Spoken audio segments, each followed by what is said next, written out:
Yo, what is up, friends, foes, and members of the Omni Council? My name's Daimien Kamiya and I'm the Omni King. Welcome.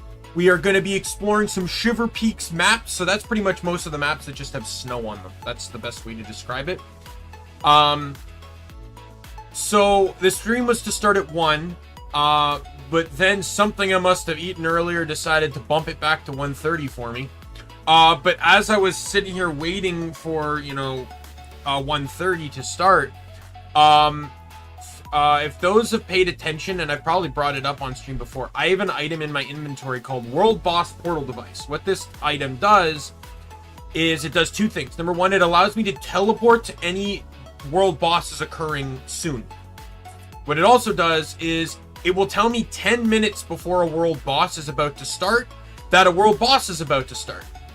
And I just got a ping at 1:20 saying Claw of Jormeg is about to start. And that happens on Frostgorge Sound, which was the map I was going to start the stream on. So I thought, what better way to start the stream than with the Claw of Jormeg fight? So I wanted to get in here really quick. So let's just get right on over into the stream here, because like I said, it's going to start like really soon. There's already people gathering up for this. World Boss Train will probably be kicking in soon. And it's Sai!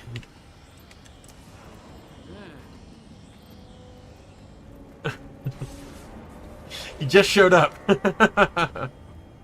I asked Sai if he wanted to stream today, but sadly he's a bit busy. Like, he's in game, but obviously he has things to do.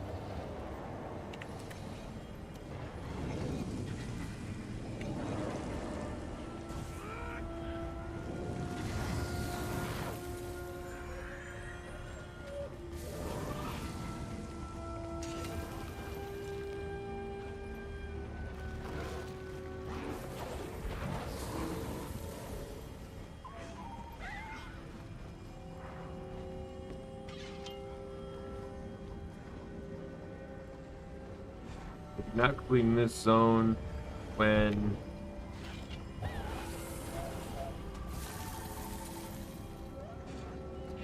the claw.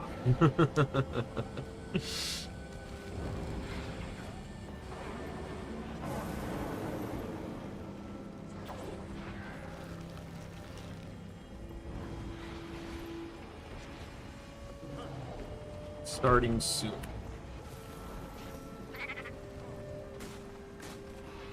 Figured I'd start my stream on the boss.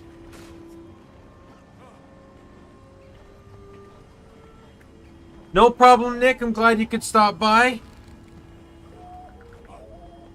It's the weekend, so I imagine you got things going on, especially since you're not babysitting. Did that last time too, when the stream was starting. Got a map chat about ArenaNet. Boss, I never.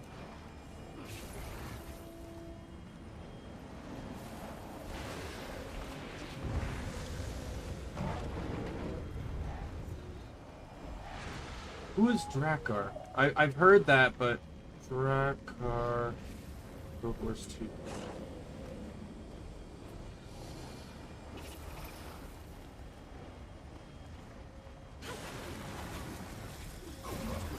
That's a boss I haven't gotten to yet. Sharp blade, sharp mind. It's on the map Whispering Depths, which is, I'm assuming, an Icebird saga. Alright. Everything starts now.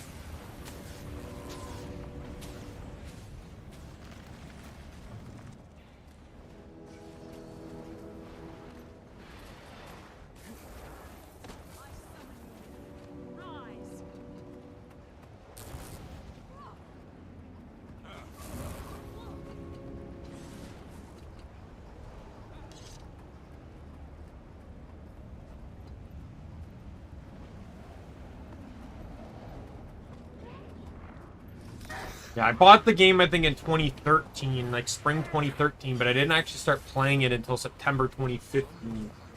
So... Dragon came to me in a dream. He is not the enemy. Yeah, so this one, this is the Claw Jormeg is Jormeg's, the Ice Elder Dragon's lieutenant. You just need to kill these crystals, and then the claw will appear.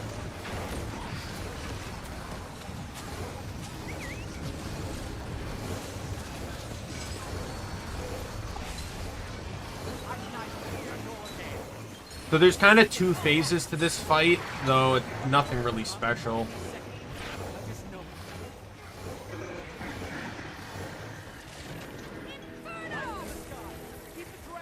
This is one of those fights I imagine they're going to update at some point in the future.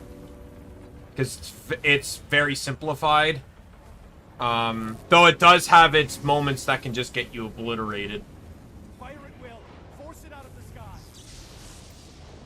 There's also an achievement here to get crushed by him. They added one in on that for Shatterer, too. And it's similar to Coddle. I think Coddle has an achievement where you get hit by his tail. So if you step... Oh, yeah, he can fear you. If you step on the ice there, it puts a very damaging status effect on you.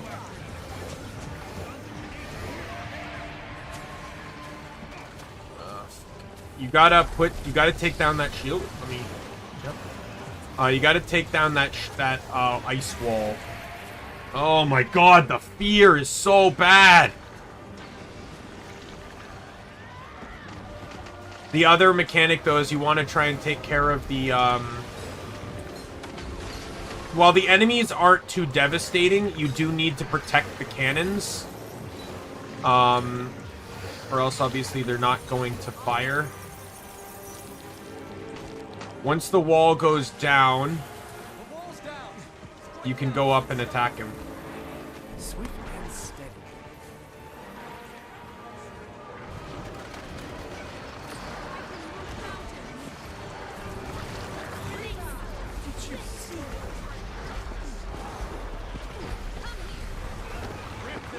Oh, it double tapped on the shift.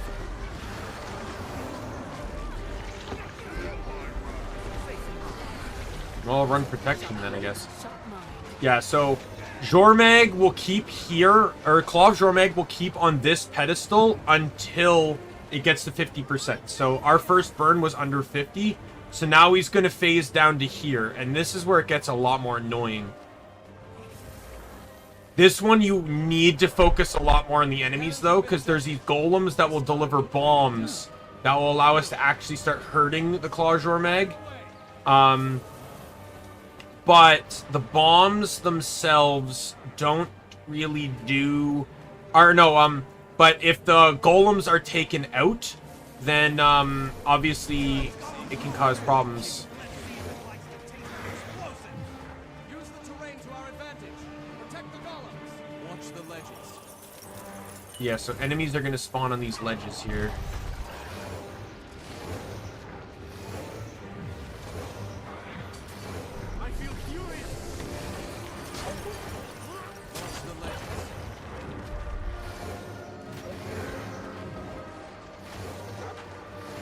Like, you don't really have to kill them, but you do have to distract them. Swift and steady.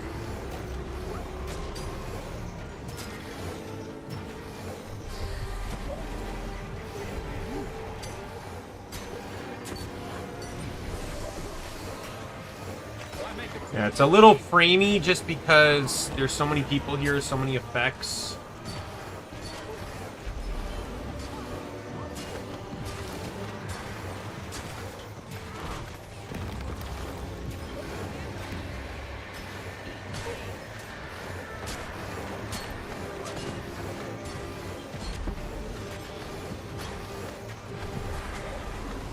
Yeah, the champs are no joke.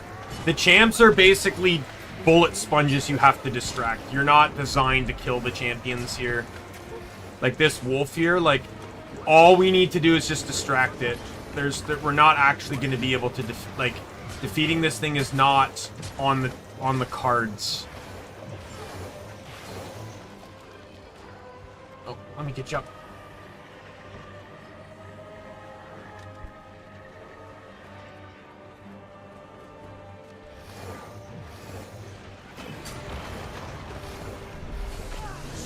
Oh, I switched to dwarf by accident.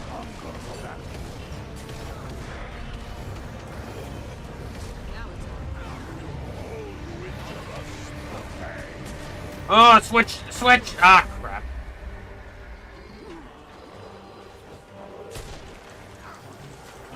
Oh, I'm not getting up. I'm the waypoint. So they'll probably the wall, or they managed to. They're on the burn now, so he's dead. There it is. Now I'm too far away from my auto loot to trigger, so I have to go back and access the chest.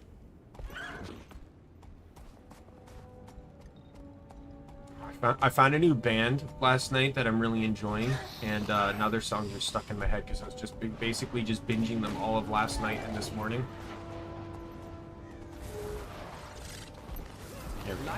Nothing special. Like, in all honesty, the world bosses don't necessarily give a whole lot. And like, I think it's only Shatterer and Tecotl that actually have like unique drops.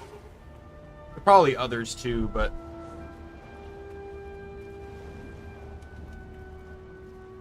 chose not to run my healer that because I wanted.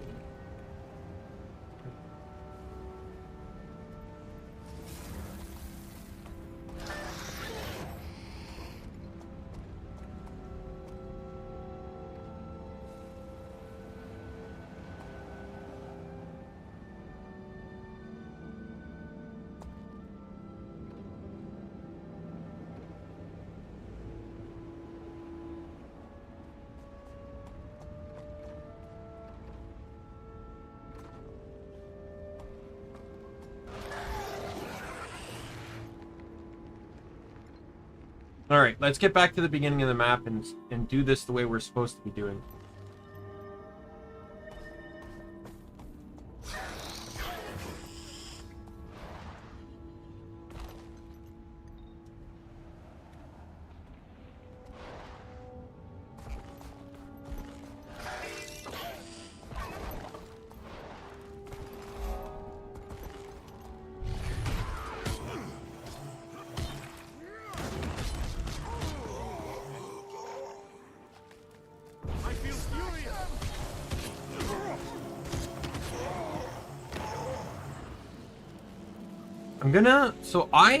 For any that remember, I have glyphs on here. I'm actually gonna remove this glyph. In the gem store, there were some new tools and stuff, and they gave me these new glyphs. So, Glyph of Alchemy, which replaces gathering results with materials for higher level crafting recipes.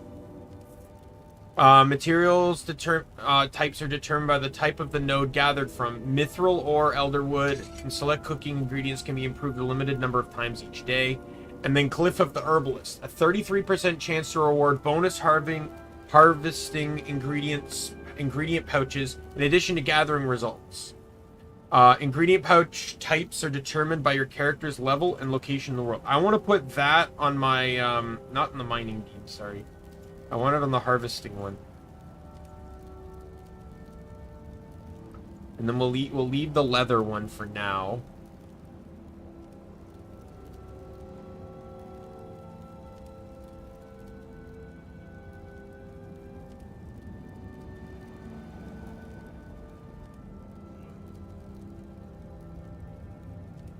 Though I am considering maybe putting Forester on the logging one, because it's always good to get more wood.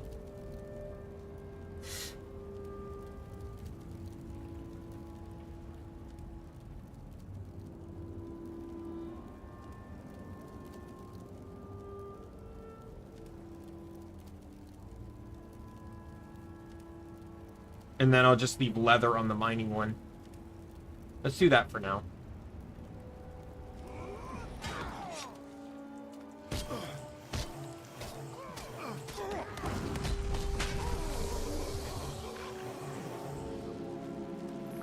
Yeah, Claw Jormeg, though, is a very simple fight. This is another farm, by the way. This is the Butternut Squash farm.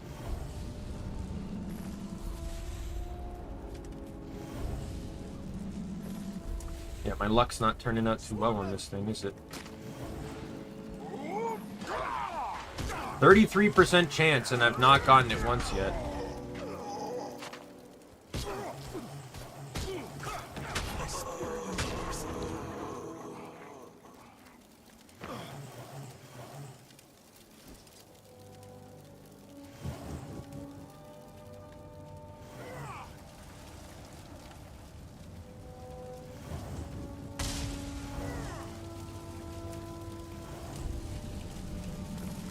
Oh, there we go. Exceptional ingredients pouch.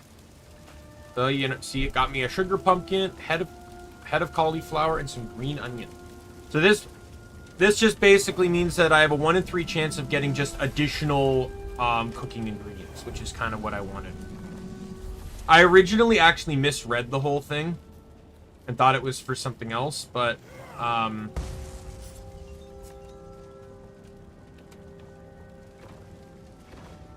in the end, I'm not upset. I thought it was just, like, bonus materials in general, not exclusively,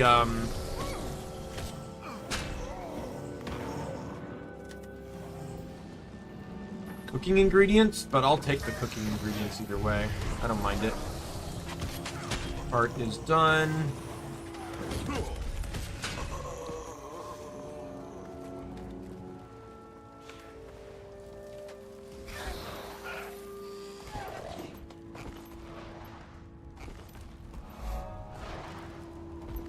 Now, I already jumped ahead a little bit here, so we can just go to this, because I walked into the map. I had none of this map uncovered, but when I saw the Claw of Jormeg notification, I ran up to here so I could participate in the fight.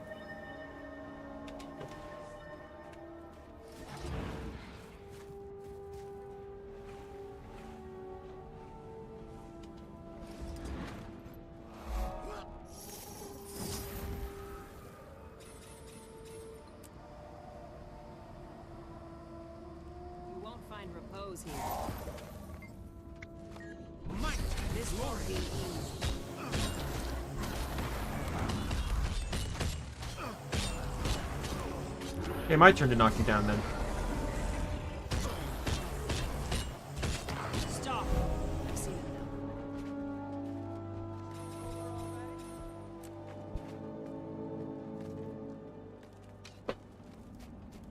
At least it doesn't make the mistake it made before.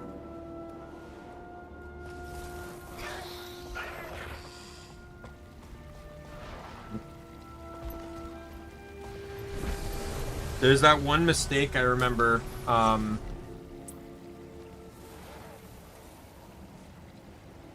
it was like, what was it, in the last stream, where I ended up buffing an ally who turned into an enemy for a hero point or something, and then so they had might, fury, and quickness.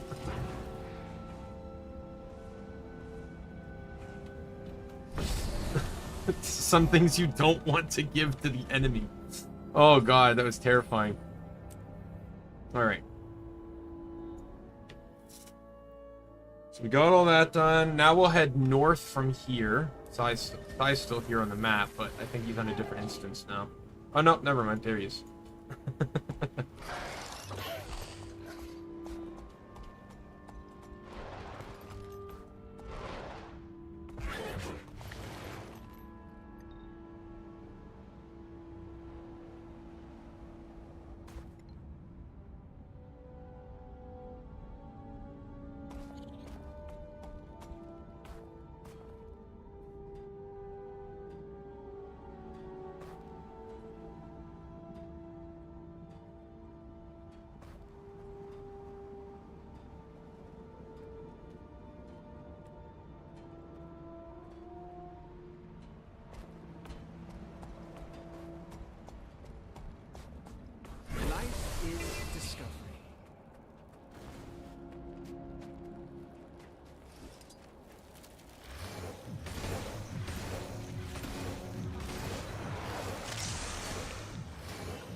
Anything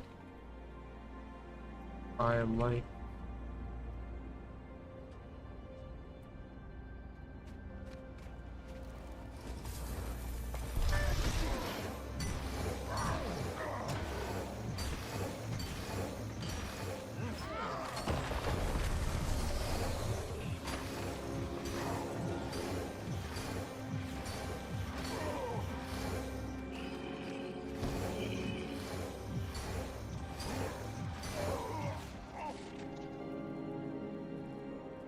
I'm still waiting for offhand torch thief.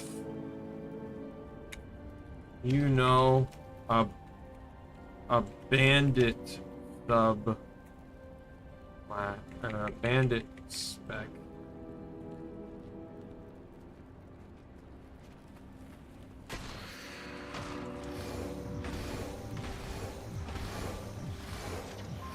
No, I did not mean to attack you, but I guess you can die.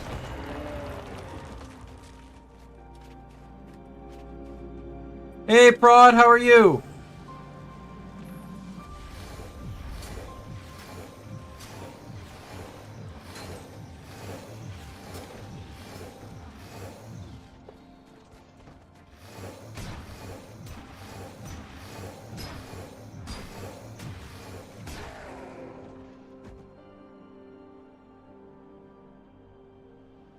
Enemies using certain weapon combos.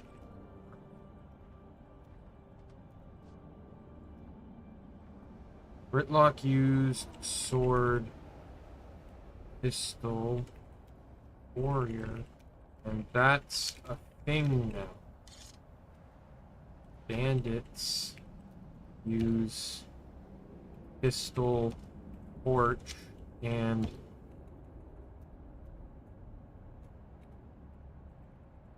that still needs to happen.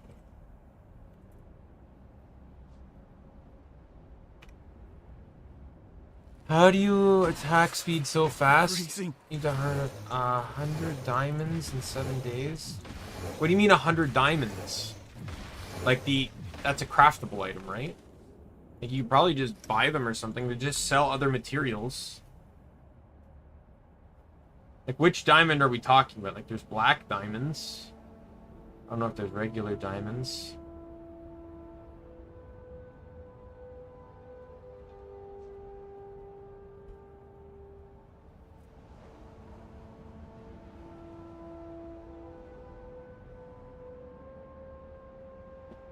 Black diamonds are generally gotten through Auric Basin. So if you run the Auric Basin meta a lot, you can get black diamonds frequently.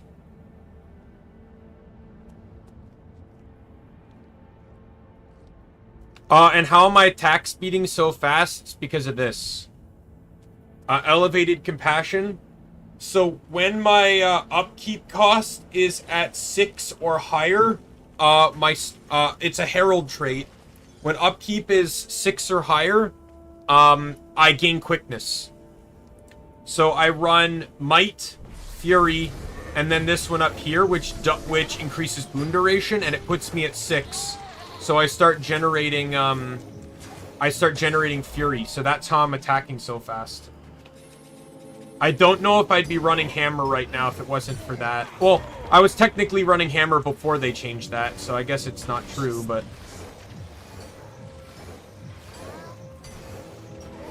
But yeah, I basically can upkeep quickness, which is how I can attack so fast. However, because it's a heavy energy drain, I pretty much can't use much other than basic attack. But that's generally fine, because Hammer's basic attack hits like a fucking truck.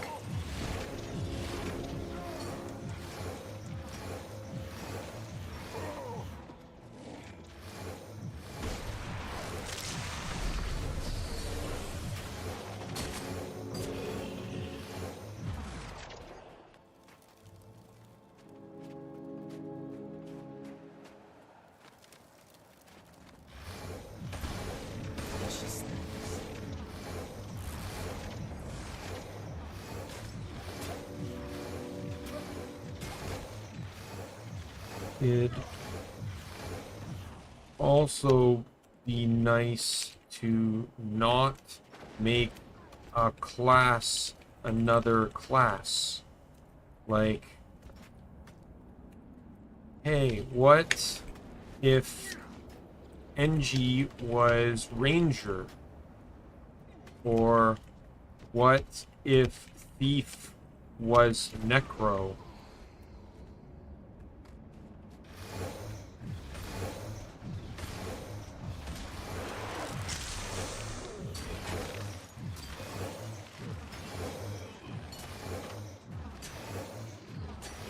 It's because I'm looking at my keyboard. My camera doesn't pick up my eyes very well when I do that.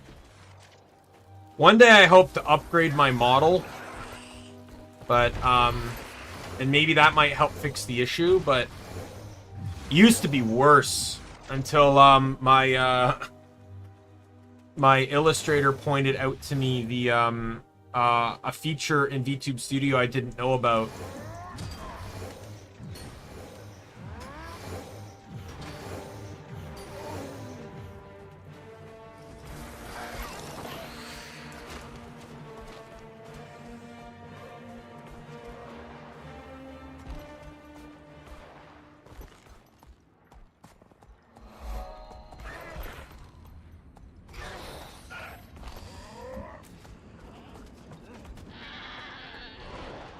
Oh, Claude Jormeg is still up on this map?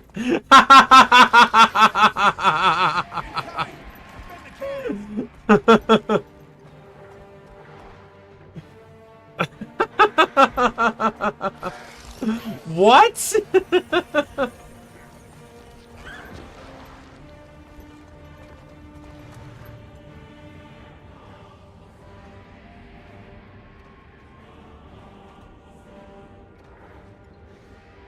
Incoming!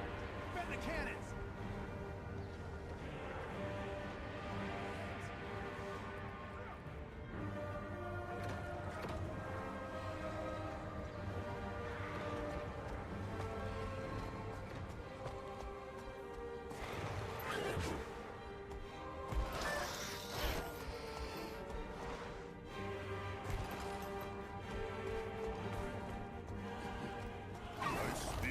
Dragon Dung Strider.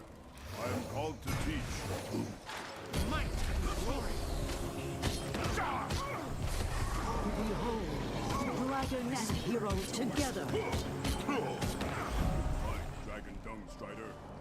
You will make a deep path. I already fought that boss, so I'm not worried about fighting it. I won't get anything from it. You can only get boss rewards once a day. I started the stream with that boss fight. It's just funny because we beat that boss like 25 minutes ago. Maybe 15 minutes ago? Or, no, yeah, it started 25 minutes ago. Maybe about like 15 minutes ago or something.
What, have you not been underwater in the game yet?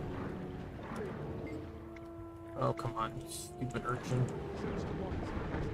Someone likely injured and will need help getting back to shore.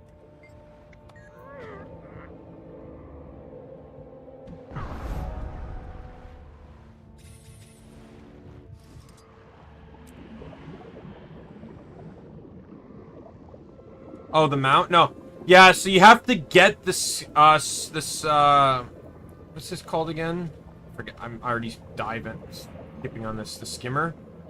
And then, after a point, you can unlock a second mission that there's another, after a while, yeah, skimmer, you get skimming the depths, which was added later, and is an entirely separate thing that allows you to, use your skimmer underwater.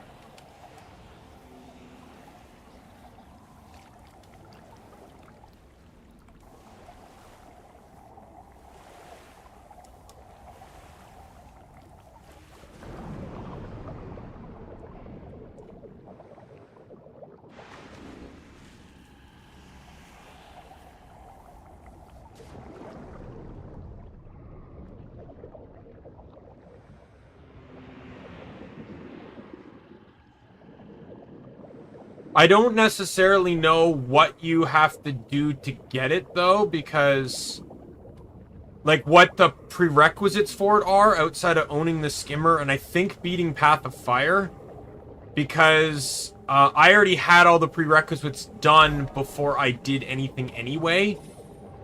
So,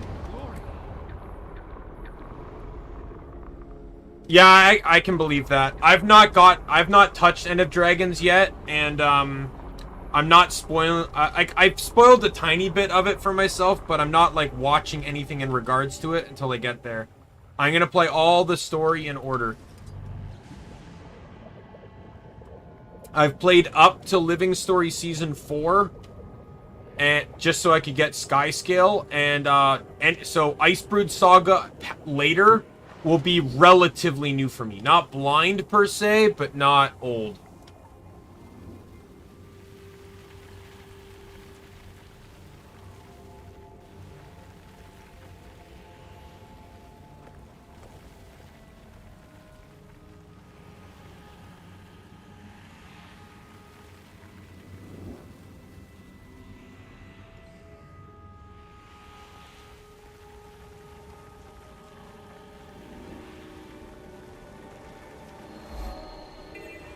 Yeah, the main story, as much as I don't mind it, I also dislike it.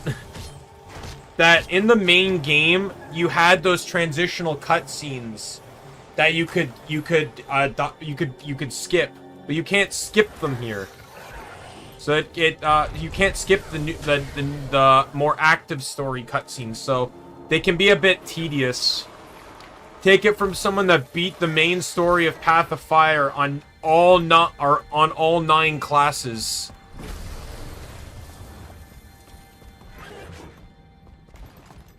It could be. I don't know. They've made no word about adding in a new mount, so, What killed me? Excuse me?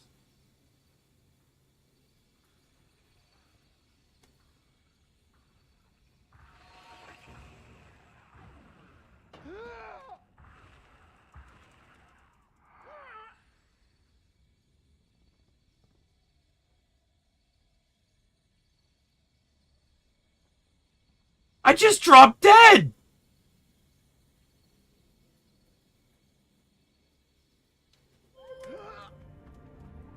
Mike, I feel furious!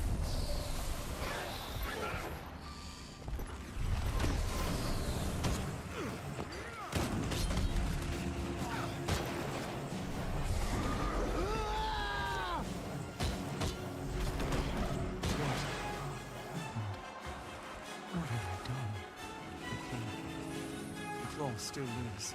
I must help him while I still have control.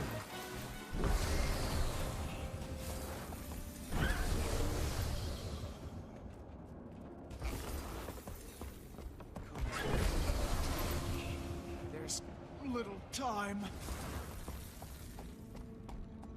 Yes, hear my voice. Be calm. Be tranquil. You are safe. My eyes close. My mind is chaos. Our duty. Shards of glass on an icy wind blow through. Focus on Yeah, I don't. I'm either gonna be running Herald, or I'm gonna be running or base for this, because none of these things can be. This one's probably better because I don't have any. Oh, I technically do have credit. I just can't run Condi on this map because all the object items that I need to kill are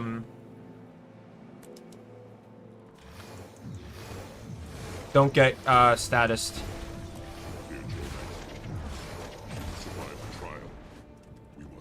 That's good. And you can use, if you have living, so you have the ones like I have, right? Like the mining one shoots a laser kind of thing. If you get any Living Story 3 maps, those are the maps that currency is spent on. And I think you can buy here, let's check. I can warp to one of those maps. Like let's go to Lake Doric. Now, I should warn you, these maps are pretty much dead, because there's almost no reason to go to them anymore. Very rarely find people on these maps. Good to meet you. But, like, yeah, you can buy, here, you can buy more crafting materials with those, and obsidian shards, which are used for legendary crafting, and some ascended stuff, right? So, you know, as you salvage up Unbound Magic, just mining everything, you can make more money by selling stuff here. You can also get, like, ascended trinkets and stuff, too, that you can use for stats of gear you want.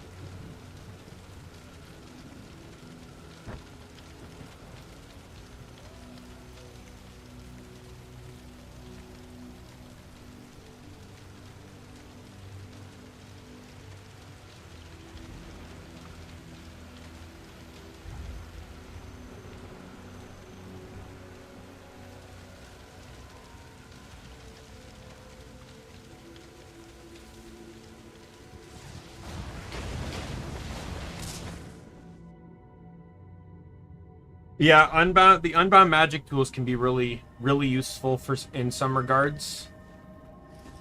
So, I think you have to buy the Season 3 maps, though. They're not that much. You have to use gems. I think it's Season 2, Season 3, and Season 4 you have to buy.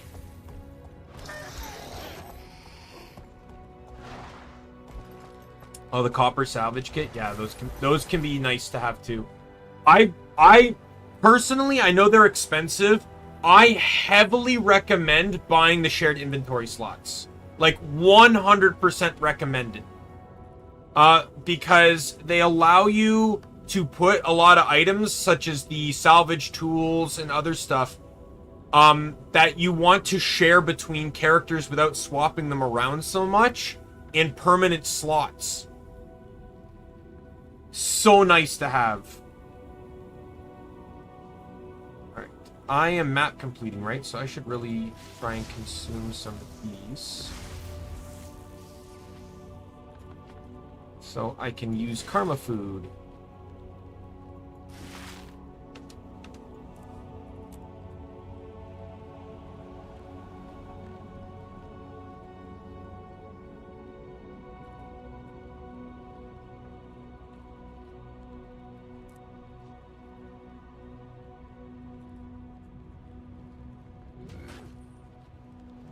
I need craft one masterwork item. I'll work on that another time.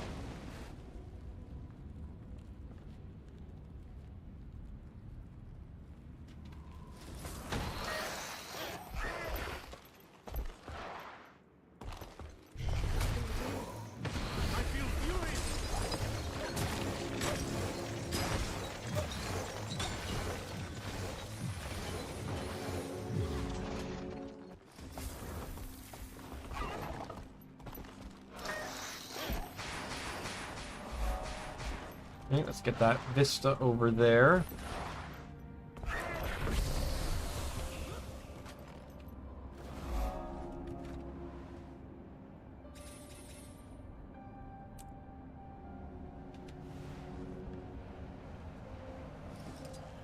attack has failed.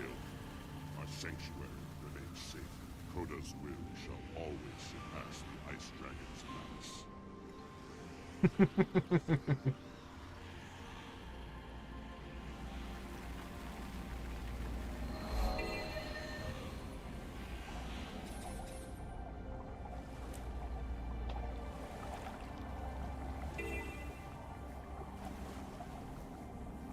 Might and glory.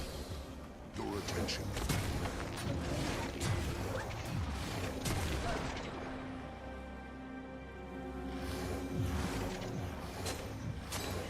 Watch the cuteness I paid for it? What cuteness?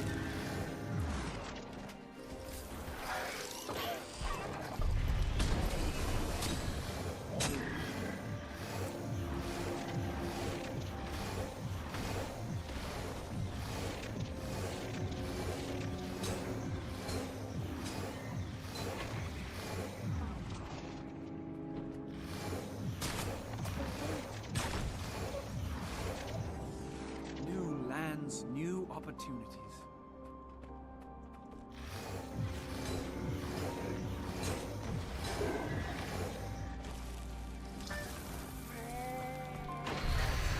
Oh, the cutscene.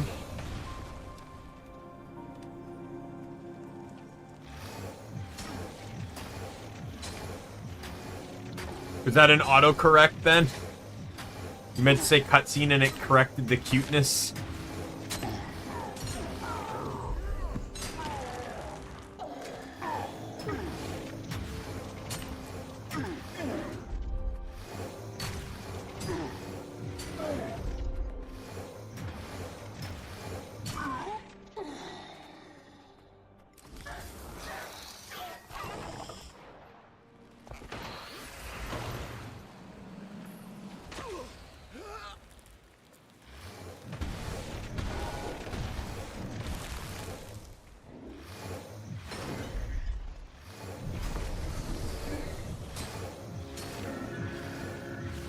Alright, hero challenge.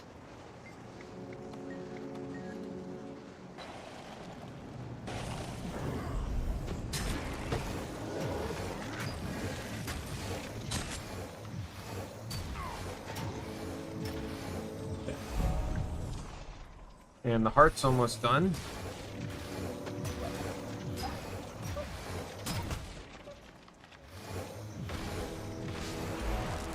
There's the heart. Just gonna get rid of you now.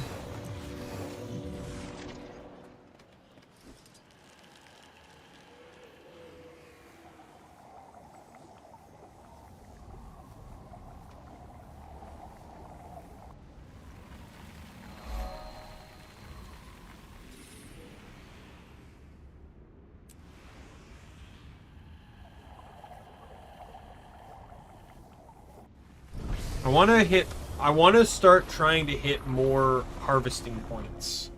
I'm very bad. Like, you'd think with how much I've map completed, I'd have all the materials in the world, but I actually don't.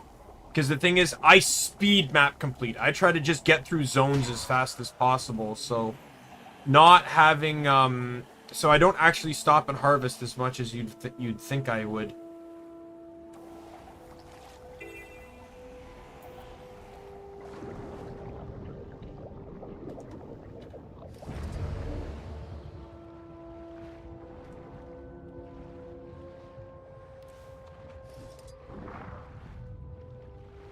Let's go, Sharky!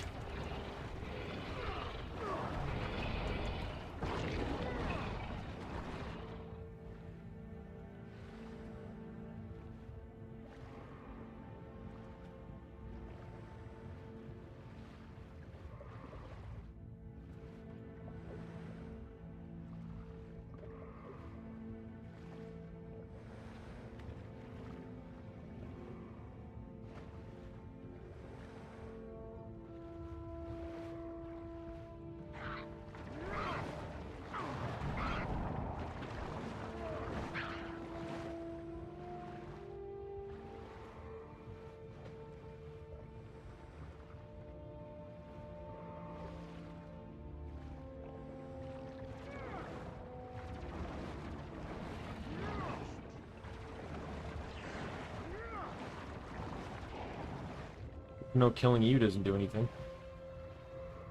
Barracuda. Ooh, Barracuda.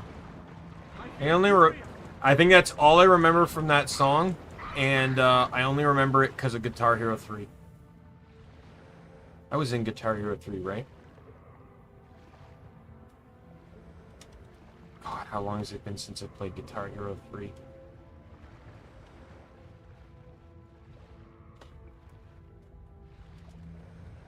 Considering it came out while I was still in high school. Or no! Guitar Hero 3 came out while I was still in elementary school. I think I was in grade 7 or 8 when that came out. So that would have been like 2007, 2008? Maybe 2009 if we're pushing it. No. No, 2009 wouldn't have been 2009.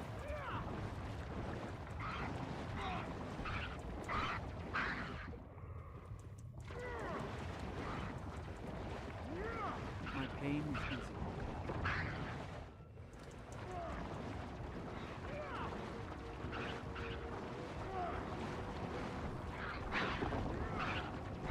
Yeah, you get those moments of realization when you feel old.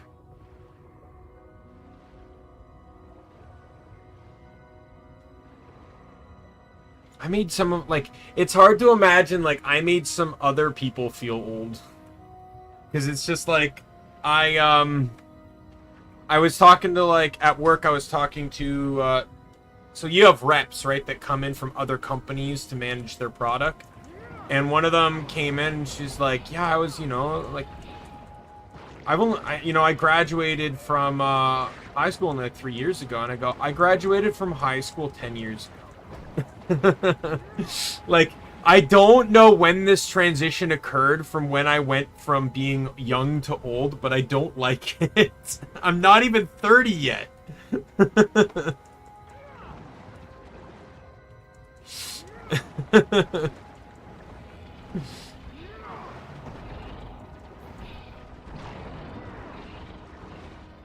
It's like the same thing. It's like, you know, like you go through this fate, like there's this random transition of going from young man to sir out of nowhere.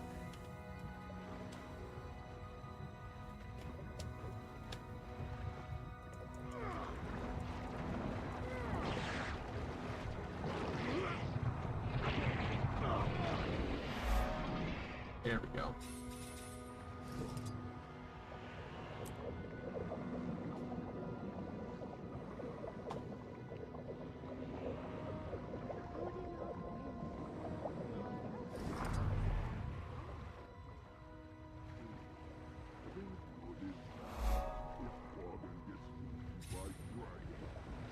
Did I ever watch anime, or do I watch anime? I watch anime sparingly. I've slowly started getting myself into it. There's some animes I've been watching. I'm currently, slowly, when I have time, getting through, how a realist hero rebuilt a kingdom. So far out of the animes I've watched, an anime I really enjoyed, I think my favorite anime I've enjoyed was My Dress Up Darling. I just really like the relationship building that anime has done.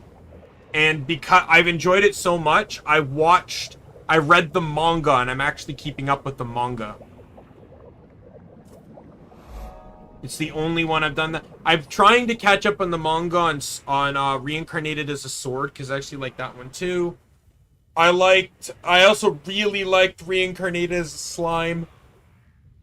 That one's fun. I can't wait to see more of that. I watched Tonikawa. I like that one. You know, kind of mid. I did not like Quintessential Quadruplets or whatever it's called. I did not like that one. It felt very too slow for me.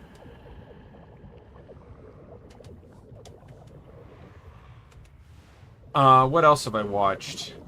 I watched, what was it?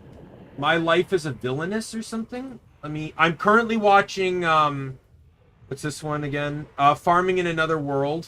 That one's the anime. I only watch dubs, I should point out. I only watch dubs, so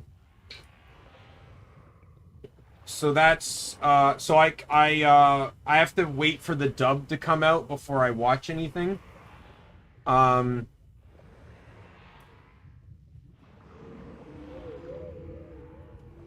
what else did I watch? Aristocrats Otherworldly Adventure. I actually really liked that one, even though it was really corny. And another world with my smartphone I really liked. Beast Tamer, I absolutely love. I can't wait to see more of that one.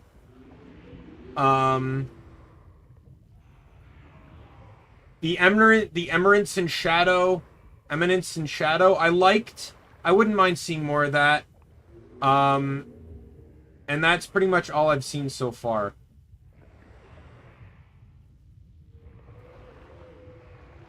Uncle Knight, welcome! I'm gonna be right back, guys. I'm just gonna quickly duck into the bathroom, if you don't mind. Let me just get to this, this waypoint here. That way, if I die, I can just warp back here. Go up here, though, because that's... Oh, I already have that hero point, so I don't have to even get it. But yeah, I'm gonna be right back. Let me just duck into the bathroom.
I'm back. Sorry about that.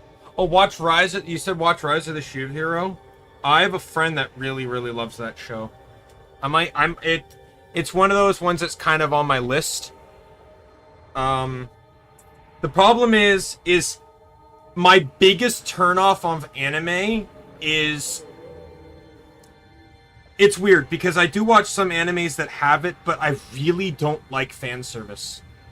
Because I feel like, and I know there is some fan service in Shield Hero, so it depends on how much. Because I can still watch it. But, because, like, I like, it's like, I don't like in-your-face fan service. I don't like fan service that warps the show. Like, I've said before that there are shows I would like in concept, but because they're basically borderline hentai, I will never watch them.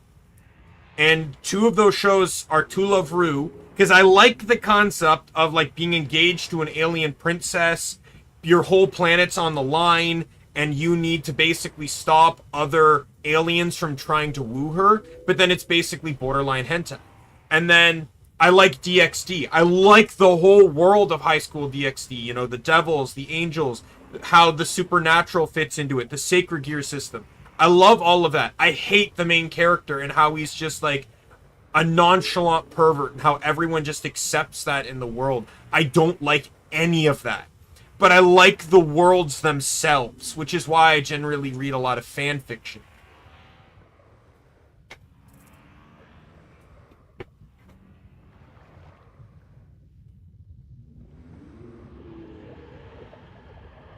Right, so,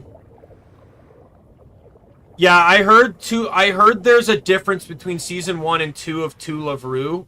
Season 1 was, like, a tiny bit ecchi, but it was fine. And then Season 2, they decided to just go into overdrive and go to basically, like, borderline hentai.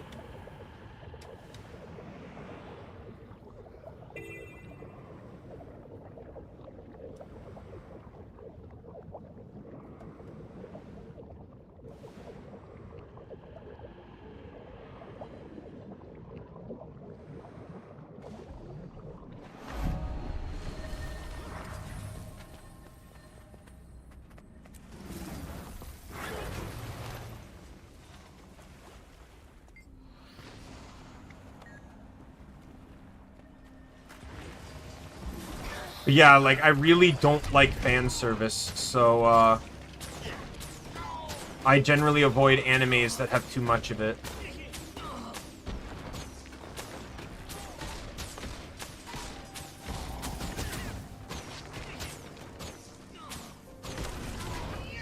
Ready for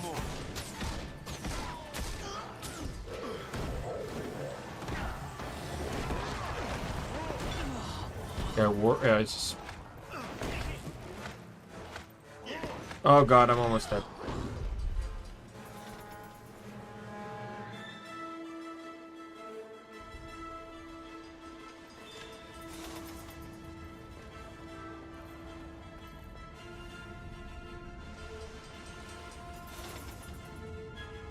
Oh yeah? Oh, that's sad to hear.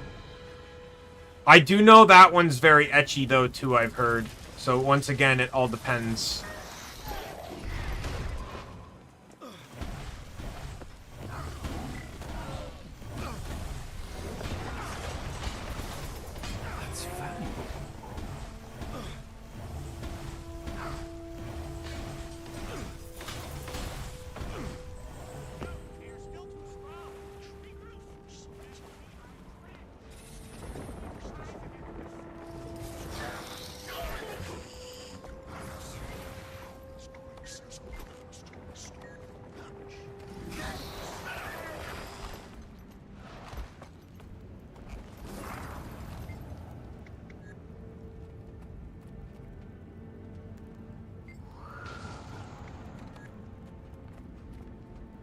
Is this the one that has the quizzes? If we are to so we much venture south. Why south? Right. Teach me about balance. Perhaps Though each being must find balance within themselves, tell me, why do you think the Char has 4 ears and 4 horns, but only 2 eyes? Adapted to the environment, right? Their eyes already let them see what they need. Extra ears and horns help with hunting. Yes. Very good. They can see the path to harmony. They must simply follow it. If you understand that much, yeah. So there's a lot of quizzes here. Coda are all about balance and finding balance, and a lot of these questions are with that. How may I aid you? Oh, my friend loves the show. He loved it straight from the beginning. I would get him Christmas gifts. Like I remember the first Christmas I got him a notepad that was just a small little notepad with the main character on it, because there was literally no merchandise at the time to get for it because I think the anime was just being made. So it's like the manga, I find that mangas don't generally have produce made. It's not until the anime comes out that they start making merchandise for it. So it's like it just came out, and it's like, you know, being in North America too, right? Like it gets hard to acquire certain stuff, right? I did end up getting him a figure the next year though.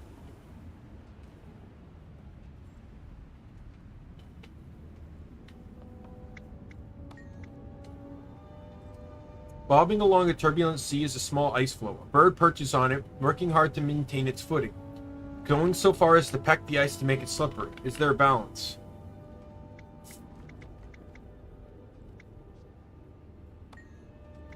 Okay, so I got that wrong. I'll try again.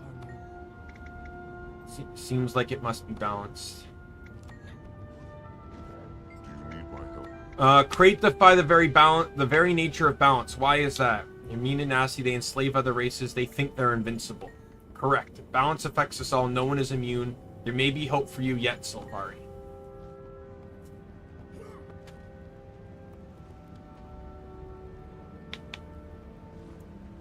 It's on my list. I have other shows I want to get to first. Like, I want to see Zombieland Saga, I want to see Girls und Panzer. I got a ton of stuff on my list of shows I want to watch. I heard My Hero is also really good, so I might want to get into that one.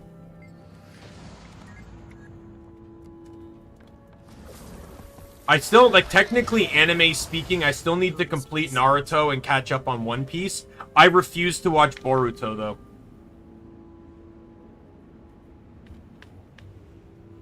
Boruto does the one thing that I feel like goes entirely against Naruto's character, which is making him a bad dad.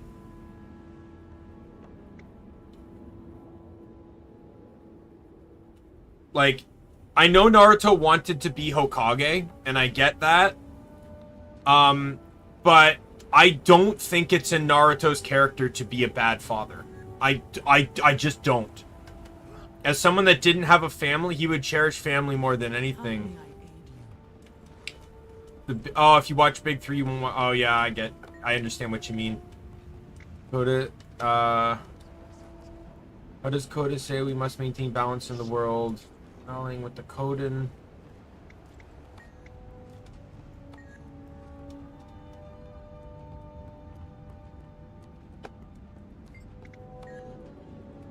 Silence.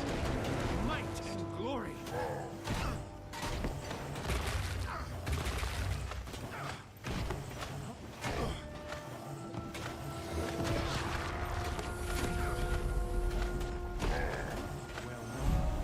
I see my lessons working their way to the members.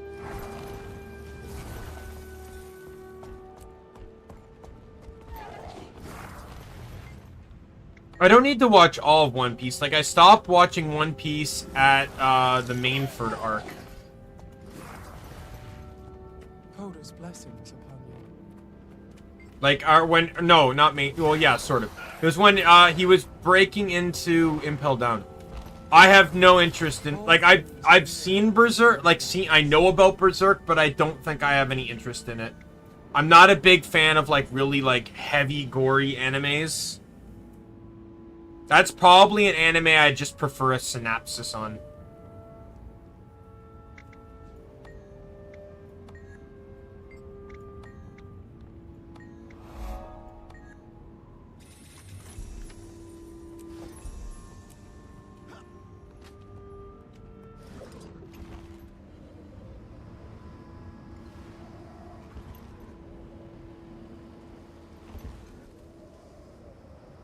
I hate this corner of the map. Like, it just feels so dirty.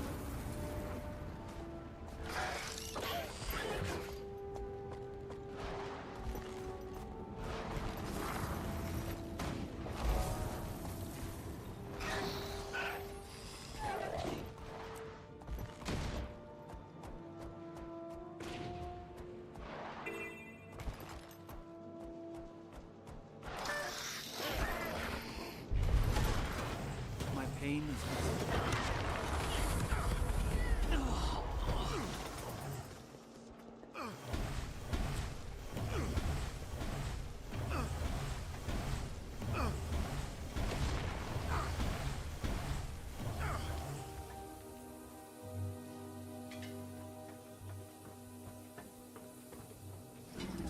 Here's the thing, though. Like, I'm gonna say my opinion. I was talking to Nick about this before. Why I like One Piece. So, there's a thing I like about One Piece, and there's a thing I absolutely fucking hate about One Piece. So, what I like about One Piece is I like how it's a family. I like how everyone, you know, gets along, but still has their spats. Like, I don't... It's nice that it's not any relationship aspects of things. I just like how it's just a family. It's just people that chose to be together, defend each other, help each other, and get along. I love that. And that's why I love fillers in One Piece, because they build upon that. What I hate is that a single fight scene can take, like, 8 episodes. I despise that. Sometimes I feel like arcs are almost double.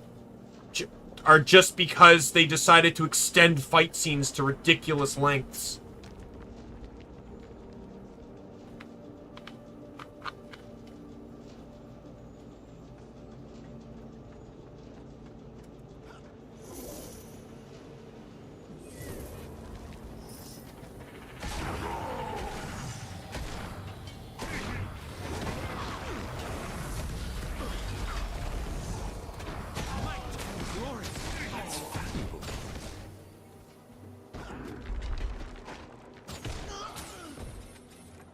Ready for more.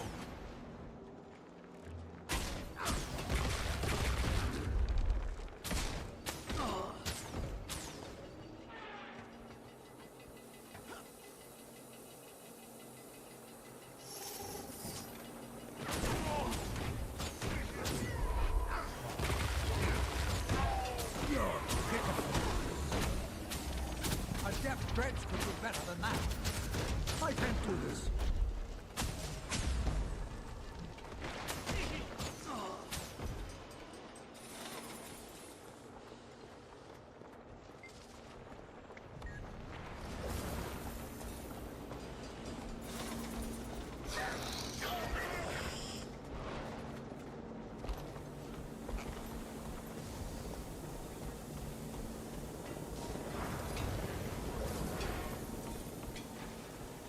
You there, share your knowledge and I will share mine. May we both learn strong lessons. Defend yourself.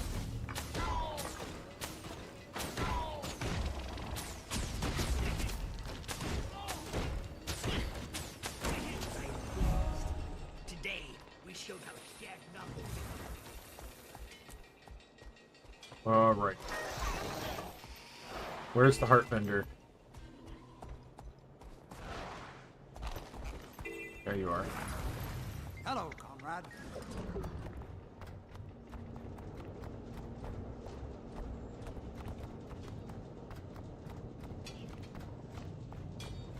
Hello. Brothers, stand tall. Today we show the oppressors what true freedom is.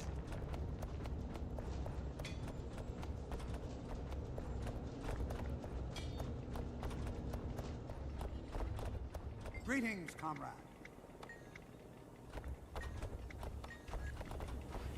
Hello, comrade.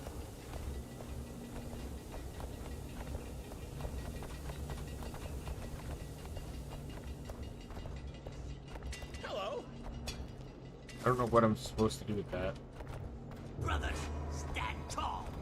Today we show the oppressors what true freedom is.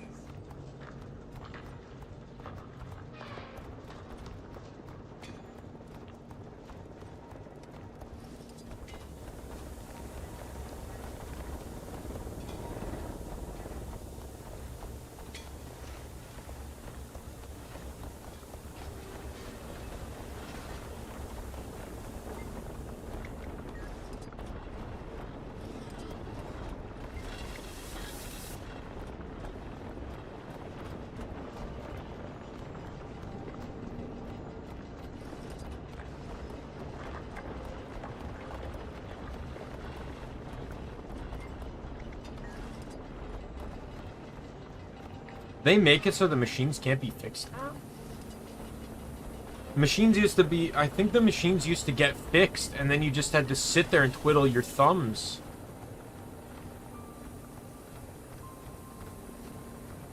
Because you could only do 3 cogs at a time.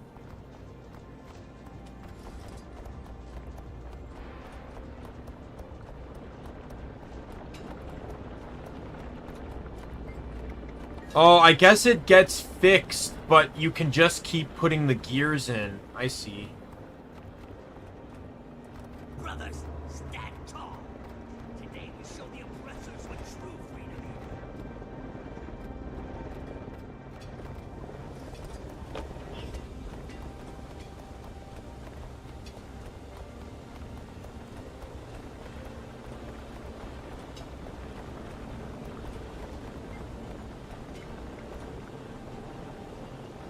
Yeah, like, I feel like this game is even, you know, this game is different from a lot of MMOs. And I think that's one of the things I really like about it. I've said before, one of my favorite things about this game is that I don't feel like I'm competing with everyone. Like, obviously in PvP, you're going to be competing against other people, but it feels like in a lot of games, even in PvE, you're competing. You know, for gear, or for this, or for that. But I like how I can ask for help and not lose anything because of it.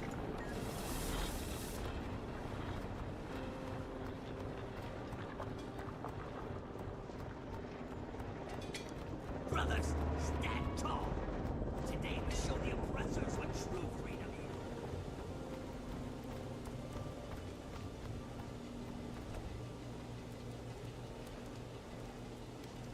What was that? Was that in Lion's Arch? Was that like down here-ish? Because there's a pirate-themed jumping puzzle there, yeah.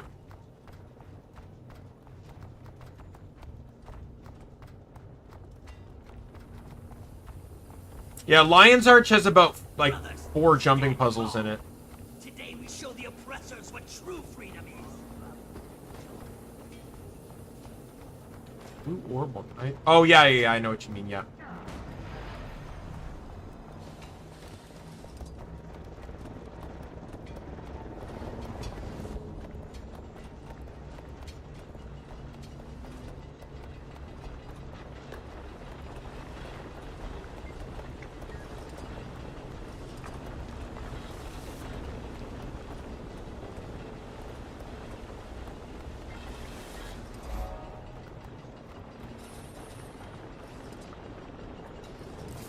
We're in a small... Let's jackal. It's a jackal! Jackal! Jackal! It's a jackal! Jackal! Jackal! I'm gonna keep making that joke. Because it's one of my favorite Family Guy moments, probably.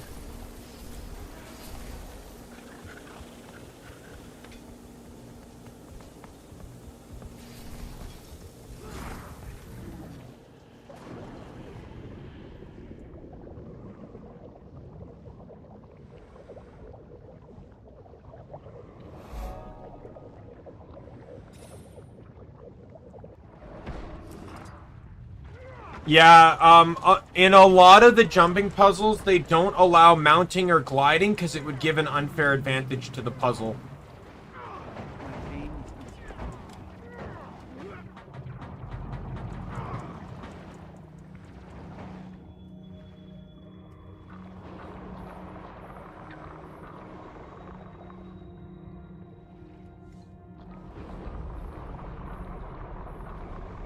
There are some jumping puzzles that are just crazy, though. The one in Draconis Mons is, like, fucking mind-breaking. That's one of my favorite maps, but I can't just imagine how someone managed to figure that out.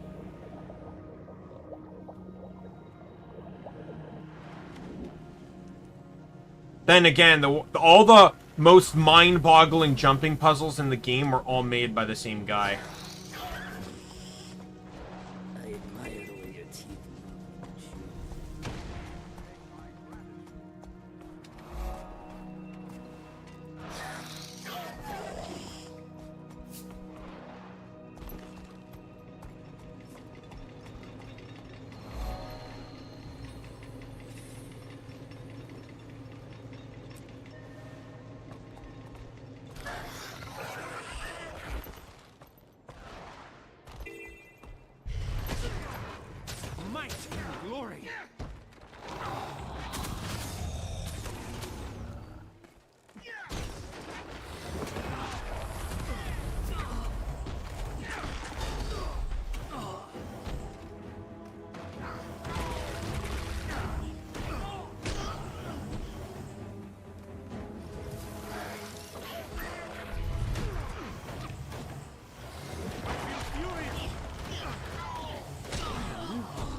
fast. Might and glory.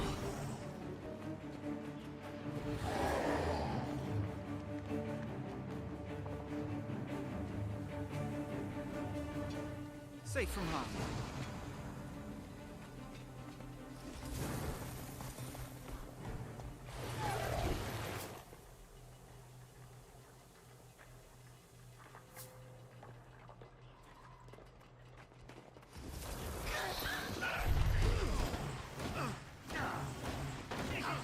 I feel furious.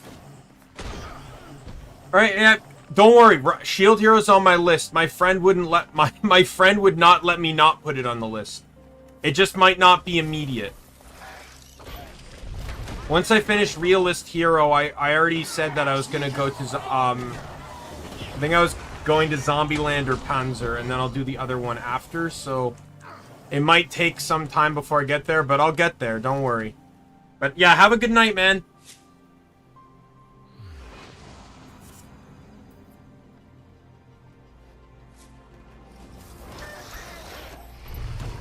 Might and glory.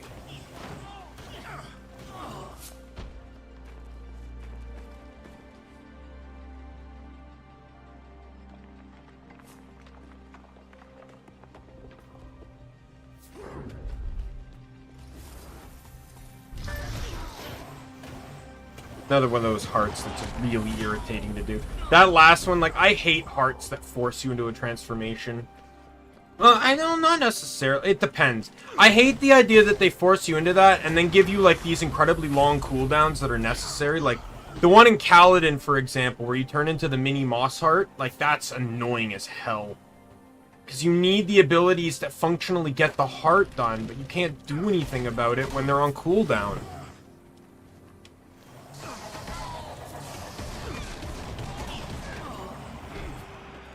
Ready for more.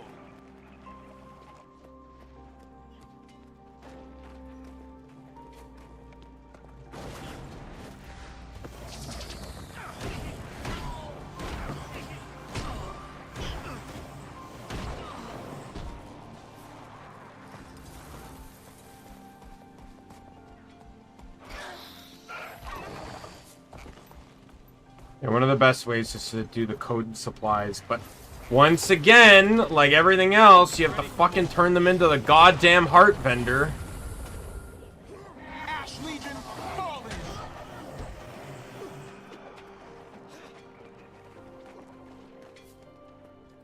in. One of these supplies, too, is protected by a veteran. The same one every time.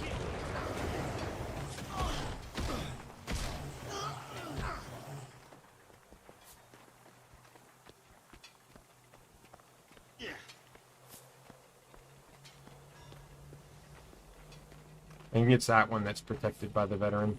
I feel furious. Iron Legion, put your best into it.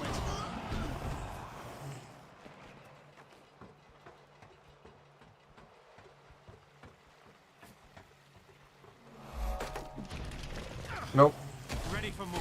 But I got the heart, so I can get rid of all these frozen fish. I feel furious. Alright.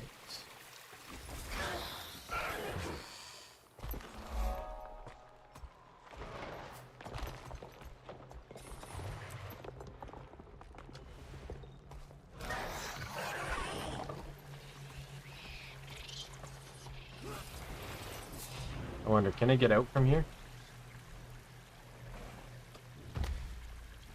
'Cause I presume you could get in from here. I probably could if I wasn't on the sky scale.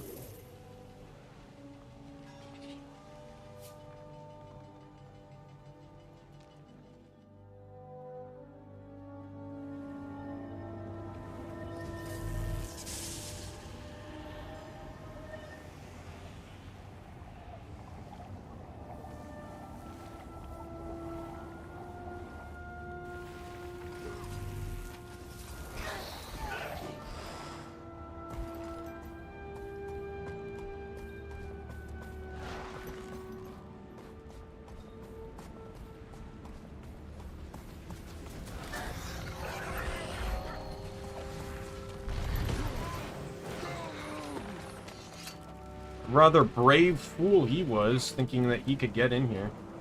Oh yeah, there's a Vista here. You have to come to the camp and run all the way down here, or you can be smart and use the Sky Scale or the Springer if you have it.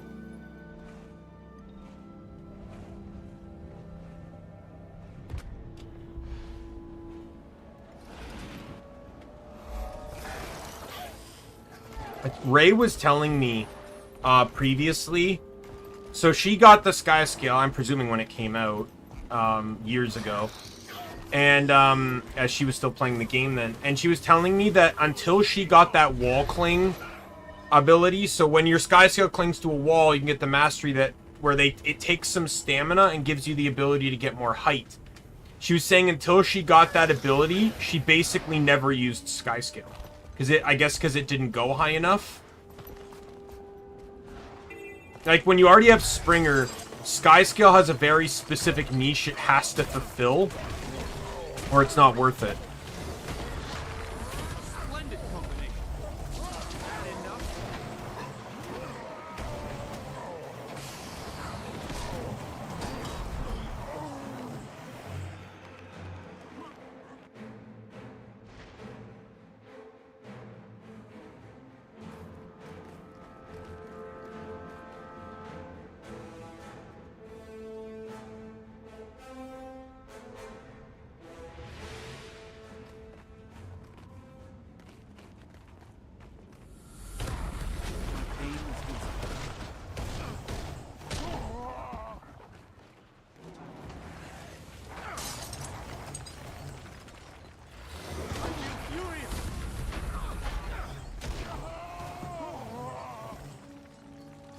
These are the kind of hearts, though, that are just super easy.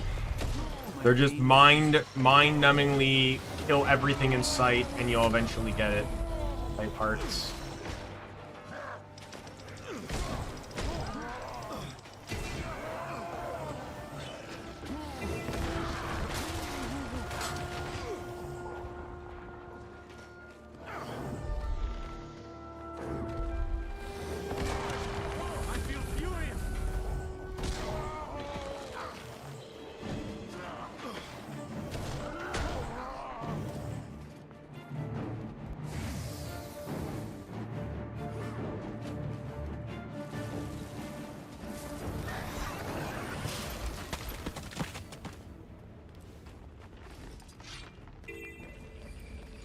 Raise your weapon.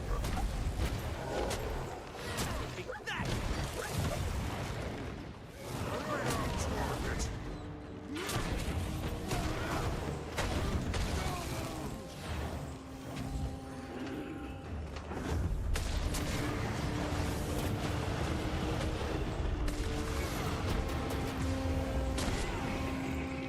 Yeah, I should always remember if I need to heal to dodge first when I'm on my Vindicator set.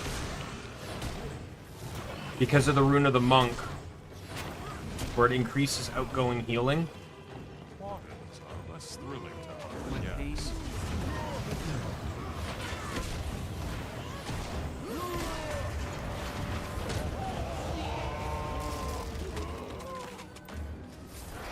Joy tasting like prowess against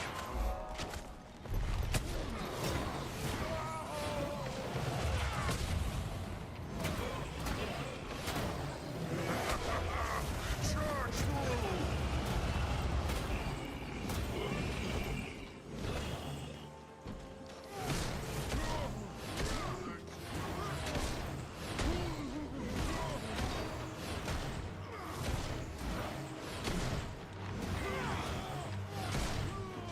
I'm fading fast.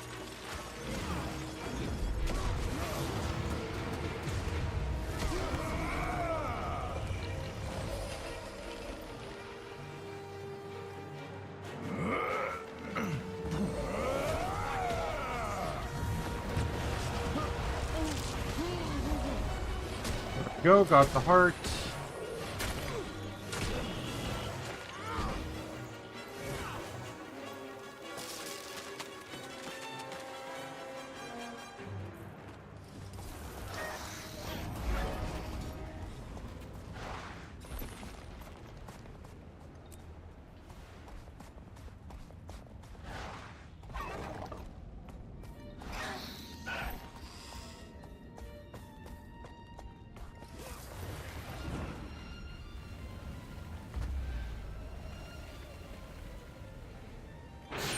I'll tell you, it really, really sucks.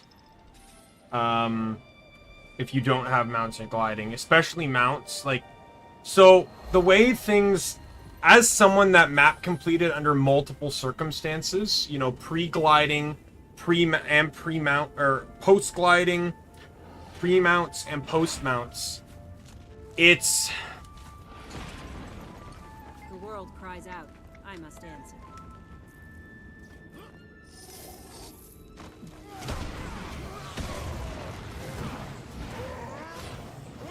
Life is discovery. Ready for more. There's a routing changed minorly on some maps, significantly on others. And that's why it's so important. That's why, like, for example, pre-gliding, you used to have to be very careful about even small things like map complete or fall damage.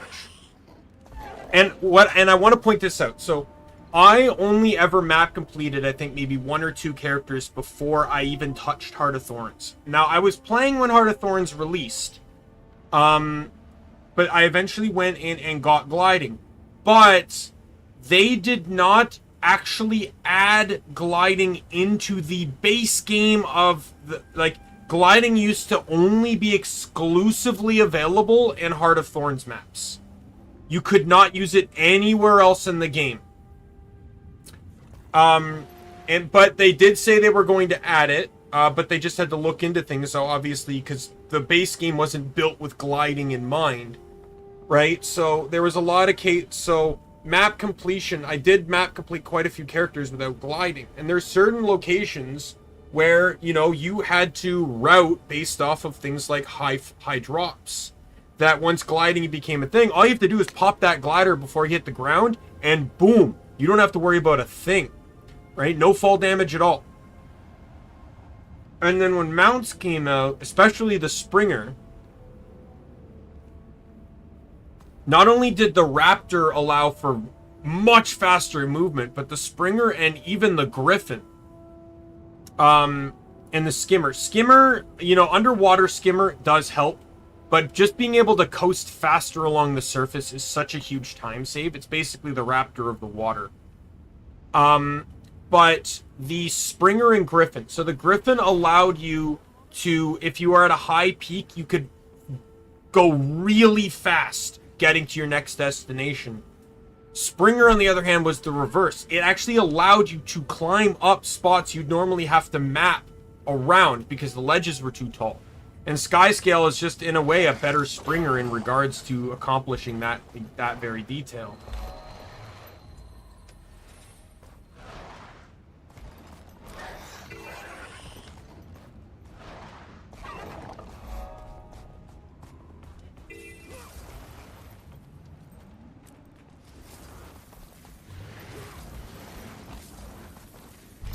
Life is discovery.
Alright. I think this is the last heart, right?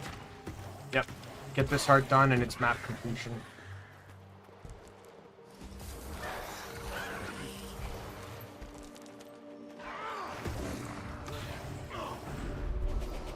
Change weapons by accident. Oops.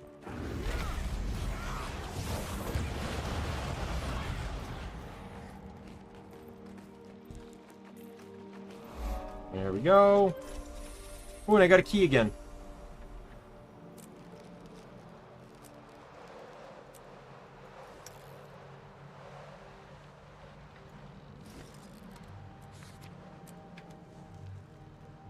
I should really just buy some chests.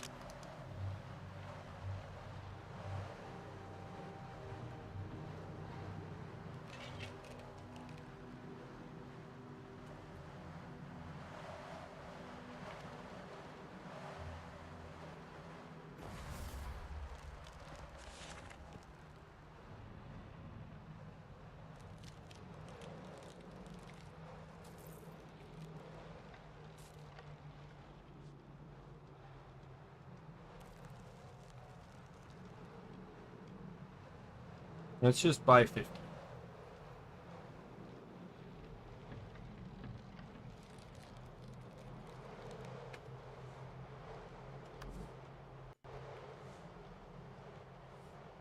You rarely see me. Ooh, what'd I get? Ooh, I got a bow.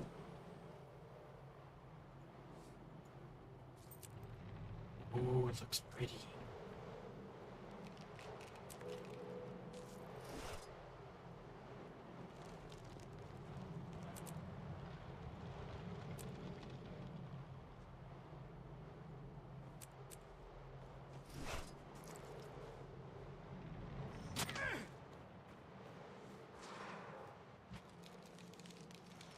You're so rude.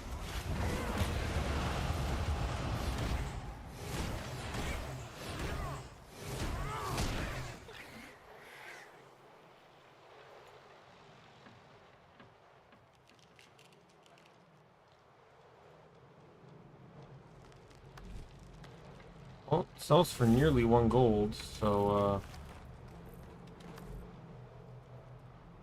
might as well just take my coin instead.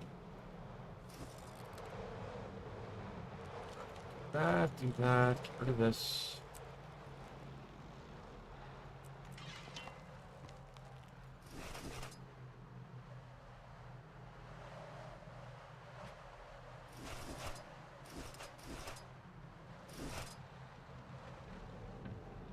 Salvage. Salvage.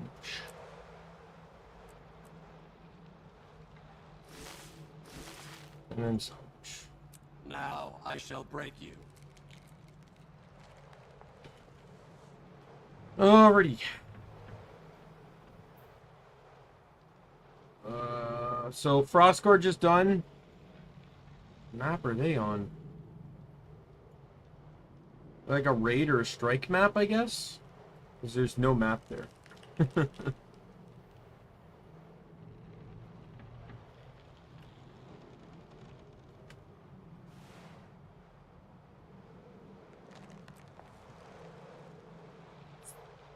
Yeah.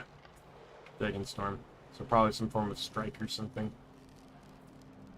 So if we're going to continue with Shiverpeaks.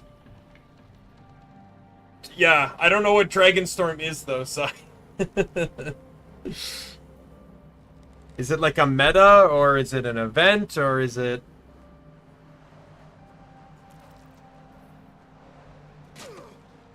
Imps, you need to calm your nerves. Okay.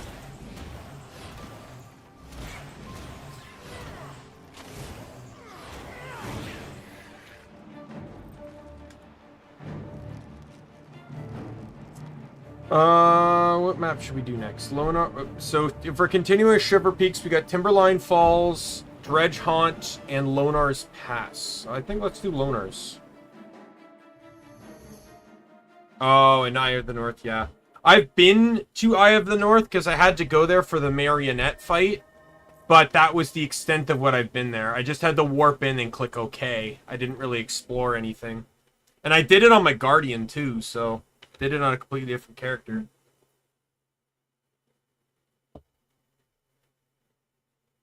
Very silver waste.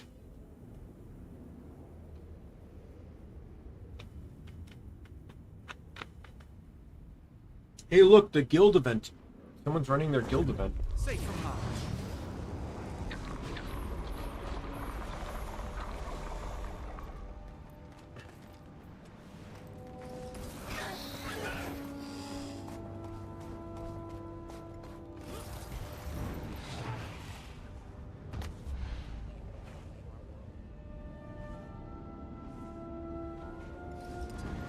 Now, are strikes necessary to do?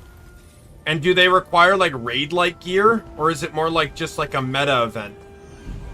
Like, was ArenaNet a strike?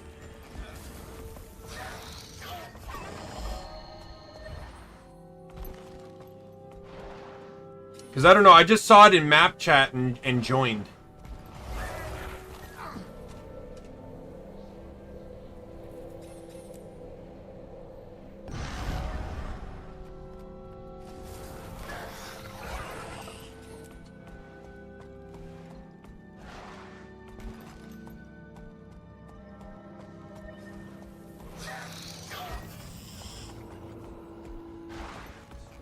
Okay. So if that's the case, then strikes are literally just, it basically instanced meta events. Okay.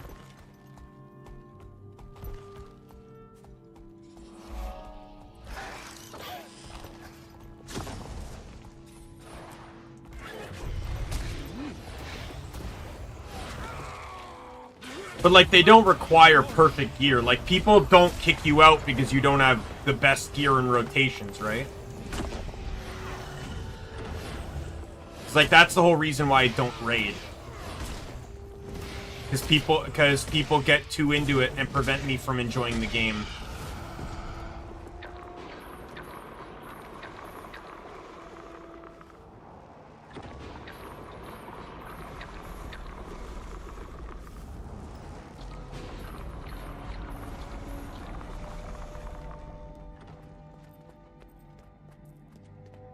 Okay.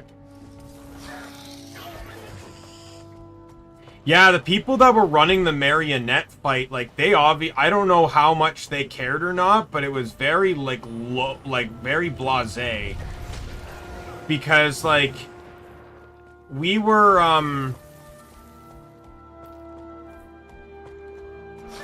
Oh, I guess I already got that food because of the, because I joined lane 5. They basically just said, move yourself to a lane and join, but then also didn't actually really explain what we needed to do. they just, like, so that's why, like, if I didn't play Silver Waste, I wouldn't have had an idea of what to do. But even then, they didn't say anything like, oh, you know, you should really try to build, you should build, like, the walls to prevent the, you know, the machines from trying to get through, and then it wasn't until we were in the fight, like, lane 5 goes last, that they specifically told us what to gear for or bring. I'm in the fight with the boss I need to fight, and then they tell me I should bring blinds. What? I can't change my skills at this point. Because lane 5 is where when you kill the boss, it splits, and they keep splitting, right? And, so it's like, I'm in the fight, and I can't add knockdowns or blinds at that point. Like, I'm too deep into this.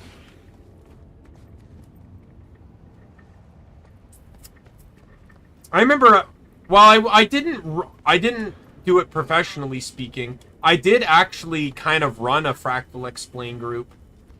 It was, I think it was Thor and Sidian. They wanted to start running fractals, but didn't know anything about the maps. And at the time, I was kind of really the only one of us that was really running fractals. And so they asked me if I could explain any of them to them. So I said, yeah, sure. And I explained it to them in text, obviously, because they couldn't get into Discord. But at the same time, we invited a couple other new people in at the same time, like just some randoms. And I explained all the maps to them as well. And then Thor and Sidian really started picking up on doing fractals.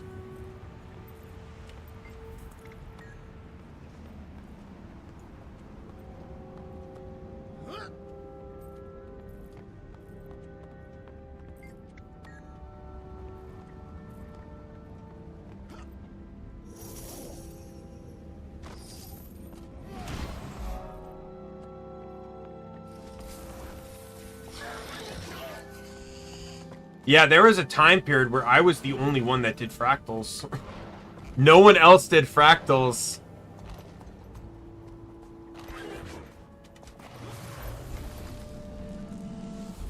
Even in our guild, I was pretty much the only one that ran them. Now it's like, I pretty much don't really care for them anymore, but a lot of, like I know like Ray still runs them and everyone else does them here and there, but yeah, at the time, no one really cared for fractals. To me, it wasn't even like I cared. I just did the dailies. That was really what I was going in for after a point, was just going in for the dailies.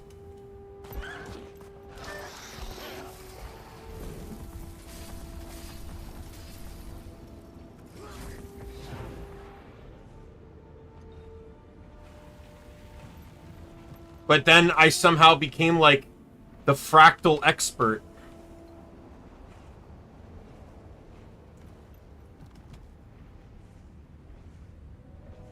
When I'm learning a new build, I tend to map complete. That's how, like, so many people ask, it's like, how am I so good? Like, I've had people ask me, it's like, how are you so good with your weird builds? It's like, because I map complete with them. I play basically the entire game with that build. Of course I learned how to play it.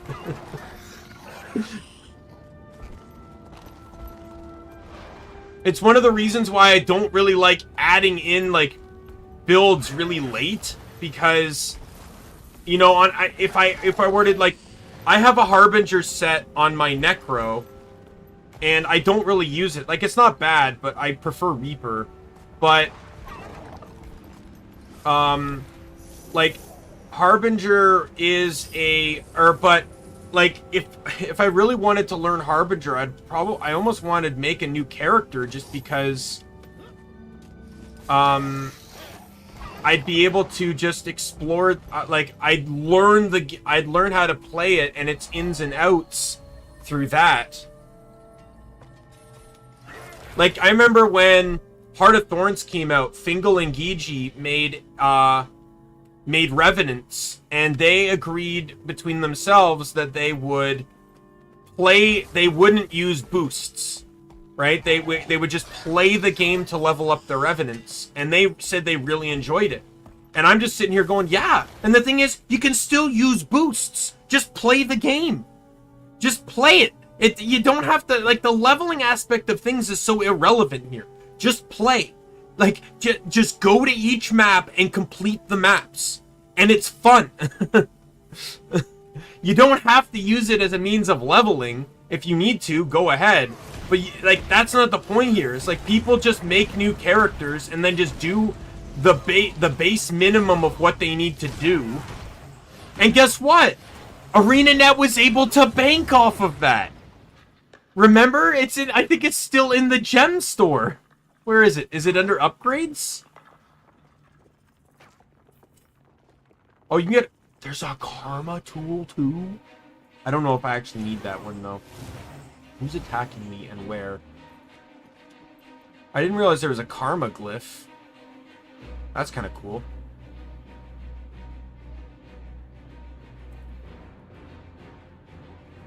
I don't think I need the karma glyph, though. Lower level crafting recipes determined by the type of node gathered from. That's an interesting one. I'm gonna buy that one.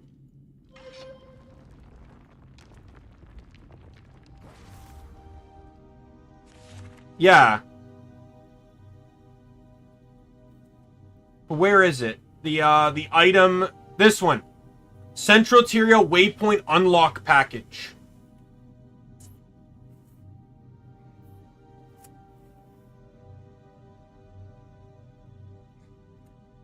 ArenaNet basically managed to profit off of people not wanting to actually play the game. I remember when they released this, people are like, yes! Yes! I just get waypoints now! Right? And I'm just thinking it's like, or, you know, just a thought, you know, mind-blowing idea, but you could just play the game. Oh, sorry. You could just walk into maps and get the waypoints.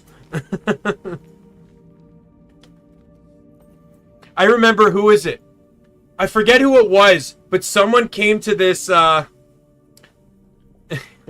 for someone like us, it probably would be. But I just remember, I forget who it was, but someone came to this realization that they didn't have a lot of money in the game, right? So like leveling was, and they were still new. So like they didn't have boosters. This was before level 80 boost as well. They didn't have money to like craft grind up to 80. So all they could do was just run around the maps, or all they could do was just play the game to level up. And they're like, do you know how fast you level when you just run and get the passive stuff like waypoints, POIs and stuff? And I'm like, yeah. Yes. Like it's so insane to me. It's so insane to me when someone comments. It's like they're saying it's like, man, I did this and it was so amazing, and I'm just serious. Like, man, I decided to just play the game and it was actually cool. And I'm like, ah!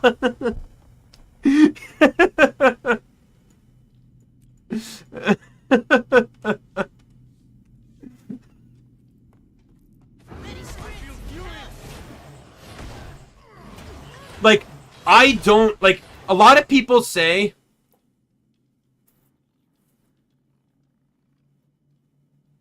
yeah, yeah, and mounts just make it faster too. But like,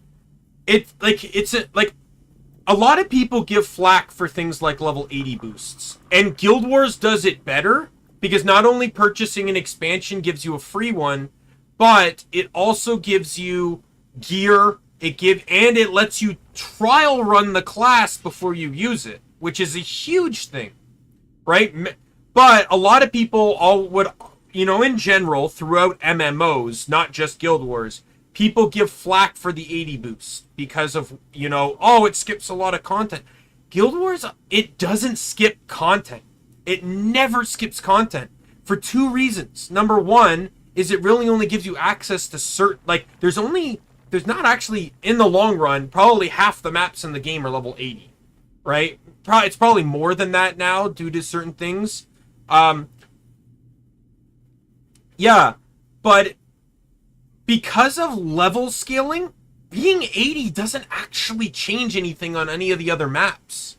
And there's very few games that I know that do that, where you go back to an earlier level and it tones you down, right? Like, obviously, with the mastery in effect, you don't see it anymore in the bottom left, but you used to be able to see it. That's valuable.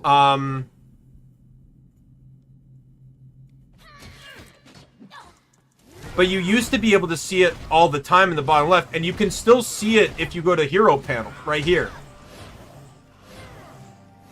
Right, effective level 29. Now, I have tested this out. I tested this out. So there is a range in which overpowered exists,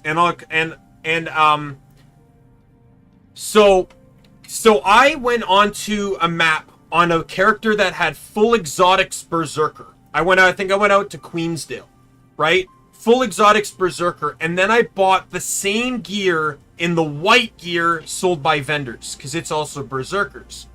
And in all honesty, through the level scaling, it gave me it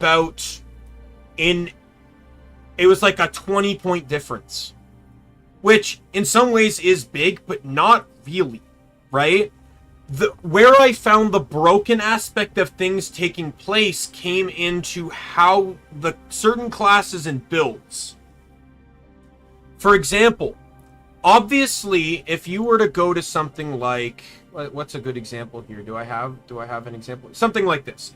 Obviously, it's a healing skill, but it proves my point. Where the healing done by the trait scales based off your map and level, right? And your healing power, because all that gets scaled when you go into different zones and stuff. But I was on a Soul Beast, and Soul Beast merging doesn't get scaled. It's a flat value added. So if you're level 80 and you merge with a level, and you merge with your pet, you get the exact flat bonus of that merge. So I got on Queensdale, that basically like doubles your power. Like, under those circumstances, it got fucking broken.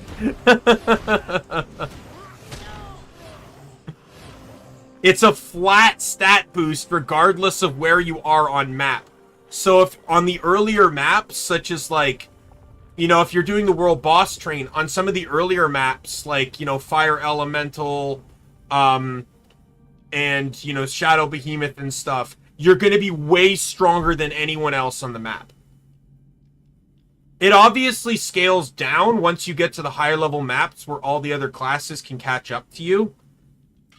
But yeah, early on, Soul Beasts are fucking broken. Oh, Jesus, that was close.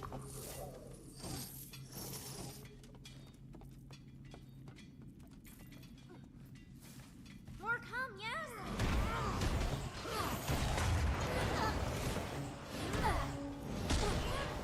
But it's like the amount of you've seen it enough times too, Sai. Like the amount of people that have been shocked at how many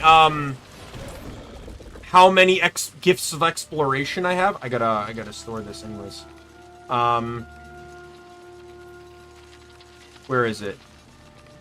Down here. Yeah, 30 gifts of exploration. Also factor in that I've made a few legendaries, right? So I probably had maybe about 34 or something, right? Like, the amount of people, like, I ping that, because you get 2 per map completion, right? And people are like, oh my god, how do you have so many? And I'm like, dude, I play the game. I think it was Phobia that actually told me a long time ago that, and I could probably still do it too, that people would, people basically buy Gift of Exploration, because they don't like doing it so much. So basically what they do is they pay you for the Gift of Exploration and any materials that you can't trade. So like obsidian shards and stuff like that. And then you craft it and give it to them. Quick, kill it! The huge honor system though, because legendaries, oh my god, I couldn't imagine like doing something like that. Like, it doesn't matter how many Gift of Explorations I have, like the amount of trust someone would have to have in me to literally create one of the most valuable items in the game and then just sell it off. Like, it wouldn't be hard for me to do that. Not that I would ever do that. I would follow through with that promise to the letter, but it'd just be like, imagine the amount of effort, time, and money it takes to grinding up the materials for a legendary, and then someone fucking backstabs you at the last minute.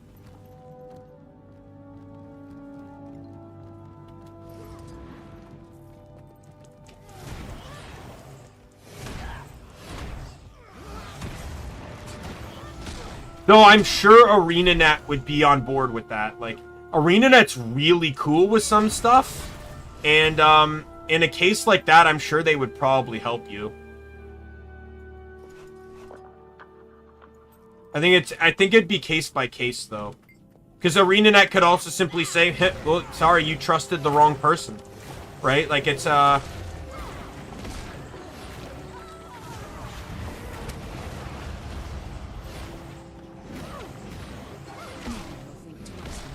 one of those things where it could kind of go either way.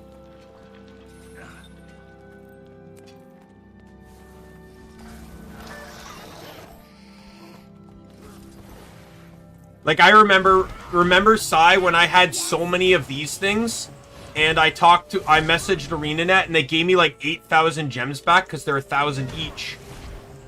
Because with shared inventory slots, I didn't need them anymore. And they're just like, and the person's just like, yeah, sure, we can do that. Just throw them away and let us know, and we can refund them. And then I remember Dan got really upset because they didn't do it for him, but they it was specifically only with it, they would only allow it for the last year, and Dan bought all his stuff over a year ago, so he got a little miffed at that. But personally, to me, I think Dan was more in the right on that. Like, in all honesty, it would have been way better for them to just simply just do it for Dan, because it's like, back when Dan, like, it's the same with me. Back when Dan bought all those I think it was salvaging kits for him. But he bought all of those because he needed one on each character, right? But like, with the shared inventory slots, it changed around so much. And it's not like the gems are going to go unspent, right? Like, you're not refunding him the money he spent on the gems. You're refunding him the gems, which he's then going to use in the cash shop for something else, right? So I feel like they should have just done it for him. Under that specific circumstance, the year time limit shouldn't have, I don't know if that really would have mattered too much under the circumstances, but... Oh, God.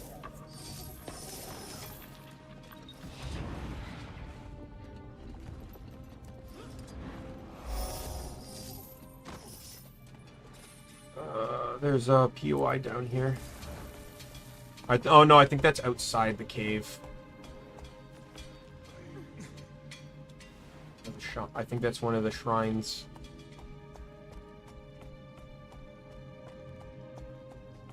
It does, but I don't know. Because I'm just thinking under the circumstances of he's over the inclusion of the of the shared inventory slot, right? To me, anything previous to that doesn't really matter or affect anything.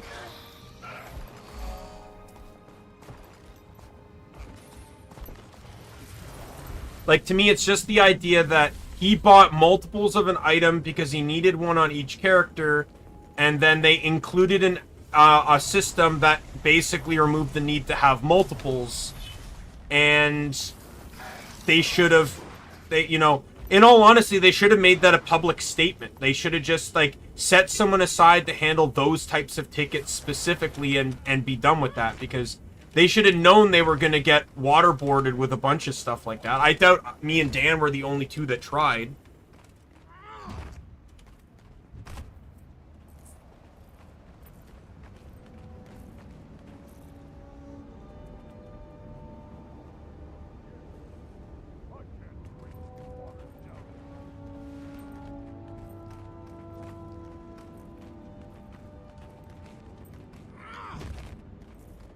But it's like, all I'm saying is I understand why they didn't do it, but at the same time they should have.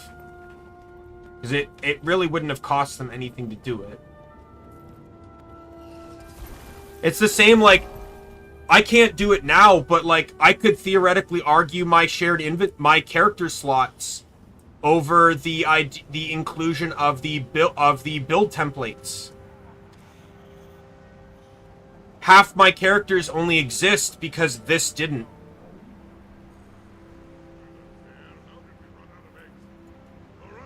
Yes, Chef. Get a decent meal around here. The chef will hear about this. The fastest route passes by the Spirits of the wild. Well, The dredge could pose a problem. You're afraid of bread? Just give me the eggs, no excuses. Knowledge is the greatest treasure.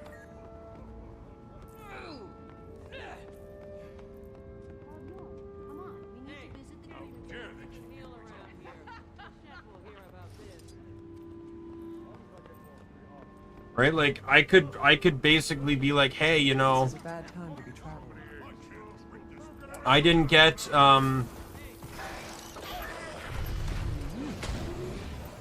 That's also true, too.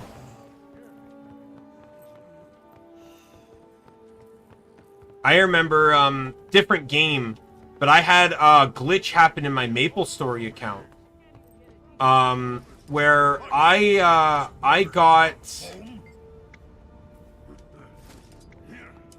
ended up getting, there was an event item that was given to my character, and I think my inventory was full at the time I got it. So it created this additional slot for me to get the item. But then when the event ended and the slot expired, I had an item in that slot. So basically, anytime I logged on to that one character, the game would crash.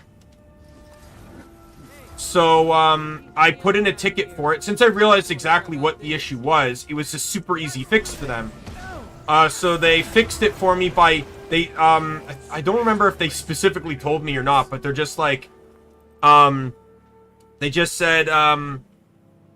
what they did was they put that slot back in temporarily for me to remove the item from it. And then that slot disappeared after a time, but yeah, the whole thing was just a means of fixing, it was just to get the item out of the spot. I've fought straight in places cleaner than this. This is a bad time to be traveling. The spirits of the wild welcome.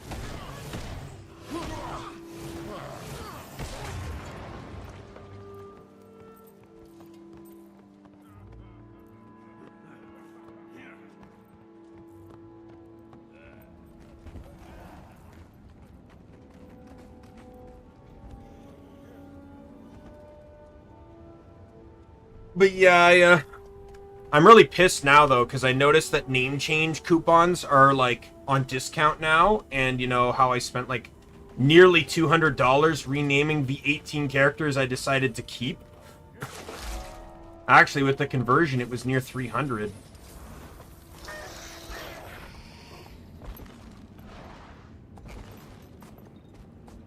Just imagine if I renamed all 42 of them.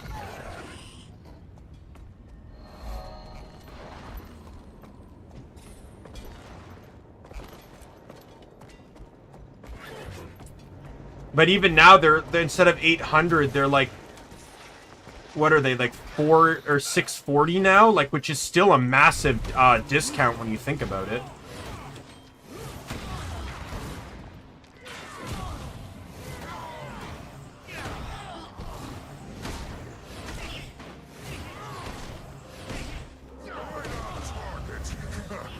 It's my turn.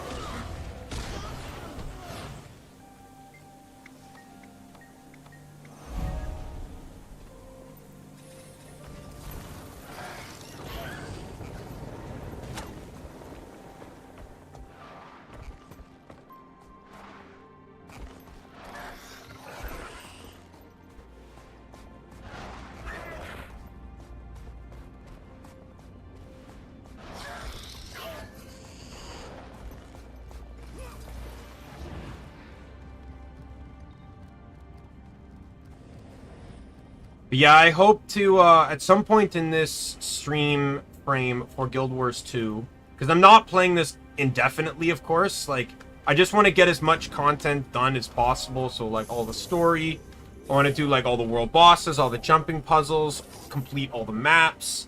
If they release more story after I finish, I will continue. I will come back to it for the story.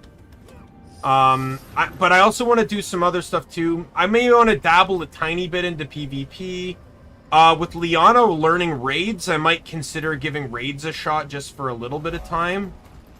Or at least, you know, attempt them here and there or something. I'm not good at rotations. I'm a button masher. So that's why it'd be difficult for me.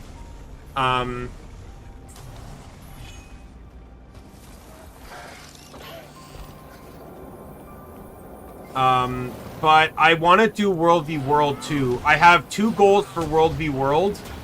I want to get the War Claw. Okay, that's good.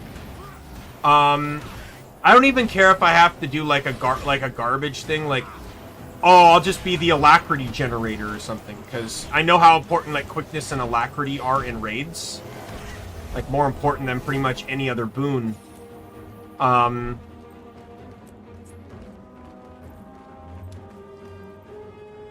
So like I don't care if I have to do that. I know since I would want to do it on this character, I wouldn't mind buying an extra slot just to have that set for like a raid set.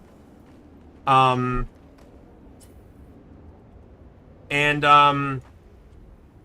is it too? But yeah, I want to get into World v World. The entire, because my 2 goals, so I said War Claw. I want to get the War Claw, even though it's garbage in PvE. I just want it, but there's a Doliak mini. So this is the only other Doliak mini I have, and I'm running the Doliak mini sort of as a salute to Dan. Normally my mini's kind of close to whatever the character is, but it's kind of my salute to Dan, because Dan not only was a World v World guy, but I remember how ecstatic he was when he finally got that Yak Slapper title.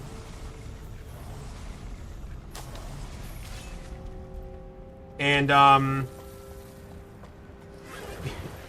yeah, and he basically ran it permanently after that. Yeah, there was history behind that title too. I remember Liana and Dan telling me about it, where basically they had to shorten the amount of, massively cut down on the amount of Doliaks you actually had to escort. It used to, I think it was like 5 times or like 10 times the amount. And someone like did the math on it and basically determined that it would have taken, like, basically, this was, keep in mind, this was in like 2016, maybe 17 when they were telling me about this. Game came out in 2012, and they said, even if you non-stop escorted Doliaks, since the beginning of the game, you would not have the title in 2017. It was like 1 million Doliaks or something like that.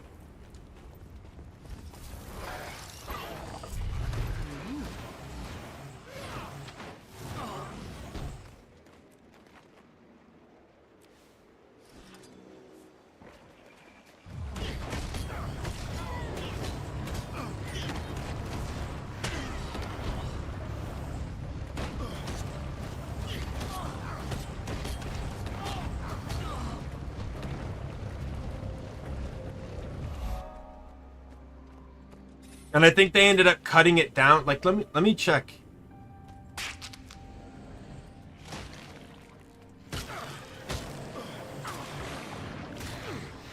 Is that an actual category for achievements? Oh, okay. I wouldn't be like I know there are some pretty nasty categories under the achievements. Like I know there's what's the Olreen weapon one now? Where it's like, there's a legendary of every weapon for Olreen, but then you have to get one for each of the other 6 Elder Dragons as well. Like, they're basically just reskins. But, like, so effectively the entire collection is like, what, how many weapons are in the game? Times 7?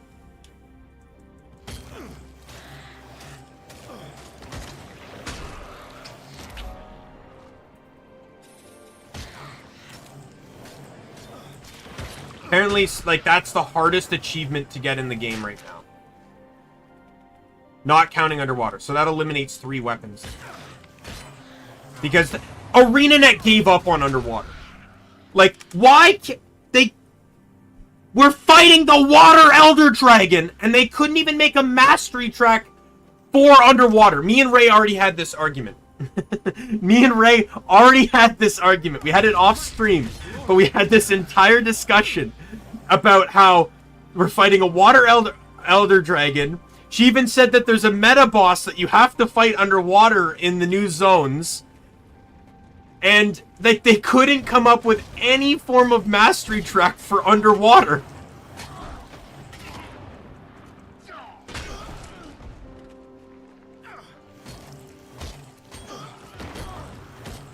My real complaint with underwater is the breather. You don't need it to breathe underwater. All it exists for is needing to get a seventh rune. And a second headpiece. Which, do you know how annoying that was for Fractal, Sai? How many fucking berries I had to farm!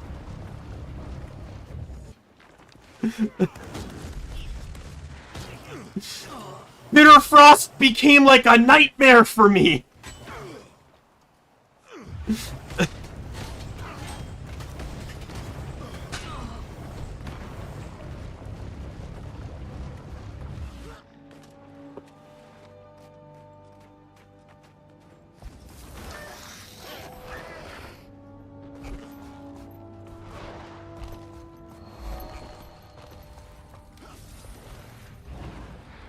Oh my god, just one character after another, every day, getting about 30 berries a character. Thank god I had like the 40 characters I did, or I would have lost my fucking mind.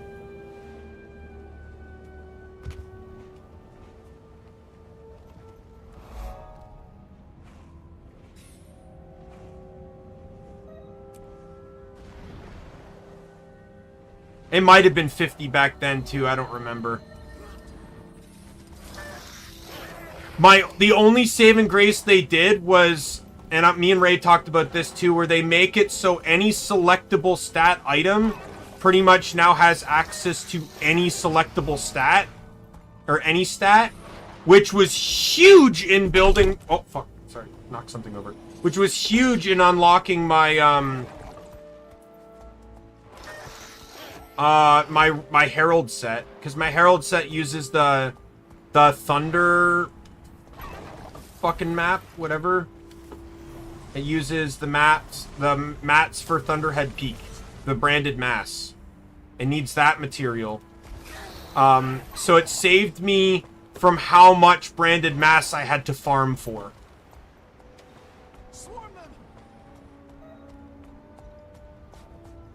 Because it's power, concentration, precision, ferocity. That's the stat type. I forget what it's called. And then when I found out that, I converted some of my Kallenbogs into swords, which saved me 100, the need of 100 of those things. I even had to get Ray to help me. We ran through the story quickly so that,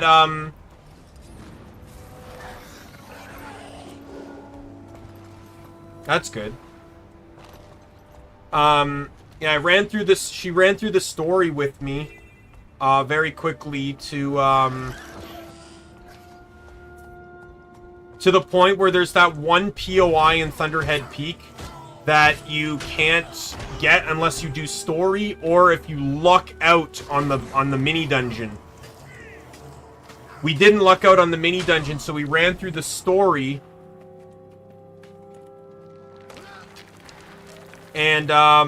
And then she just sat in the room as I TP'd to friend every one of my characters. Which, to tell you the truth, Sai, I don't think I'm going to miss.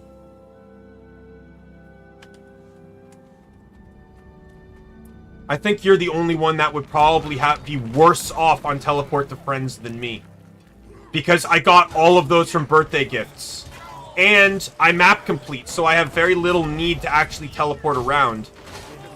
And you are the only one that fits close to both categories, because you have a lot of characters, and most of them are probably have at least good chunks of maps uncovered.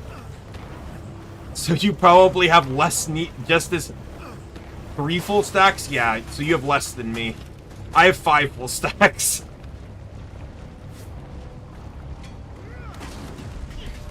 Oh, you deleted a few? Like what, characters or stacks?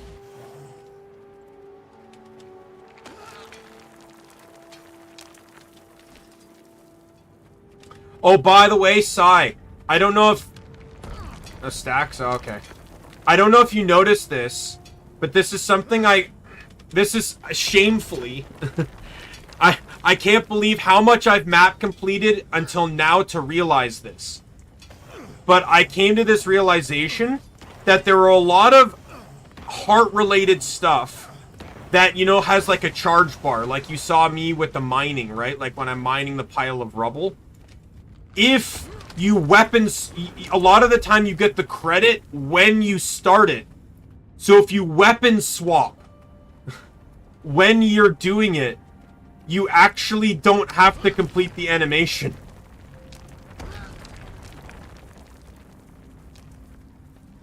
You can't though, like I press the buttons, you can't walk away, but if you weapon swap, then you can get away. Yeah, you just have to weapon swap, but if I'm stuck in combat... There are certain ones I know you can walk away from, I believe, but most of them you can't. If you just map complete though, you're fine. Or if you just weapon swap though, you're fine. It's a lot easier for the non-aggressive stuff.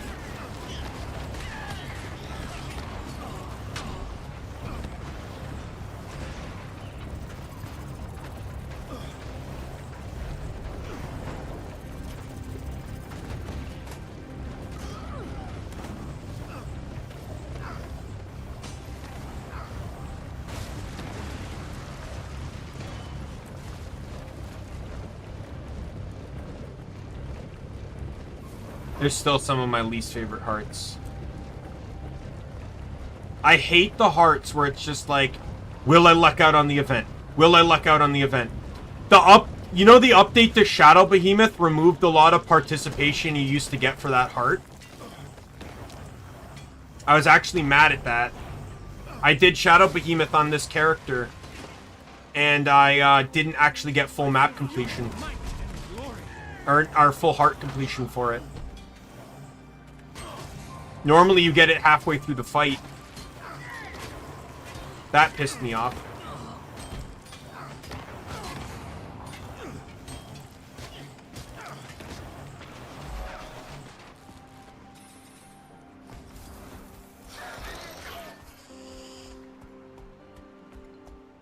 Yeah. So you generally don't get get as much. Oh, hey, Sai.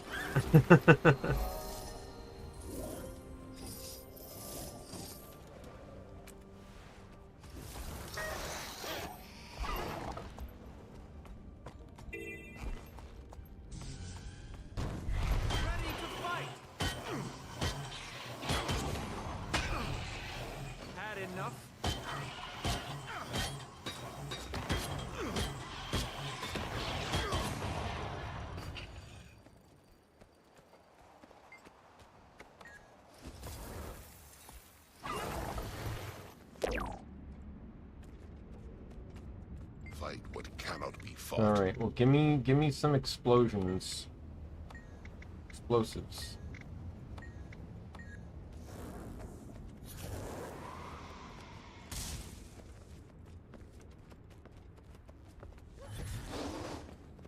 What class are you on? Yeah. Oh, you're on a Tempest. Yeah. I only have one Tempest still, and they're a might generator.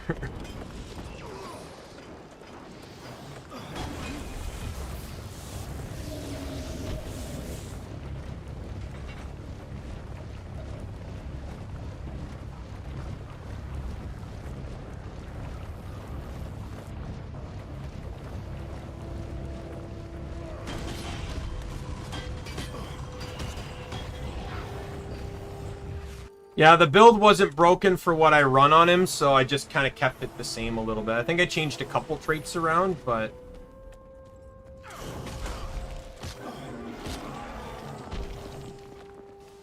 Yeah, I guess apparently a lot of people got pissed at the druid change in this last patch. Cooling down.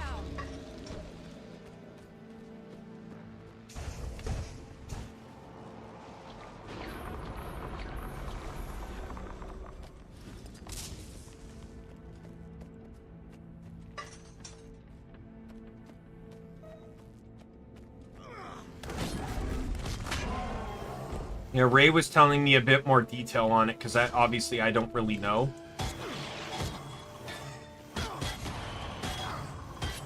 Personally, I'm a little upset, but that's because I ran Spirits before Spirits ever gave Alacrity on my Druid. So I'm upset that Spirits are now basically destroyed. I just ran them because they gave boons. Because my Druid was a Beastmaster. His entire gimmick was that he buffed his pet to fight for him. And the Spirits gave a lot of boons that assisted in buffing my pet. And that was before it ever gave Alacrity, so now Spirits just feel like a waste to me.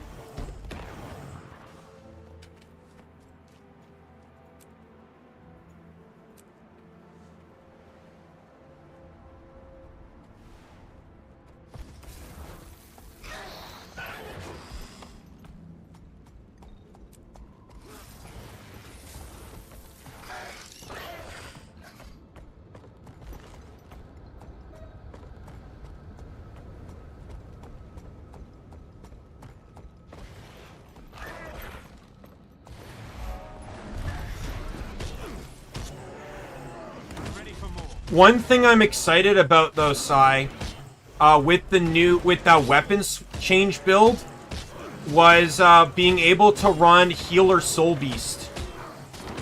Because there are some pets that when you merge on Soul Beast, they give you like healing bonuses and stuff. But what healing does Soul Beast get? Right? But once you get Staff, you don't have to worry about that anymore. Because Staff can heal. It'd pretty much be one of the few ways you can heal others. But I'm interested in giving it a shot. Running Staff Soul Beast.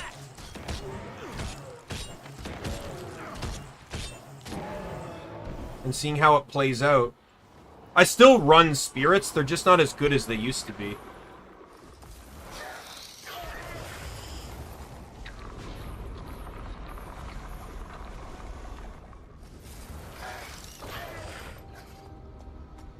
Dead body. Just no other way to name that NPC other than just dead body. Not corpse, nothing, just dead body.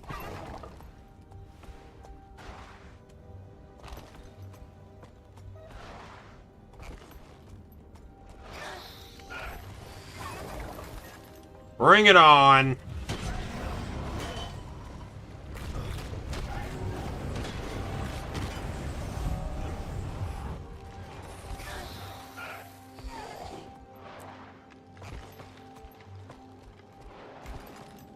If you still have time and you want, maybe not on voice call, but we could still do Fireheart Rise after this if you're up for it, Sai.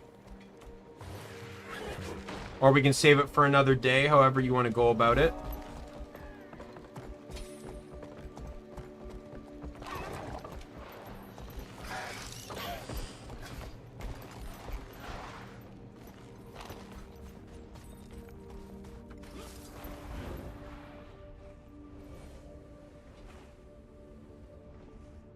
Oh, it's up there.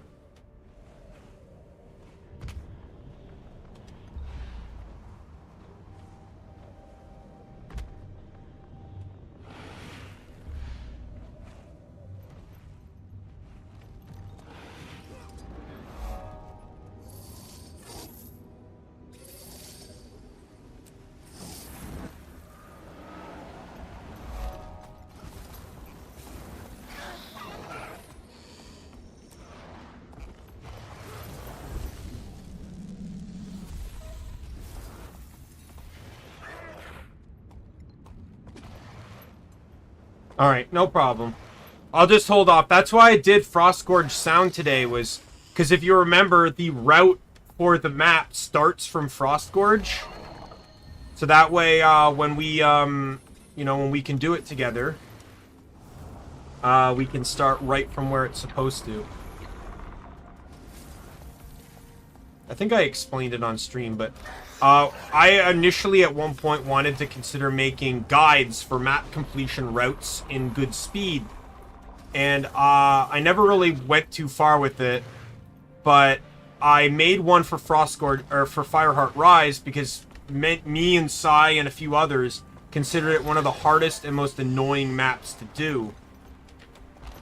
And we, so I did it, found a good route for it and everything, and then actually made like an actual document for it and stuff. And I sent off a copy of it to Sai and Liana to, I don't think Liana ever did anything with it though. She just looked over it, while Sai actually used it. And he says I don't know now, but you said back in the day that you would still, that route became like your way of doing it.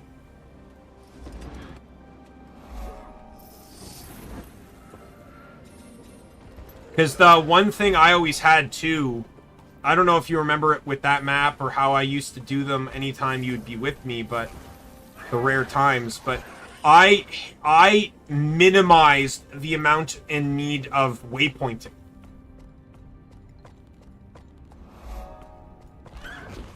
Right? Like in my routes, I very rarely waypoint unless it's like the best, unless it absolutely kind of needs to be done. I try to go in as much of a line as possible.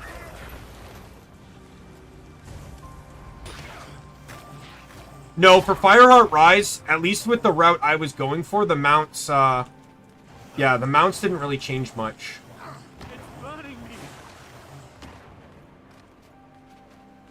The only way mounts would change much is if you were if you wanted to go in a different direction. Mounts only changed a few other locations. The general consensus for mounts simply were just speeding things up. My pain is easy. Like, it didn't change much else other than just making things faster. Because, like, you already had gliding to eliminate, I need to get this stuff over here. Ooh, onions. Gliding already eliminated the, fall damage consequence, and that was probably the biggest update to map completion, was that, like, you could just jump off cliffs without dying anymore. You rarely see me with it. Fall damage was, like, super annoying because if you weren't careful, it reset everything.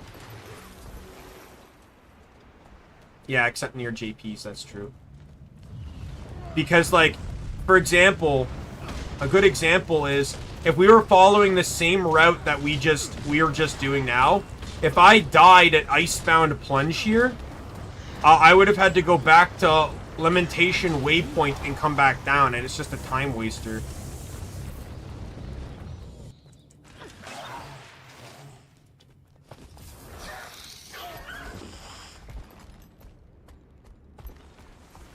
This is the heart I'll tell you, Sai, this is a heart I will never forget. And you want to know why I'll never forget this heart? You know, the first character I ever map completed with was my Condi Guardian? You know, back before Heart of Thorns even came out. Like, we're going back to, like, just joining the game and stuff, and, like, you're just getting into the game in September 2015. Right? I don't know if these will count for credit, but they're gonna die either way. They did not. And what is the primary condition that Condi Guardians do? And on top of that, this is when you're playing your first character in the game. So you don't have any good builds. All the gear you have is just the random stuff you find. So I just went with whatever I had that did condition damage, since I knew that's what I wanted. So, like, I had a weird combination of Sinisters you couldn't, like, get in this. Sinisters was Silver Waste exclusive, right? So it was just a combination of like carrion and rabid. It's just like, so it's like I didn't really have a whole lot of power. So it's like I'm just sitting here throwing fire at enemies that can't be burned.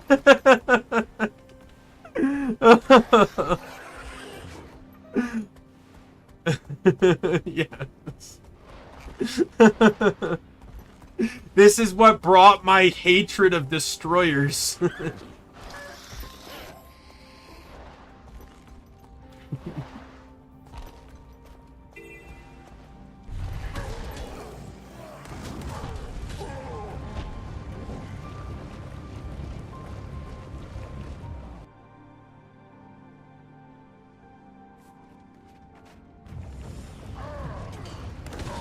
and glory.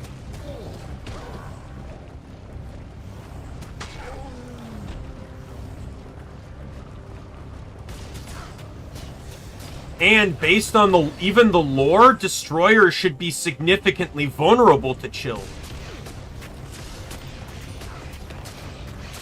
Like, chill on a destroyer should have an increased effect. If, you know, if we go by the lore. Same with burning on Ice Brood.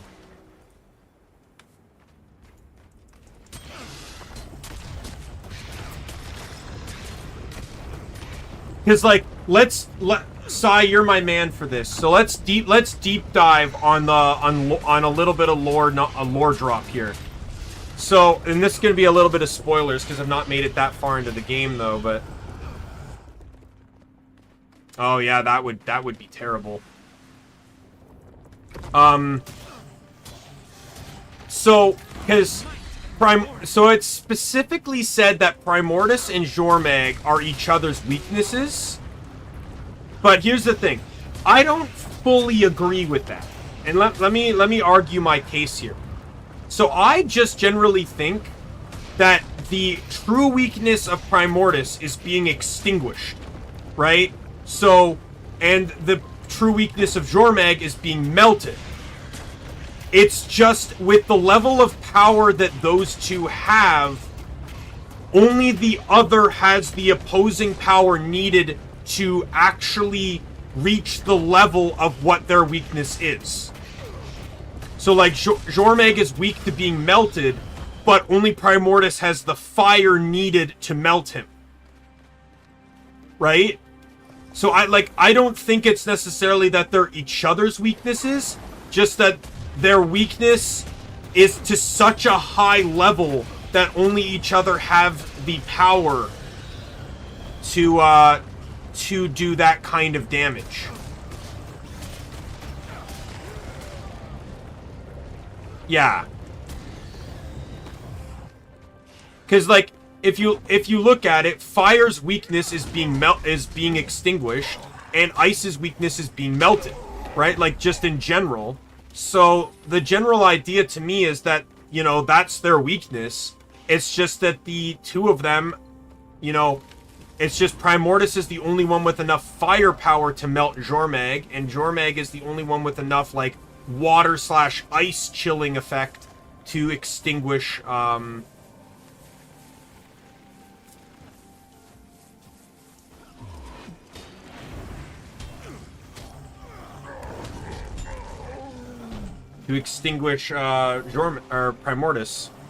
They also nerfed Primordus' size, I see.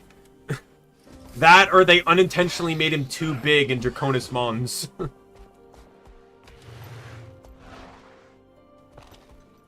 Yeah.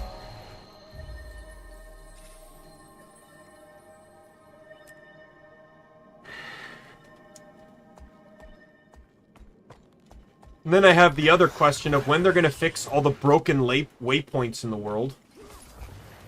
Because, you know, that would be fun for them to do. You know, like the ones in Brisbane and Gandaren and, you know, yada yada. Hey, Sai, how do you feel about taking on a champion, Etten?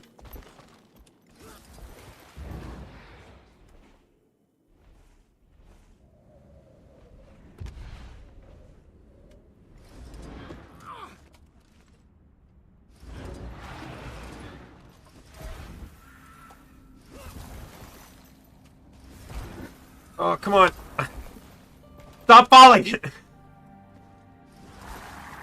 Now, what set do you think I should go for this side? Do you think I should just stay on my tank set?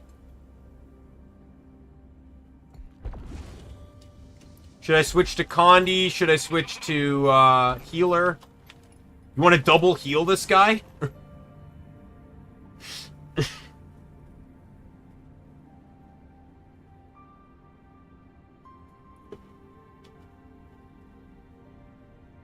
So do you mean Condi? Or do you just mean, like, let's just kill him?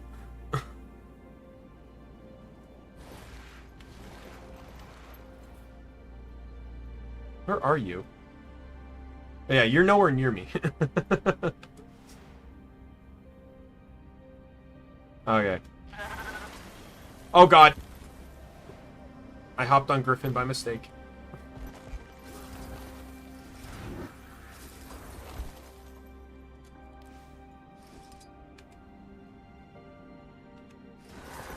I will wait for you to arrive. You're going the wrong way, Sai.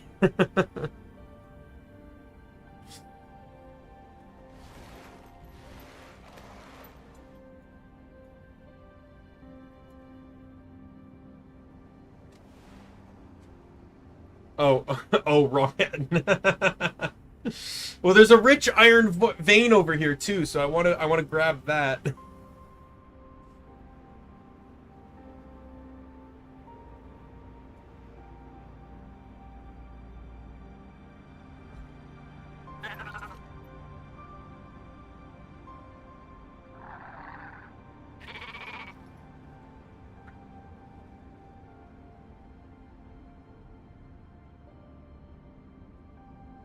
Ooh, one sec. Let me, I want to get some food up again. Let me use my mini boosters. I'm running karma food so I can, just rack up some karma since I'm map completing. Let's go! Bunny bomb! I feel furious. Black Legion, see it done. Kala, too OP.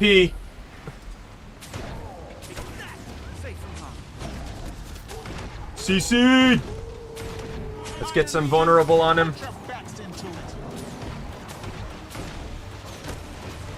Get that bleed out. Here, let me give you some alacrity there, Sai.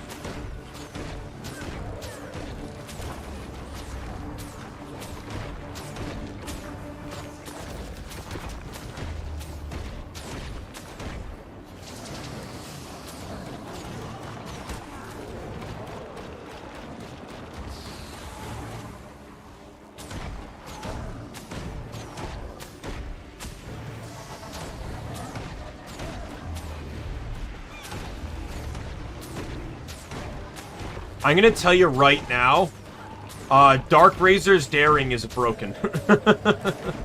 The amount of dazes that thing gets in is insane.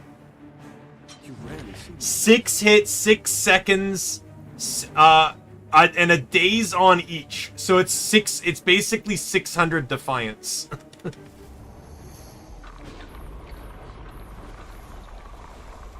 Gotta get me some leather.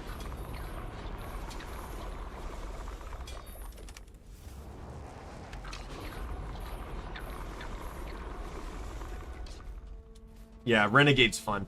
Since we're just traveling around, let's party for at least just the time we'll be traveling around together. Might as well.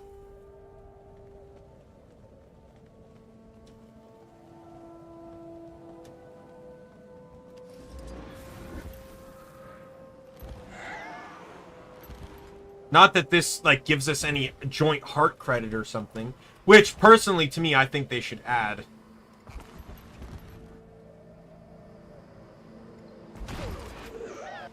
Like, I don't even know, like, what does partying really do in this? Is it just, like, priority boon share?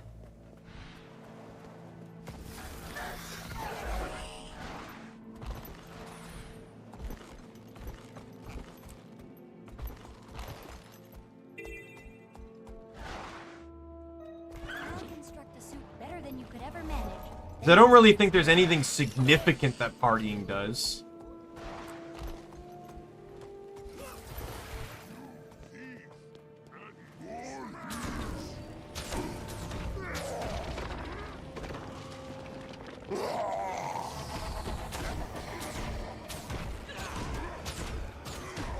Oh yeah, well that, true, yeah.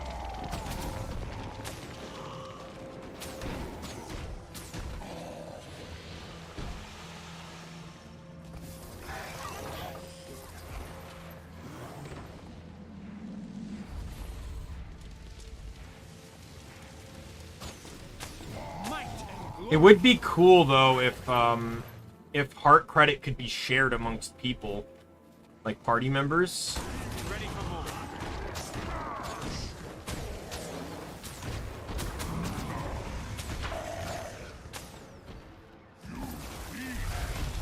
I don't know if this is an unpopular opinion, but I don't really like the Sky Scale's engage skill.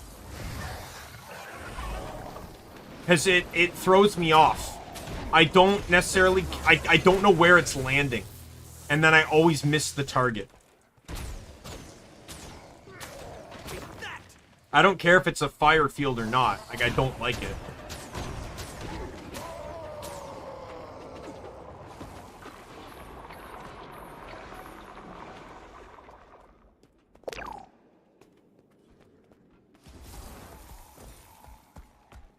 Some ways I kind of wish it was targeted.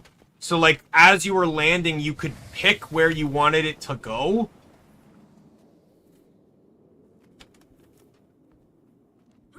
That was unexpected. But I don't know how that would work if you're flying. I just prefer to be in Griffin and just land.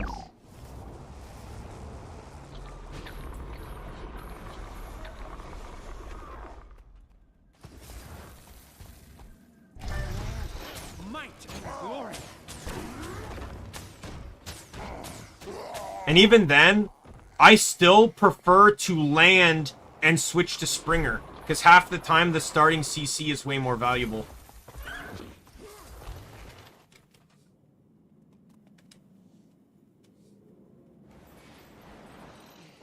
Thank you. That was surprisingly helpful. I guess that could work, yeah.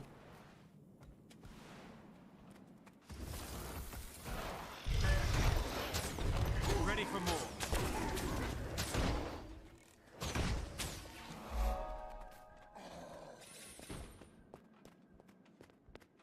Like, I remember when the realization came out about how broken Springer's ground pound was. Like, do you remember the first bounty we ever did, and as a guild when with Springer out? Like, almost everyone had Springer, and I think it was what was it? The girl that walks around in Fields of Ruin, and almost everyone had Springer out, and Fingal talked with her. And then once she was active, we just jumped her. And she got CC'd and burned so fucking fast. She was gone. This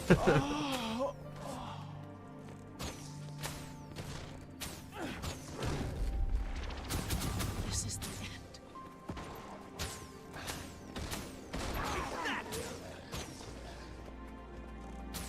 My pain is easy.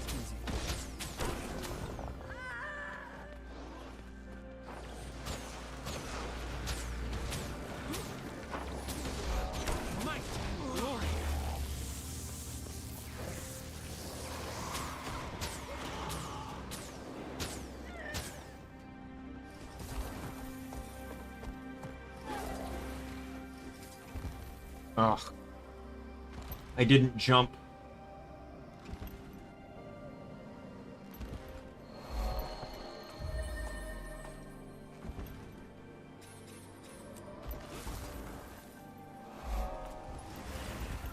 And we never got around to ever doing a 5-target bounty, but I think I remember pointing out that if we did a 5-target bounty, just the Springer engage at the beginning could be hugely valuable in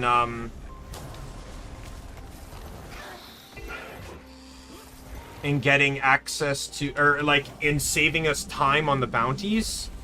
Because just imagine if every time you initiated with a fight, you automatically started with a broken break bar. Huge. Because in a lot of cases, that's removing the mechanic of the fight. Like, I know, like, the barrel guy, for example, in Gandaren.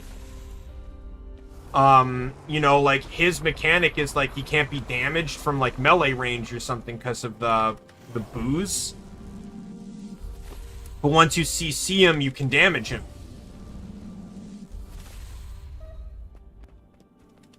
Yeah, damage resistance, that's it. He takes, like, almost no damage from melee from within the range, but once you CC him, that disappears.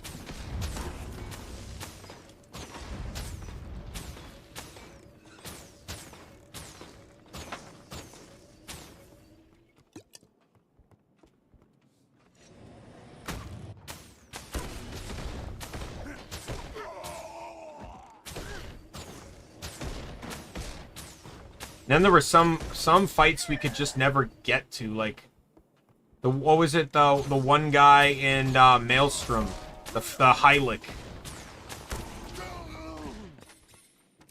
I think only once we got close to him and we timed out on him. Like his fire was just too good.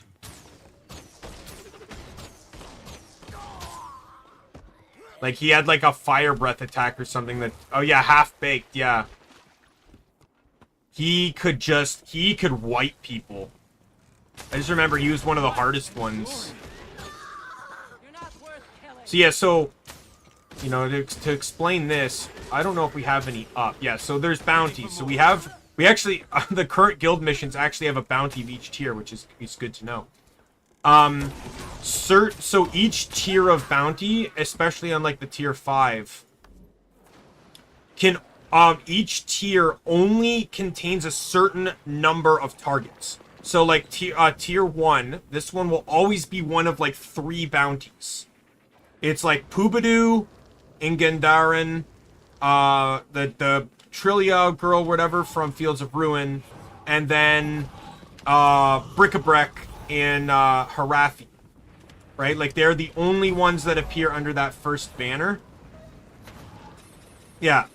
And then it kind of goes up. So it's like Half-Baked, I think, is a rank 5 bounty. You can't get higher than rank 5. Or it's like, so it's like you have to be, what I mean to say is you have to be doing the max like the highest difficulty bounty to be able to fight him. So obviously he's a very difficult challenge, a very difficult oh fuck, the jumping puzzle. I want to get the waypoint, and then we'll go into the puzzle. I just like having the map uncovered. I don't care if we actually do the puzzle or not. Oh my god, Sai. I should tell you this. So, when I was getting hero points for this guy, I did Dragon Stand, right? So I got every hero point in both Path of Fire and in Heart of Thorns. Because I needed every single spec. I believe it's over here, right? The entrance. Yeah, it's right here.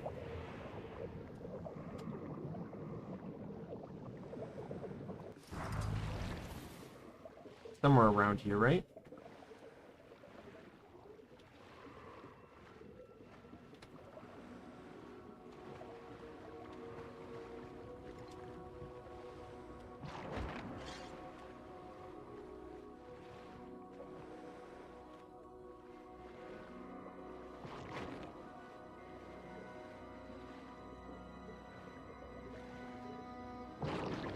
Hey, Shark, you need to calm down.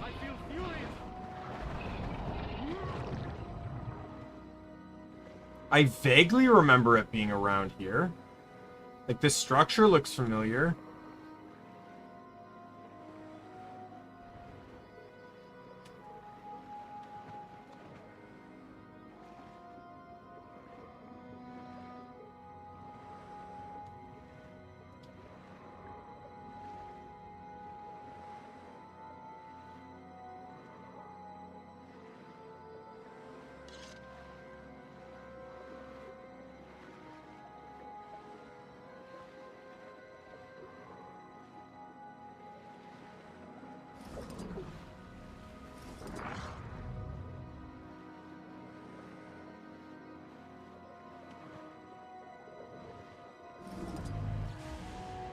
You know, the very idea of a hummingbird underwater is laughable to me.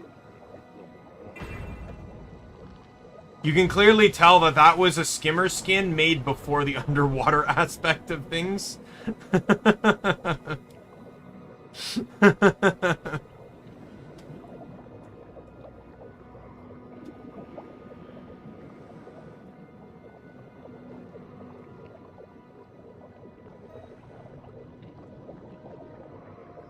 I feel like that's more believable, especially when the class uses magic.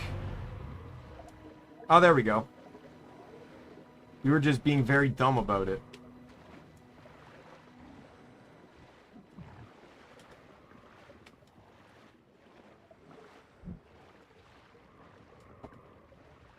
We know the entrance is here, right? Like, we're not being dumb, right?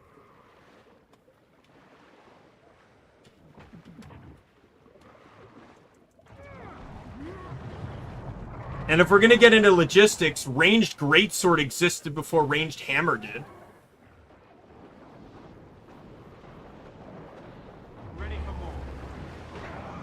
You know, when I think of greatsword, I don't think of using it to fire a beam cannon.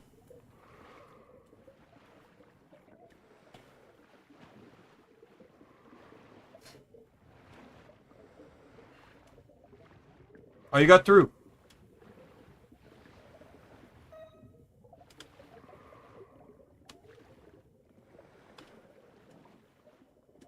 Oh, I see it, I see it. I think. There we go. I knew we weren't dumb.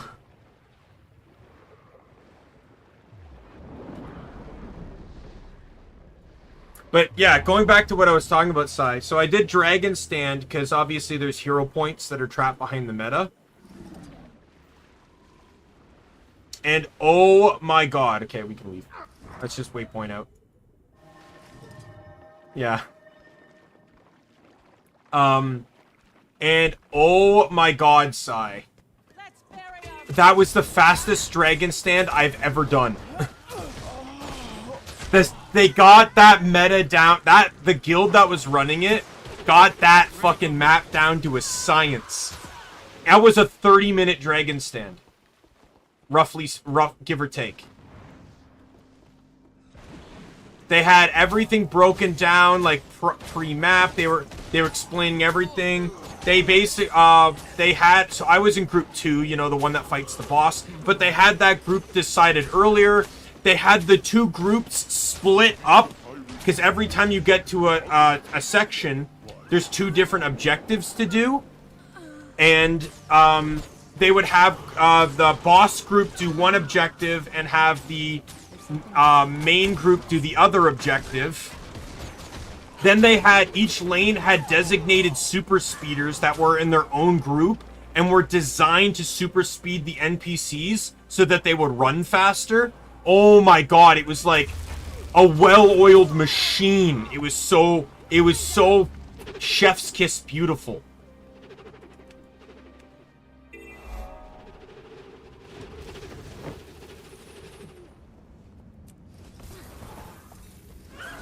This is one of those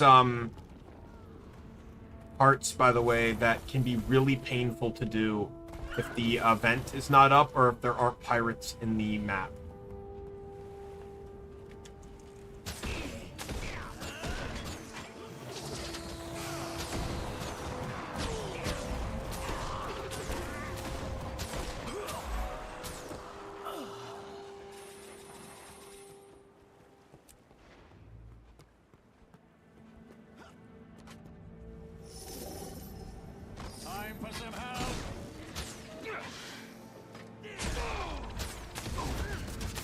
Yeah, they're all friendlies. So it's like,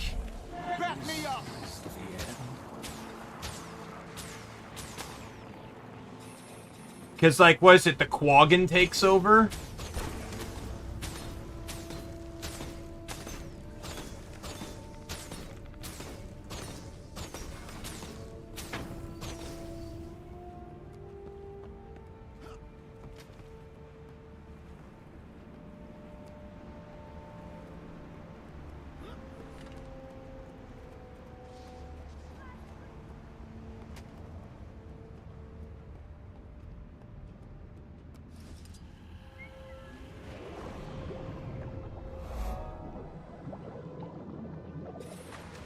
All right.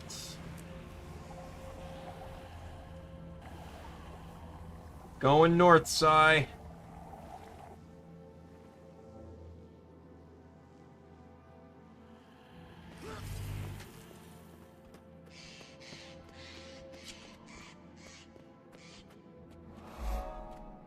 Come here, now!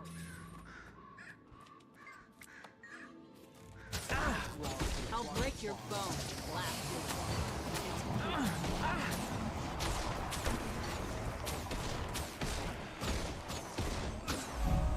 Oh, do you want some help?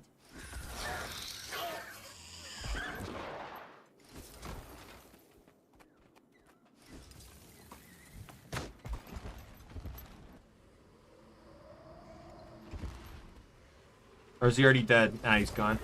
Well, that's fine, because there's a sky scale thing underneath this bridge. Oh, whoops. Whoops. I'm still trying to remember what I put my sky scale on.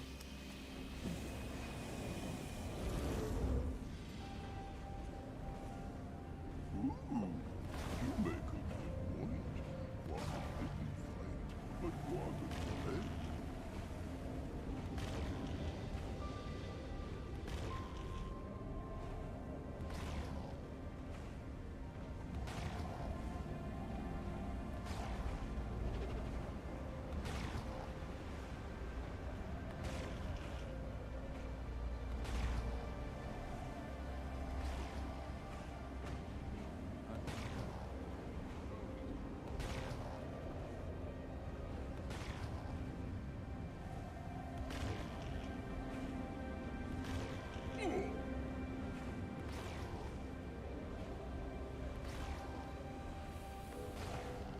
Yay! Now to go to the far superior mount.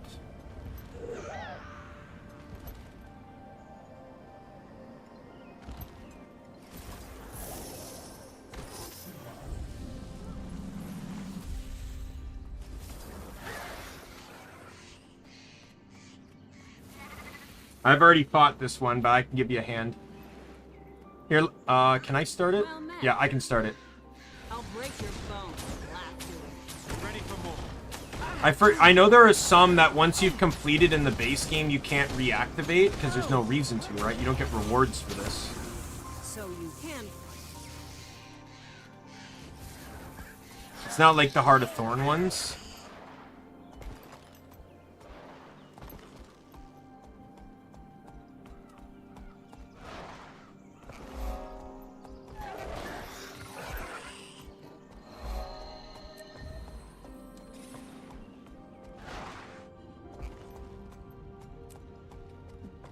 That is true.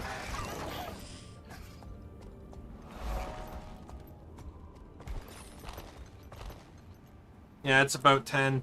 It'd be shorter, but because of the method in which I stream on, I can't, like there's ultra low, what was it? Ultra low and...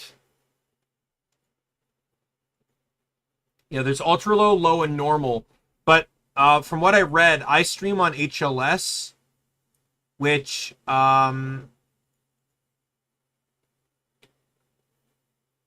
because I stream on HLS, I can't run on ultra low. From what I that's what I read up, anyways. Ready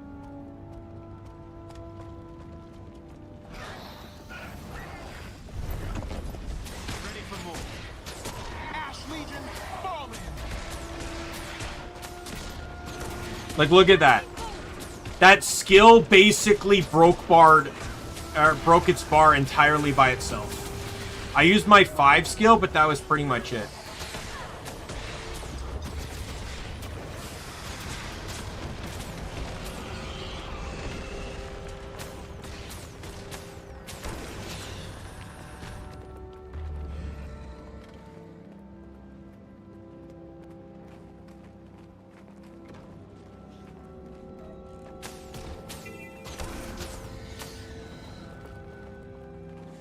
I feel like that Not that I'm complaining, but I feel like that should be nerfed. Like, it's a bit powerful. And it's an AoE, too. It's not even single target. Like, it doesn't just pick 6 individual targets. Like, it does it to all of them.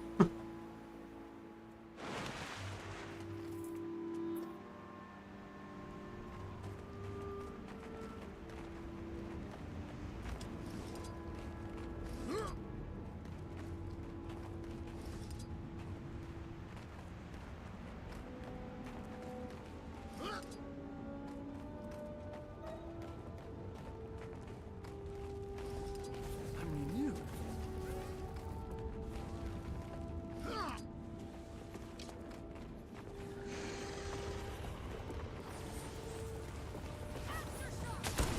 Ready for more.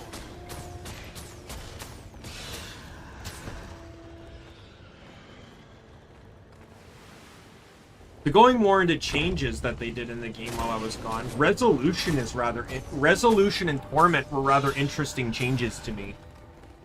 So changing, like, in all honesty, I agree. Retaliation was basically garbage. Because the damage you dealt back was so insignificant.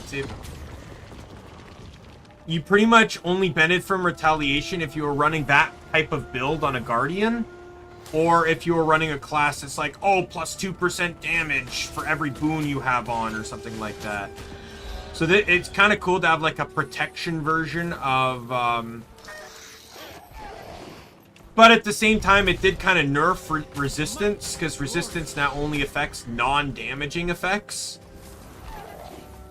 You know, so, you know, you gotta take some with the bad, I guess, but... Considering I imagined resistance was overpowered in the first place, like... You know, just... Oh, look, I got a boon, and then... Boom, you, I'm heading to, the top waypoint here, Sai. Just, so you know.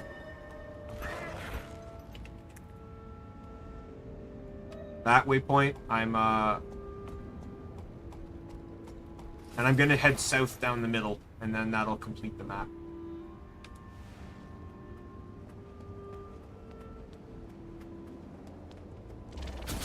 My pain is easy.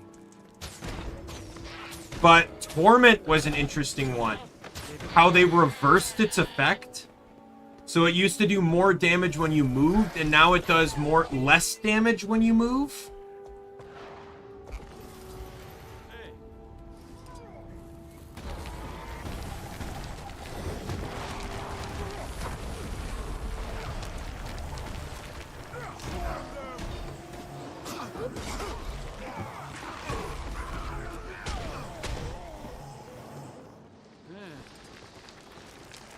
Safe from harm.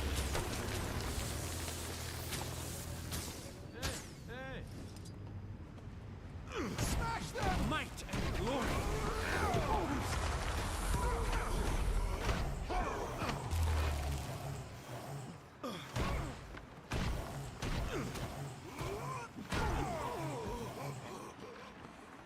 Like, I guess in PvE it makes sense, because...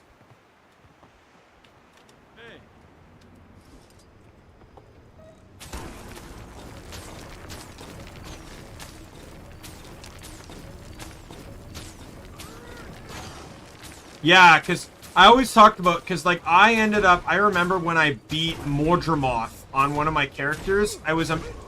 when I beat him on one of my Mesmers, that Mesmer used, like, Staff and Torment and stuff.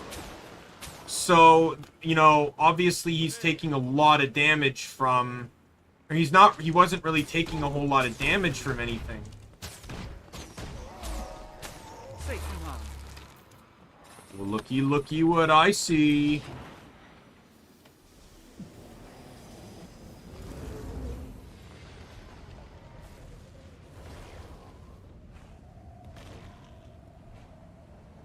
And it's beneficial, too, for certain enemies that just stand still. Like, there's a lot... Like, pretty much any ranged enemy doesn't move unless you get out of their range, so...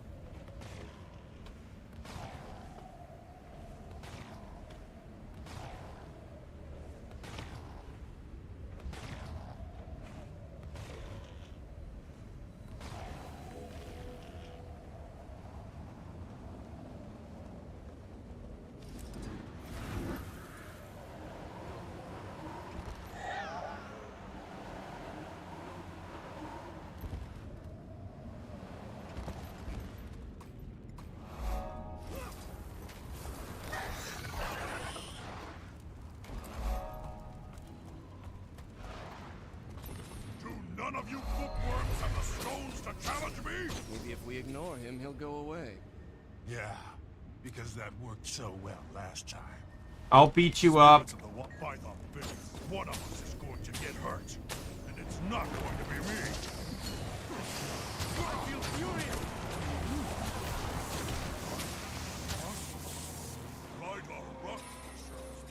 I just need to head. I just need that here wait or the POI that's down here.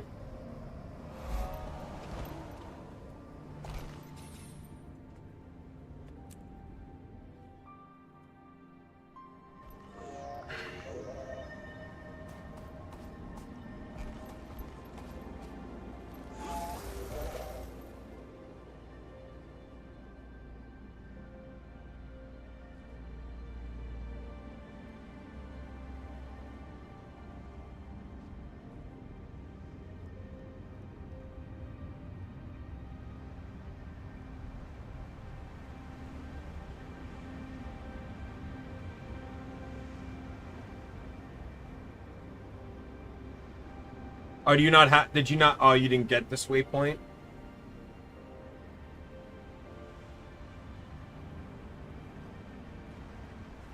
Yeah, it depends on. Yeah, I can agree with that. Well, I'm not to that extreme, but you know, and Spider, I can agree with that. Like, the first part of it's like age. Well, no wait, no sorry. Age is how you feel. Like, in a way, like, obviously for medical reasons, age is a number, because that's what it is. Okay.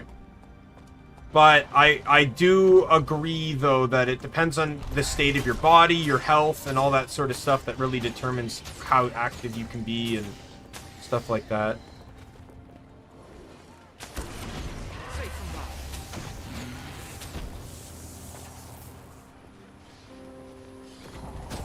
Some of the most spry people I met were people that were over the age of 80, so... Gave it my all. Mike! Iron Legion, put your best into it!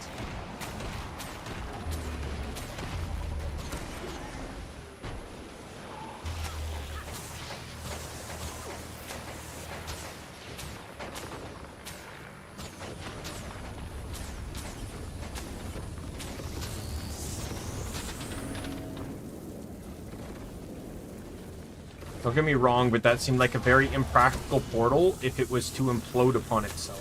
Mike, glory.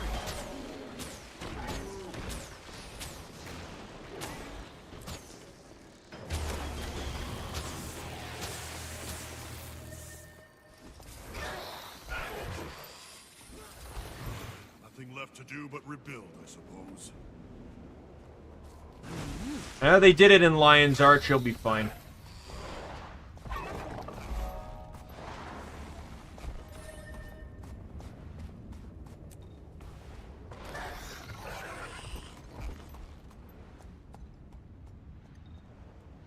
This one next.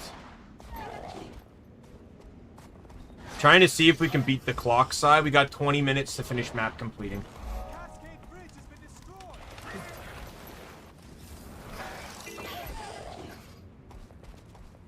Where are the portal guns? Do we get that from the heart vendor? Yeah, we get it from the heart vendor, right?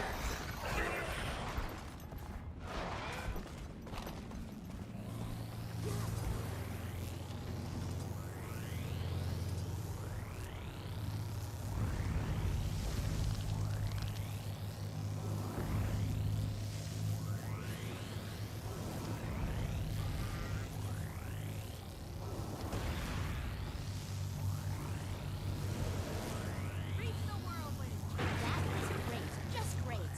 Color me impressed. I'll be sure to provide you all with the reward fitting such impressive work.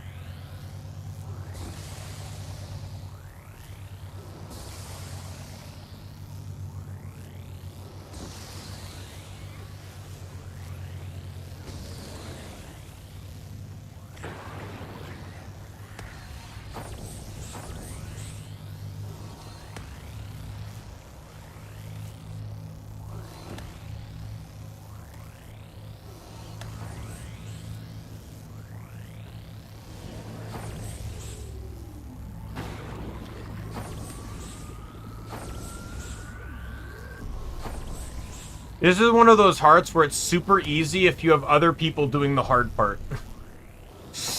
Like, what I'm doing for the heart is super easy as long as it's prepped, but it requires people to do the other part. There's another one in Plains of Ashford that's like this, where you have to, like, capture the Minotaurs and Salamances. If other people did that, all you have to do is fight them. Like, I'm done.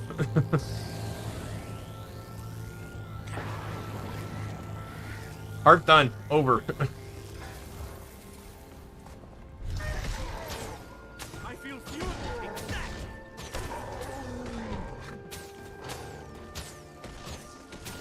To be perfectly honest, Sai, it was already stacked before you got there. Like, all 5 orbs were there.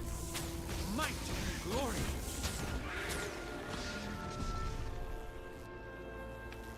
Alright, there's I think a blurry part of my map over here. I think it might be another heart.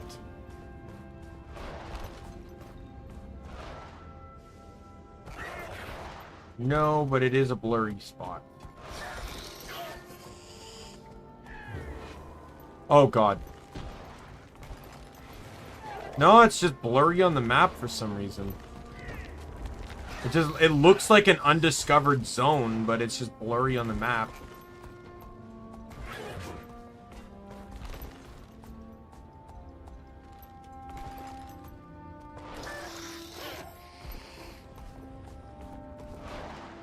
But, like, my point still stands on that. It's like, it's one of those hearts that if someone else has done the harder part, it's an easy heart. But if not, then obviously you have to accomplish everything. You have to do the hard part to get the heart.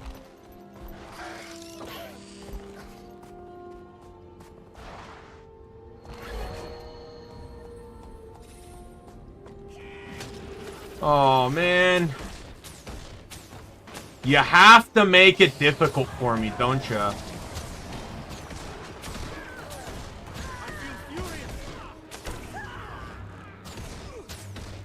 Yeah. Oh, no, I have to play the game, yeah. Hey, I never said I wasn't playing the game. I just wanted to do it easier. Like, the one in Plains of Ashford is fucking terrible if you're playing Condi. Because you use the one skill that causes bleed, and you're taking off like 10 to 15% of their health bar. And it's like you need to hit that 4 skill before they die once they drop below 50.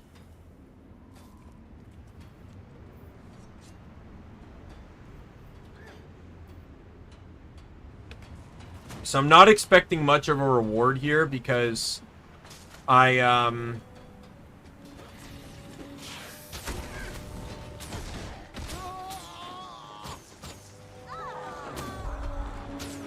Stop killing my workers!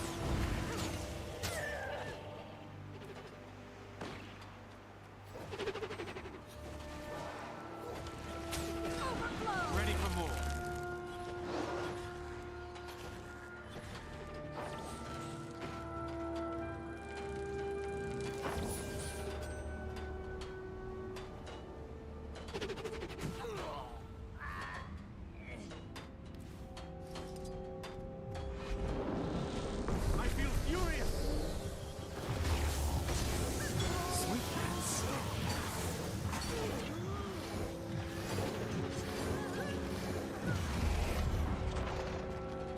There you go, Sai. Base, we got permanent might, fury, and quickness now.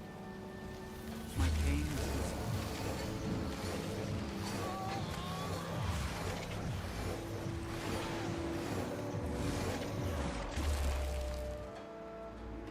I'm not necessarily against the change that they made to this though for Herald. Like now the change allows me to run basically permanent quickness, which I'm happy with because it makes Hammer useful.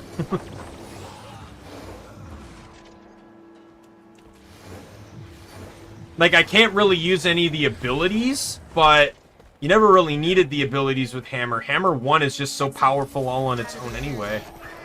completed on schedule. To be honest, I think this bridge is stronger than the original. Good to hear. Can't wait till it breaks again.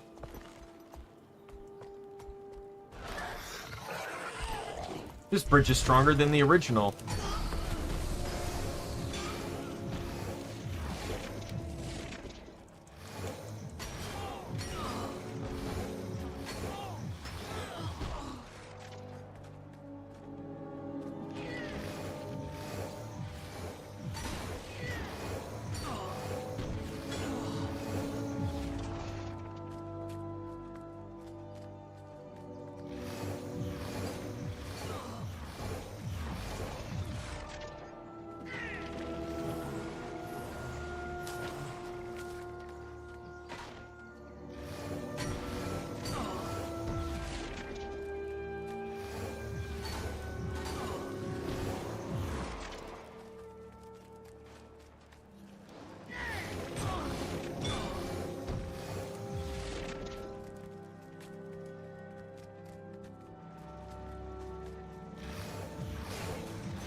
Have you seen the different outfit appearances, like, up close of each of my 4 builds?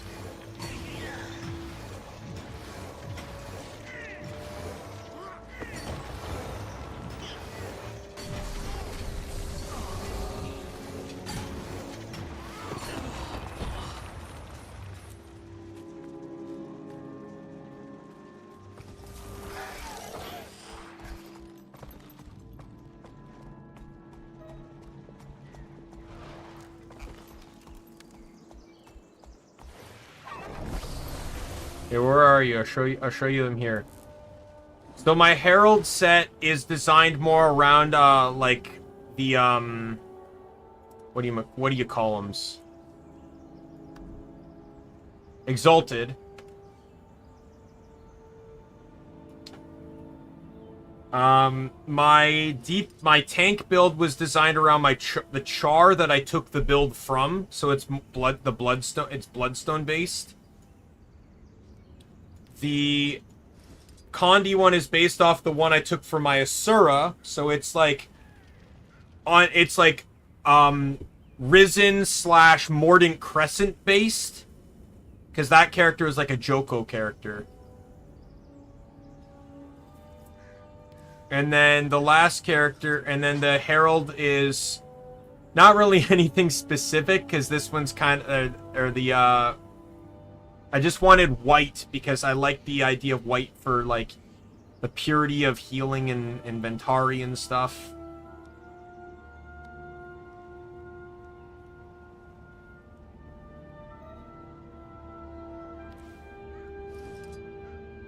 Yeah, what do I have left here? I have 1 waypoint and a vista, which are directly south. Time to beetle! Or shall I say armadillo?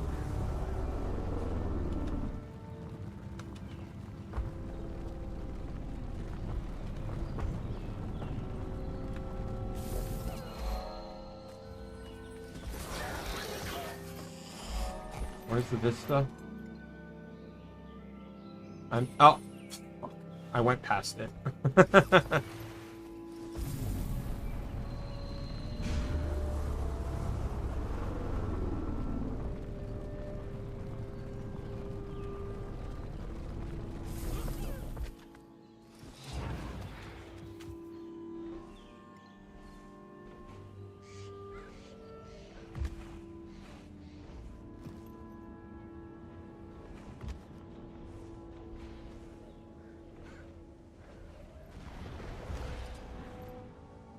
And that's map completion. Man, I only got a transmutation. Where's the key? Where's another key? I only got 1 from Frostgorge Sound. Not gonna lie, Sai, not counting towns, I've gotten more keys than transmutations from the map completions. Nothing, the more things change, the more they stayed the same, right?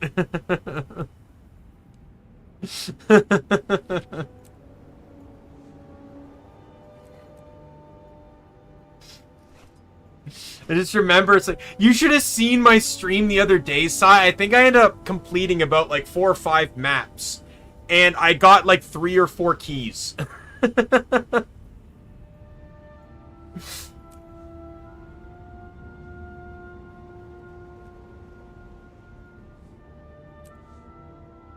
Yeah. I actually even got a flaxseed node. Sold that, made a quick 25 gold.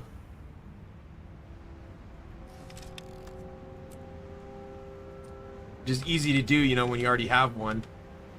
Alright, I think I'm gonna do Dredge Hunt next.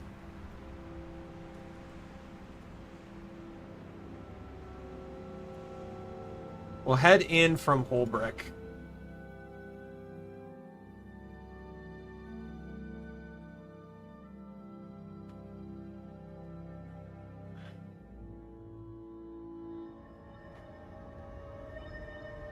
All right. Well, thanks for joining me in text only for today's stream side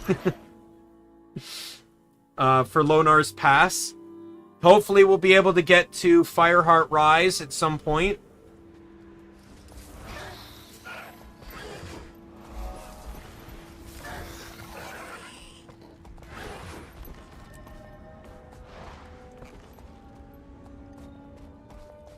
Alright, sounds good. I'll definitely save the map for you. Even if I do everything else, I'll save Fireheart for you. And then we could goof off and do something else, like maybe run dungeons or something. Whatever there's time for.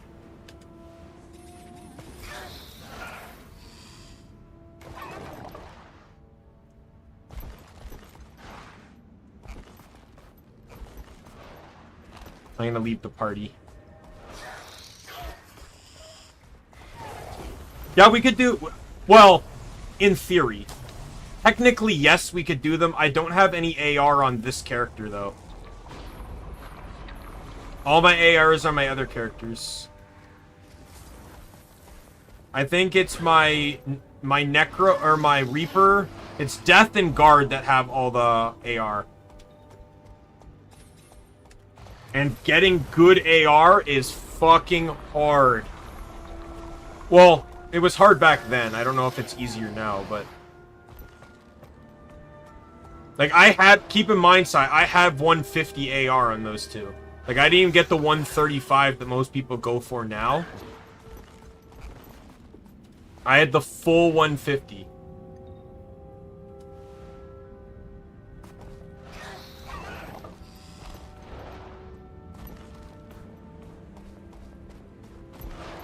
I don't remember which direction I go for on this map.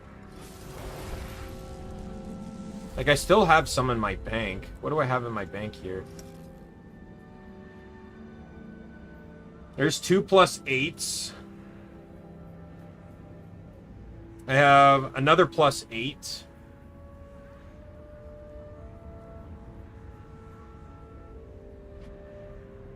Two +11s. There's 2 +5s and 3 +7s.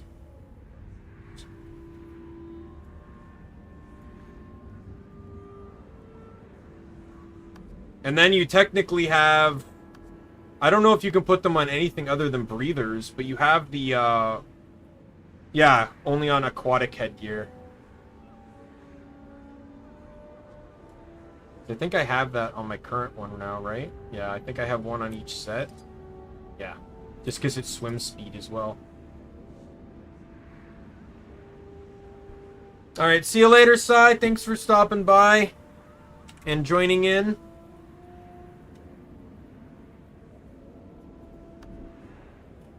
Like, how much AR is that if I just factor in just that?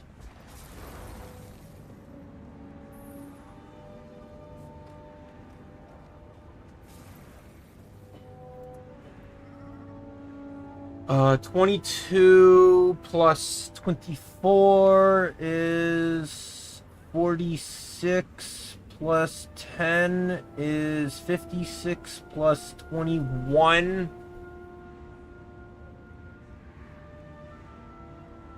77, which is about halfway there. That's not actually that bad. It's a full-on Bon Jovi song. Right? And then if I want to spend the money, I'm sure I could probably upgrade the 567 that I have.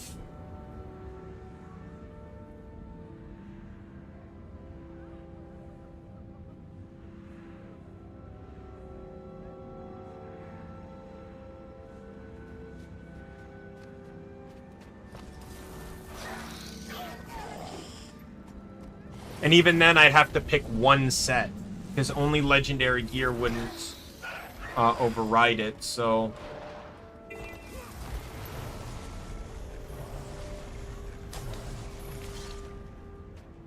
I would have to pick one set to run that gear on, and that would be it. Like, I don't see myself maxing out all 4 sets. I'd have to buy extractors if I wanted to change that.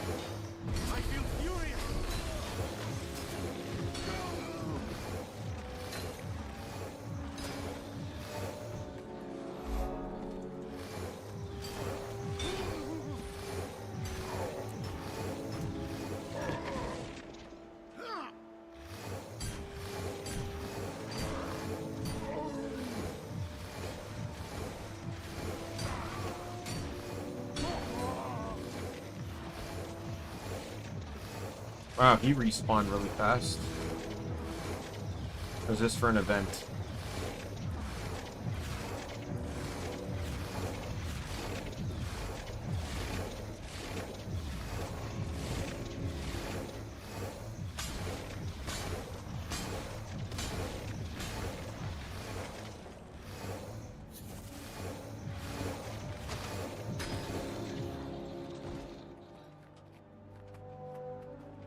Do fractals, but I would like to do the story modes of all the dungeons.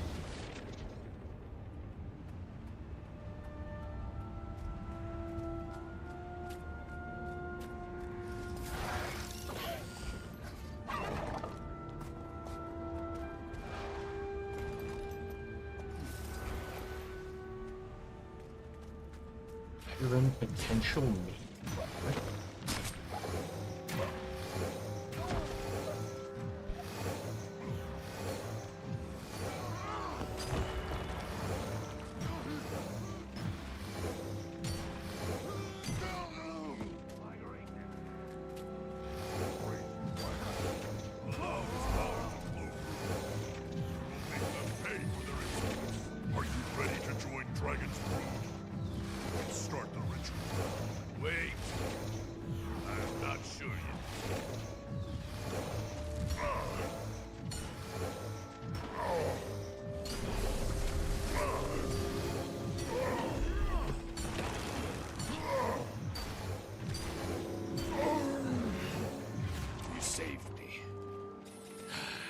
What a fool I've been.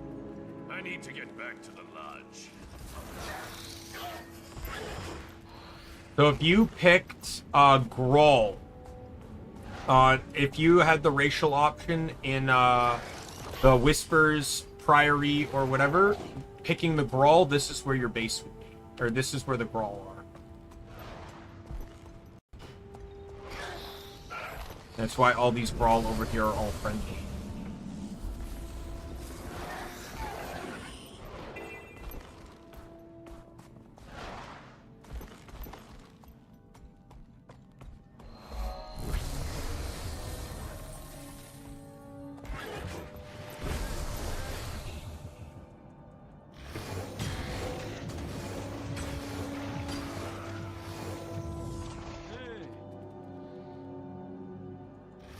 I would like to get this map and Timberline done for today. That's my goal. I appreciate Sai joining me in for Lonar's Pass. But yeah, if I can get those 4 maps done, then it leaves me with... I can do like Bloodtide, Sparkfly, and Mount Maelstrom, as well as maybe Blaze Ridge or Iron Marches.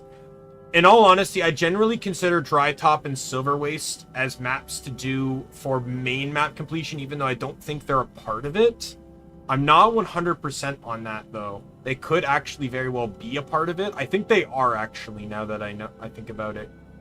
because I think they factor into this total. So I could do that, and like, you know, if it comes down to I just leave Fireheart and then play, and then when I play with Sai and we do some other stuff, or if Sai's more available sooner, we can do some other maps while we're at it. He said fractals, but I may try and talk him into dungeons because I really want to do the story on all the dungeons. I'd like to do the dungeon paths too, but you have to do stories first, and I would actually like to watch the stories.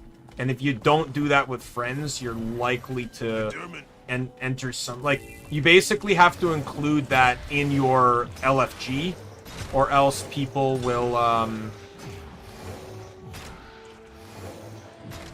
people get mad if you watch the story. It's actually really dumb.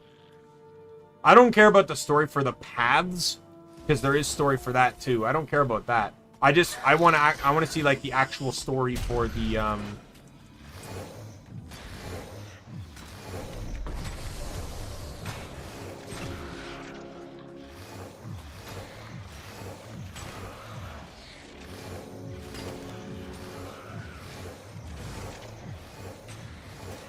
and like I just want to see the, because that like that story, like the story mode story is actually like so as you progress through the game, you're going to here, you're going to there, but the story mode in the dungeons is what's happening with Destiny's Edge as you're progressing through your adventure with the Pact and the orders and stuff. It's the process of a lot of them getting along better, or like forgiving each other and stuff.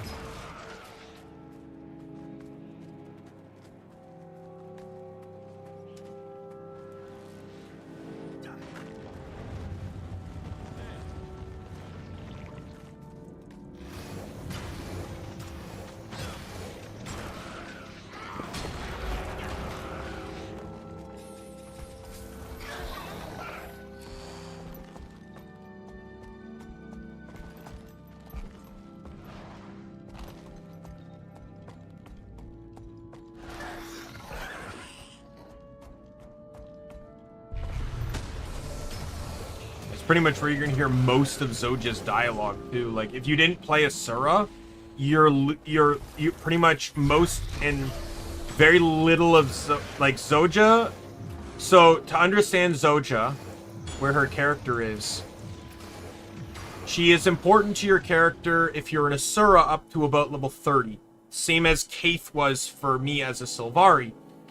Then after that, you see, regardless of race, you'll see her only in the story dungeons that she's in. So, like, not all 5 members of Destiny's Edge are in every story. I know for a fact Zoja's in Cauticus Manor, and I know for a fact she's in Crucible of Eternity. I think she might be in Twilight Arbor and Sorrow's Embrace. I know for a fact she's not in Ascalonian Catacombs or in Citadel of Flames, I'm pretty sure. And I doubt she's in Honor of Waves either. But she's obviously she's in the story mission for Ara as well. So it just comes down to and then she pretty much doesn't appear until the direct end of Heart of Thorns, and she's not been seen in story since. Supposedly she's coming back for the next expansion.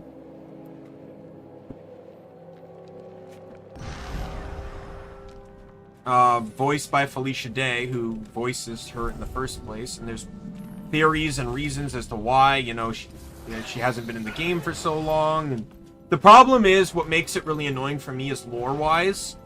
Lore-wise, you get to choose Logan or Zoja to save. And when you choose...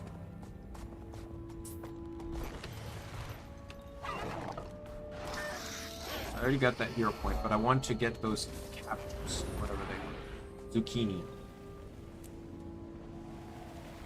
Oh, there is cabbage here. I think the zucchini was just... Oh, yeah, the zucchini was just an off one.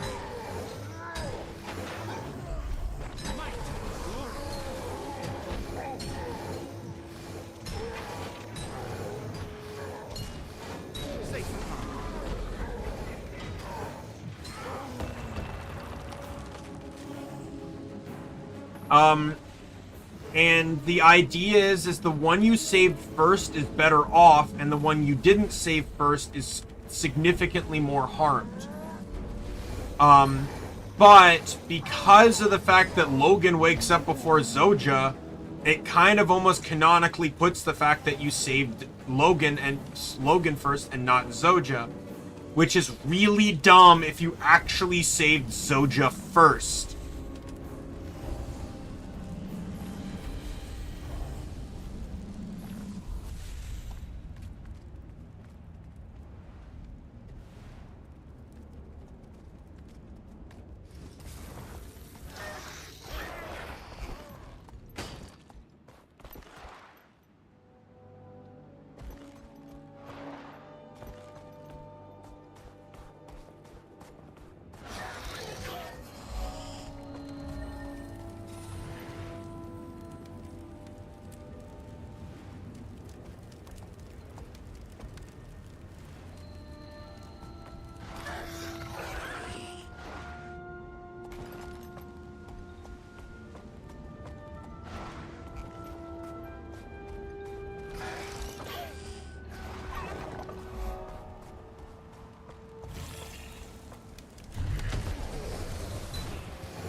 That's my only real issue with it. I don't care if Zojo is in the game or not, for lore reasons, right? I care about that it affects you have a choice, and then in the end that choice doesn't really matter, even though the way they impact it at the time makes it seem like it should.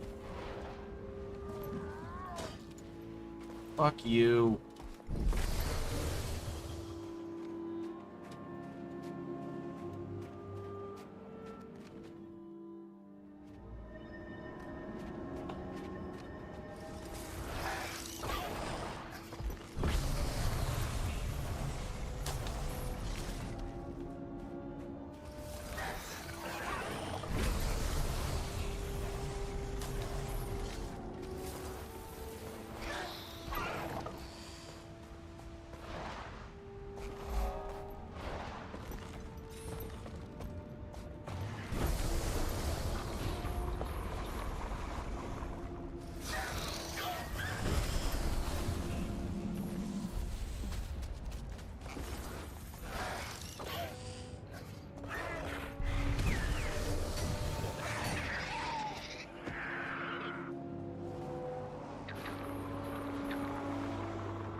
Getting up to a kind of an interesting heart. Getting up here. So this one up here is actually a huge lore drop of Guild Wars 1.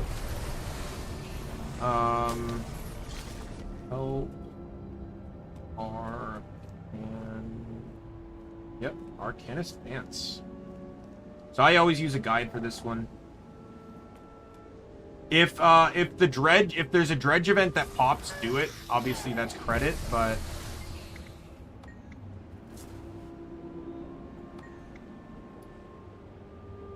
so here it'll give you a name, and the name is actually a reference to someone from the original Guild Wars. So Alessia was a healer henchman from the first one. So I have to select it, So archer, healer, brawler. So second line. It'll give me a buff. If I'm wrong, it'll give me a debuff. And I think if I'm super wrong, it gives me, like, it spawns enemies.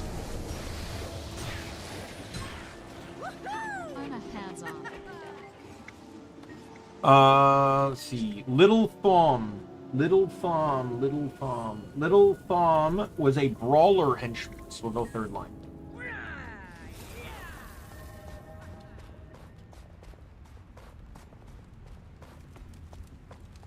If you just go to the wiki, the trivia section tells you all the answers. Tharn Stoneriff, the monk NPC.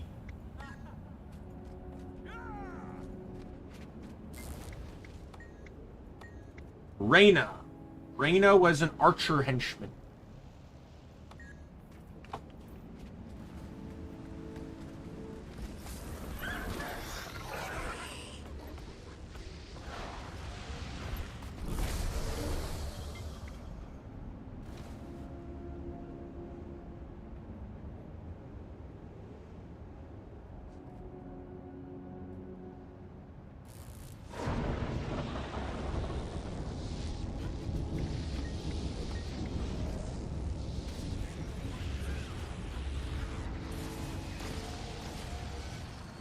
Reg Manifesto, who's a collector.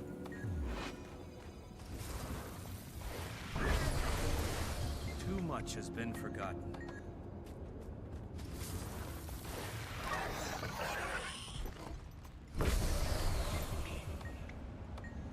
Volsung was a merchant.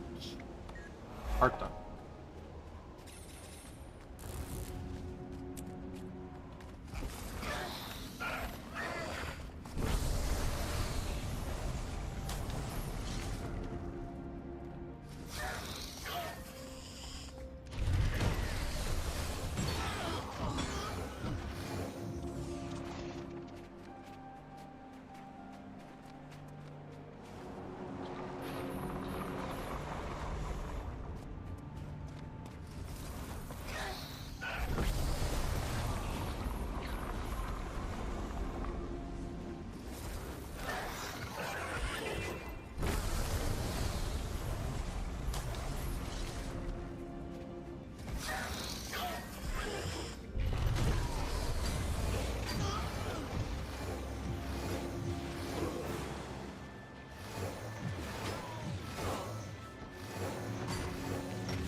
Yeah, so this map's called Dredge Haunt, and if you can believe it, it has a lot of dredge on it. I know, shocker, right?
Okay, so I don't need the hero point here, which is good news.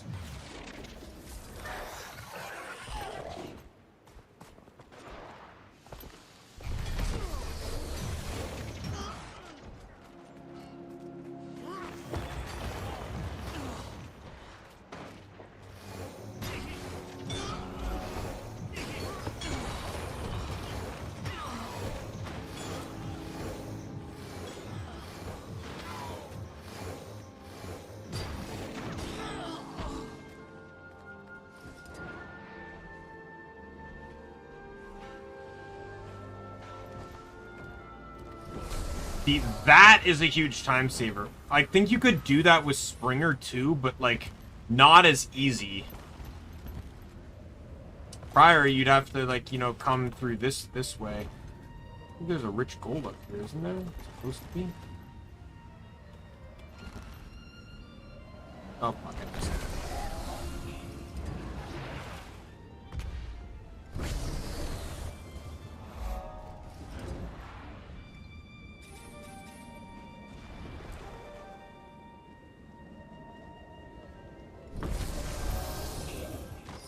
Some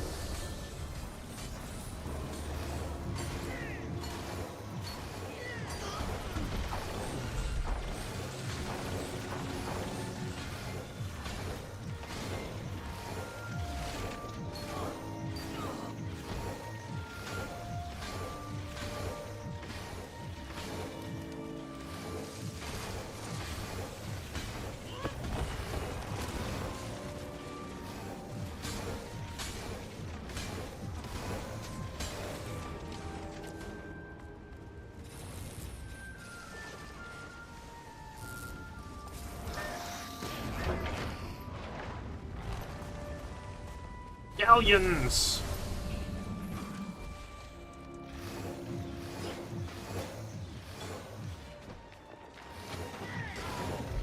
Oh, that was a mistake.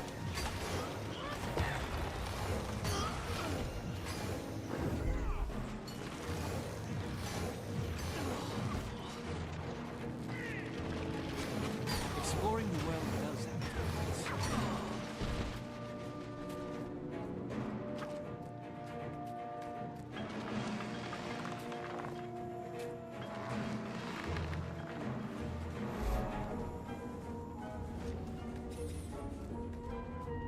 Be great if I could get out of combat. Thank you.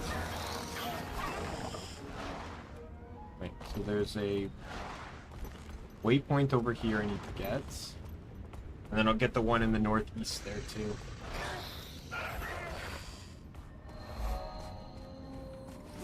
Map's a bit open, I can probably beetle.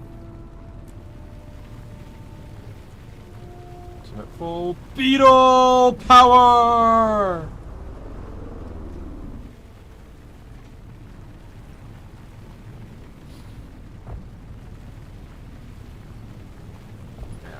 Lost my momentum.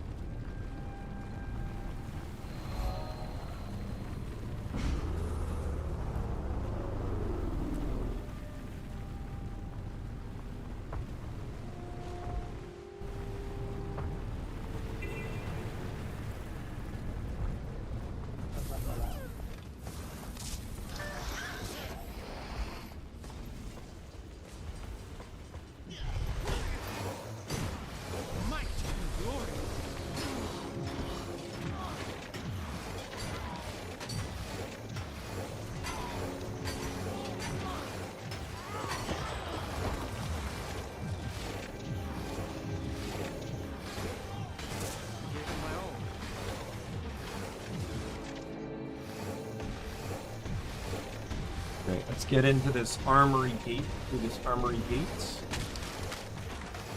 And destroy everything inside!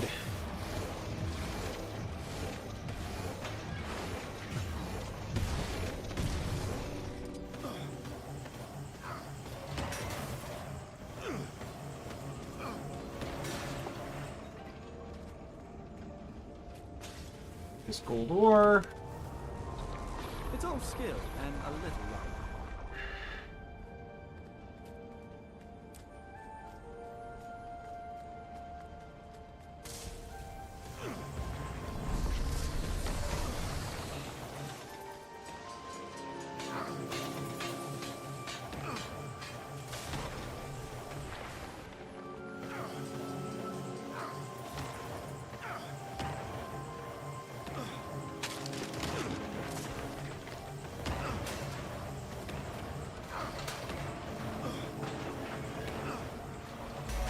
Art done.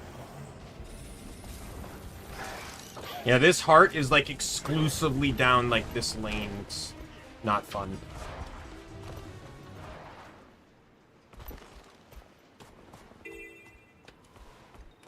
Yeah, now that I think about it, I think I went counterclockwise here.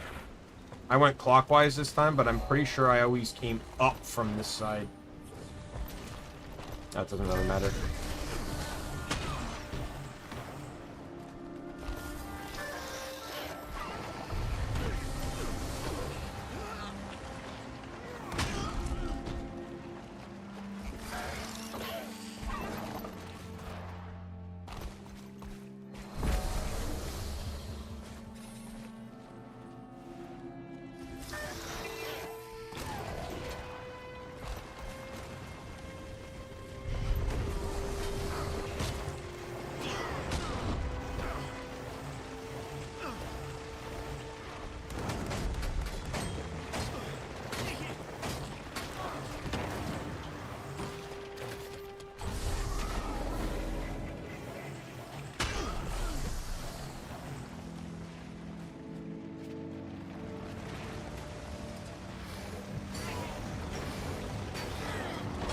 Yeah, there's nothing you can do to disable this, like, bomb field. Like, this barrage of, like, bombardments. There's nothing to stop it. It just happens.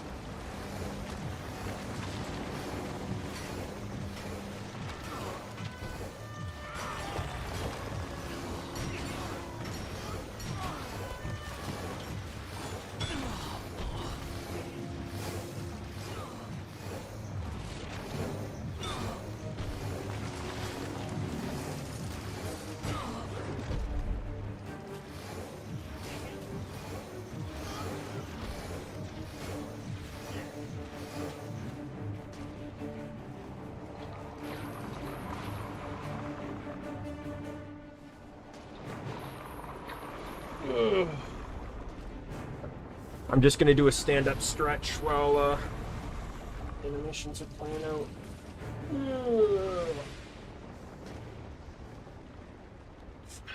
4 hours in, so you know.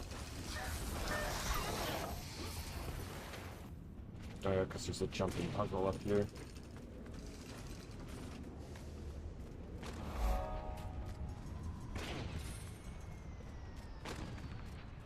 You can actually avoid a good chunk of the jumping puzzle by doing what this person's doing here.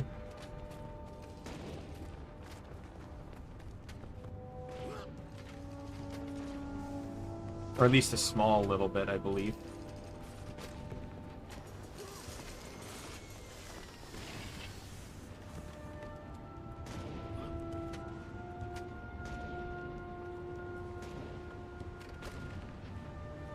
So this is another one of those jumping puzzles that's kind of like a twofer. The first one leads to the Vista, and the second one is right after it, which we will also be doing since I'm there.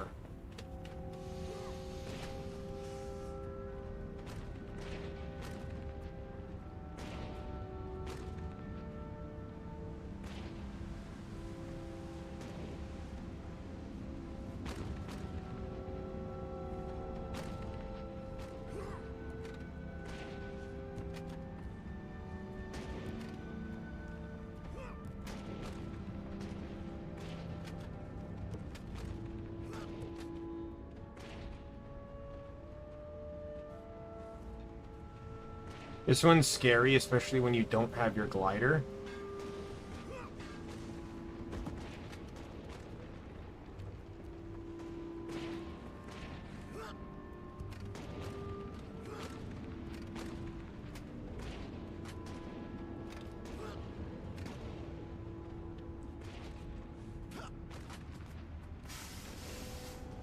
This veteran can spawn near the end of the jumping puzzle every so often, like.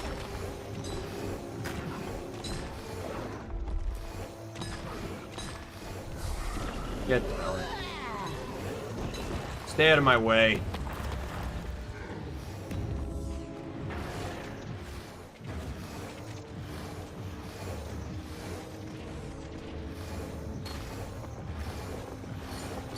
Oh, this is gonna be fun.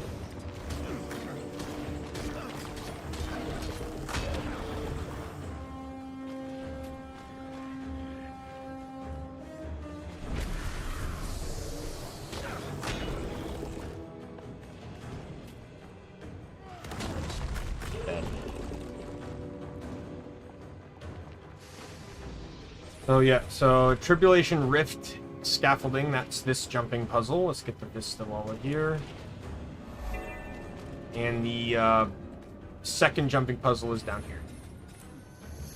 It drops us off by, I believe, actually a little bit north. It drops us off a little bit north up to here, which is actually good and bad for this, because I didn't actually complete the heart in the last area.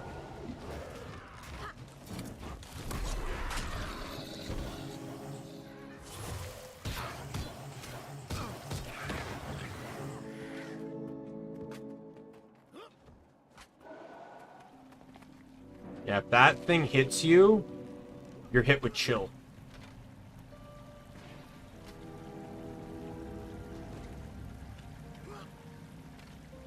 Oh, fuck.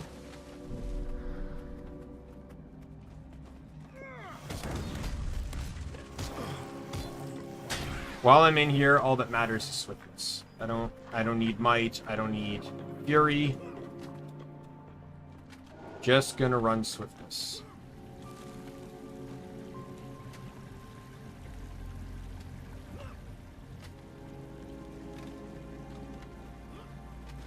Fucked it up. Oh no. Saved it. Somehow, maybe. Stop it. Thank you.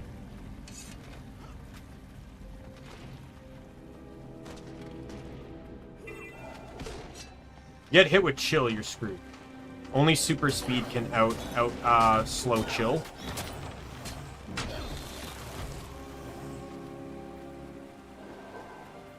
Swiftness can outspeed combat, though.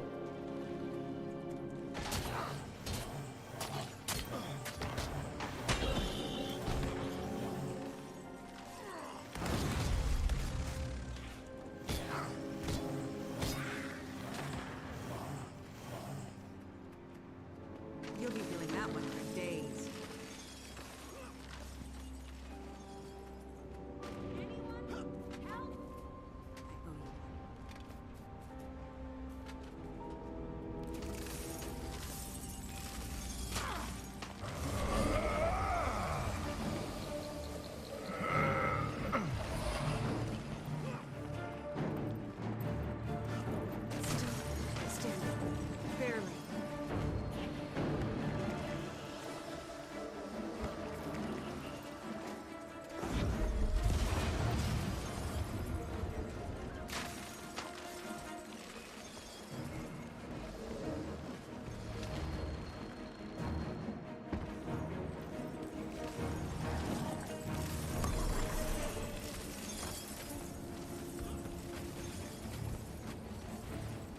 The hell? Is this guy trying to do it as a sloth?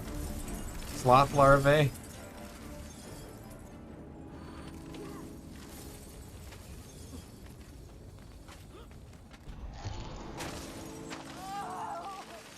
The pains of this world are fleeting.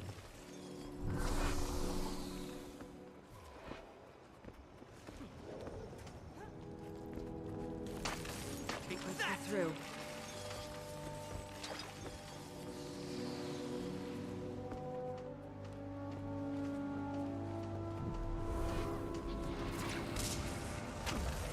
No! No! Fuck!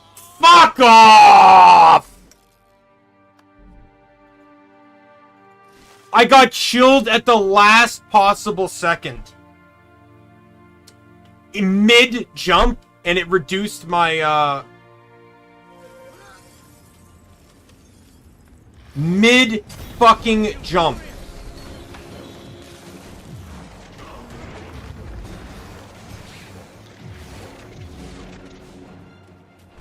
Safe from harm.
Fuck.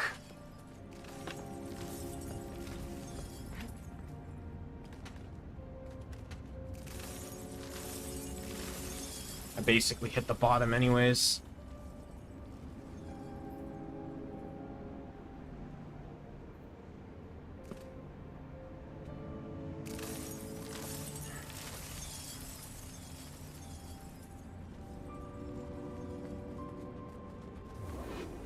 This is a lot more annoying than it normally is. I'm just gonna say that. Normally you can kind of just blitz through this thing.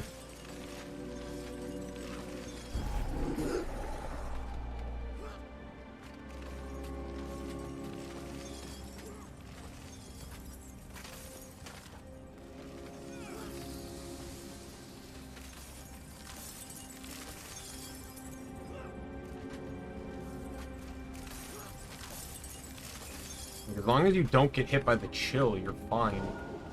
I don't even know why the chill needs to do so much damage either.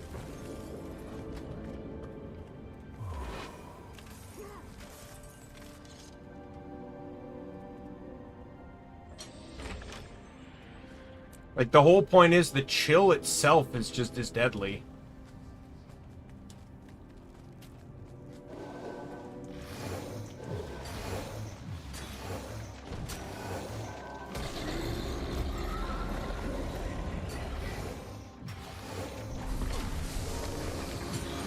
Well, I'm glad I was at least able to help those guys.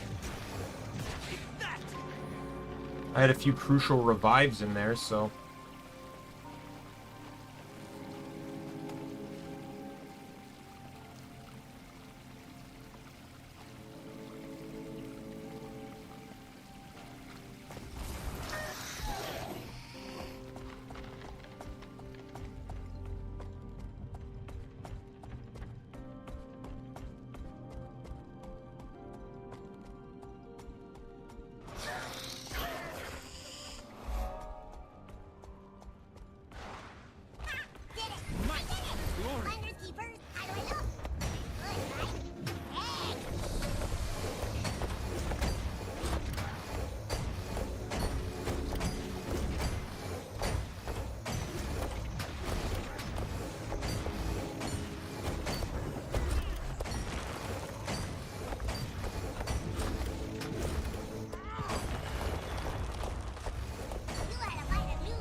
I want to get to the next waypoint, and then I'll go back to that bottom one. Okay, so there's a waypoint there. I'll run down and grab that.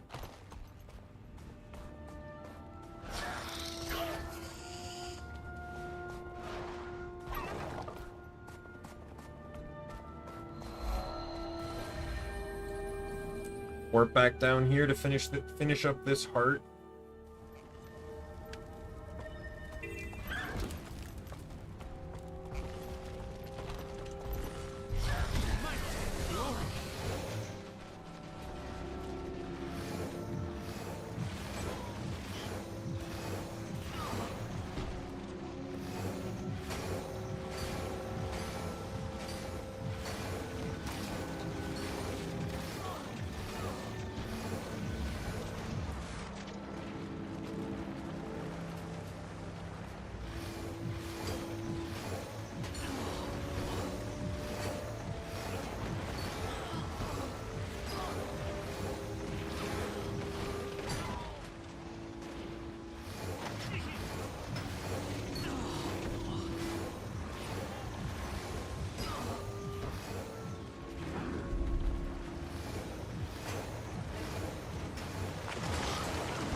Will the commissioners back up?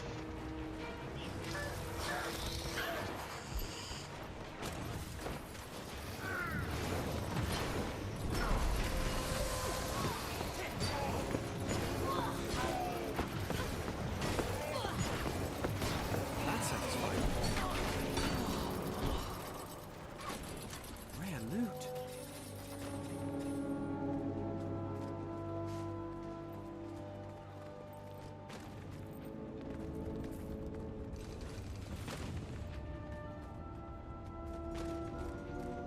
Usually unlocks the door here and you can go in and get a chest.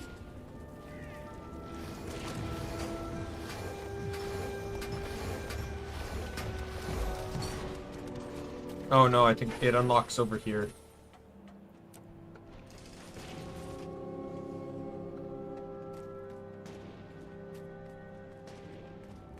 So either I missed it or something, because that chest isn't available to me.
Oh.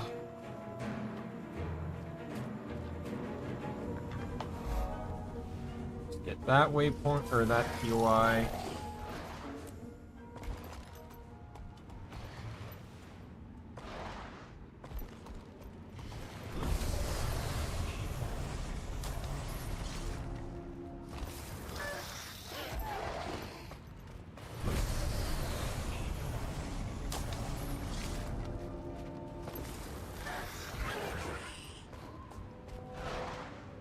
I find wood's harder to get than the metals, because I think it's because metals you can basically get from almost anything. You can salvage it from weapons, you can salvage it from armor,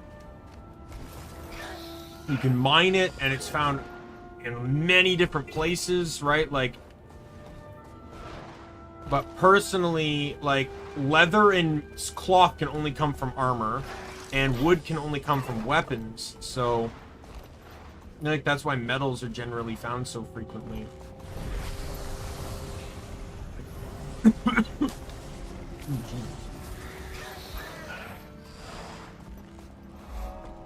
Where you hiccup and cough at the same time.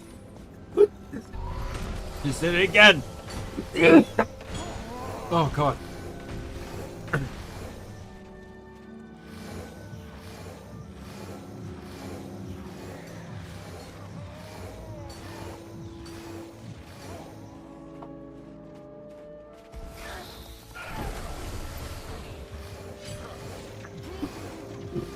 Oh god, do I have the hiccups now?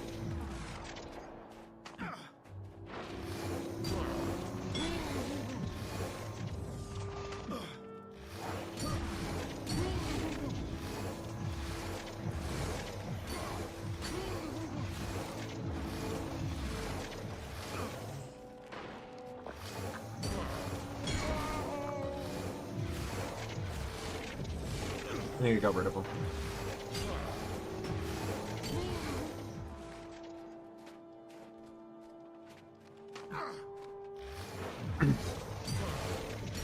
Go, got it. Is there anything of importance in here? It was just a chest. Get that POI, and then head north for the waypoint.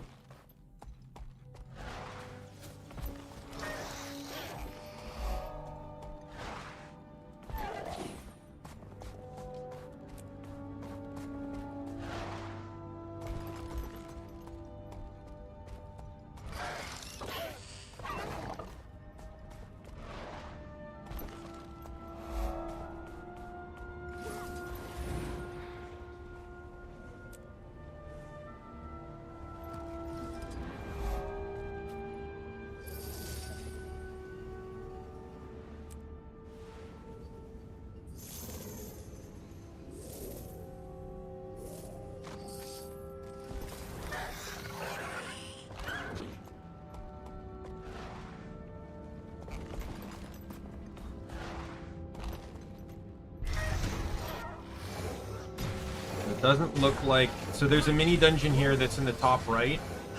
This area up here. You access it from here. But there needs to be an event that triggers it.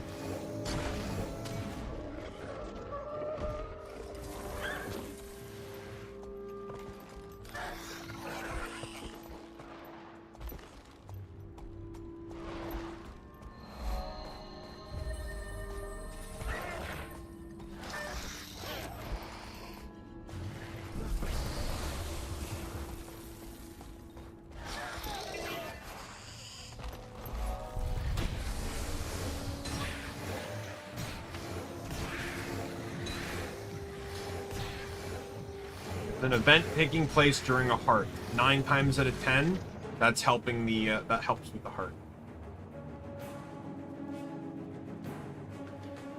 Because of the poison, I am not getting out of combat, so I'm taking longer to heal.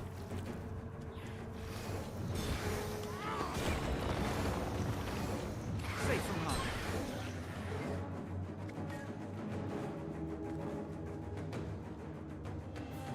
Ooh, there's a rich gold vein here too.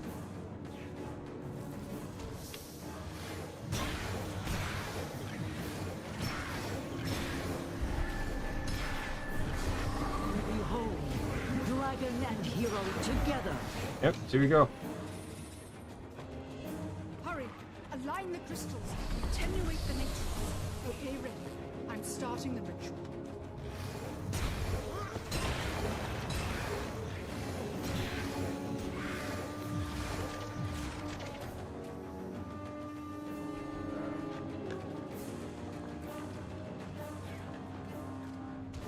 Oh, fuck off.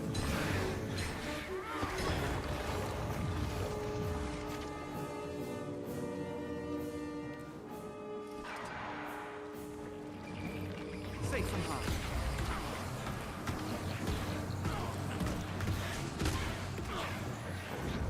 Might and glory.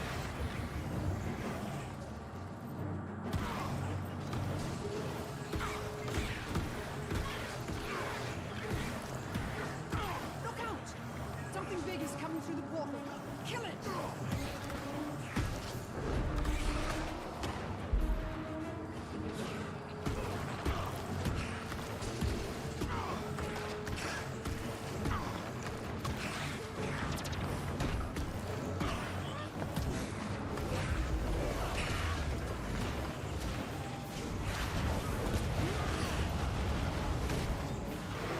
Did my all.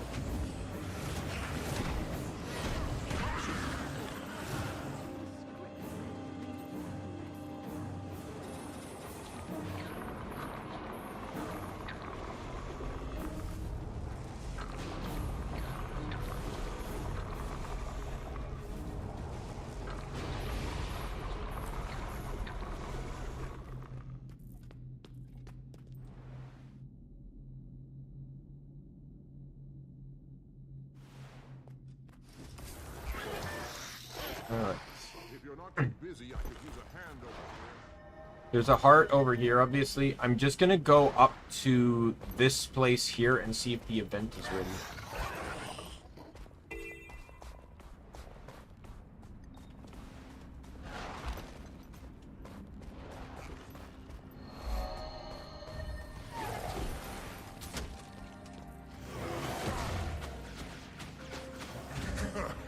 It's my turn.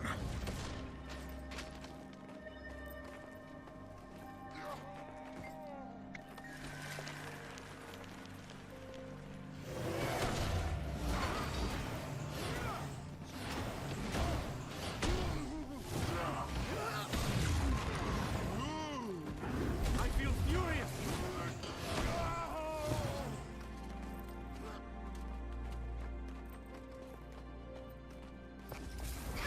Like, I don't actually care about completing the mini dungeon in and of itself. Be nice, but I just want the part of the map uncovered.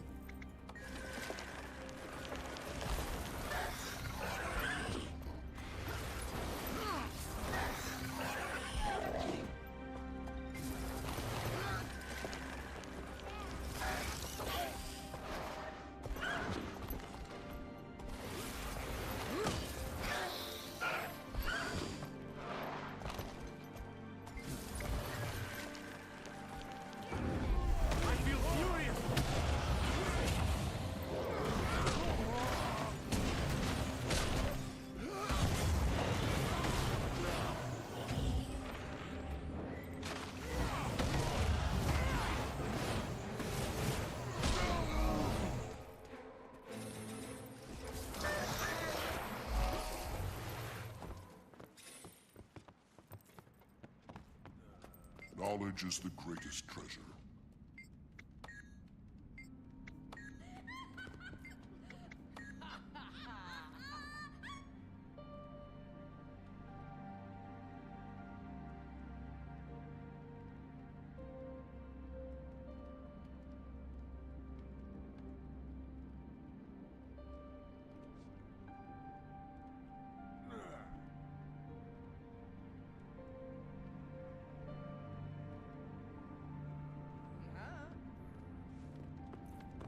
Alright, I think I have to look at the door first.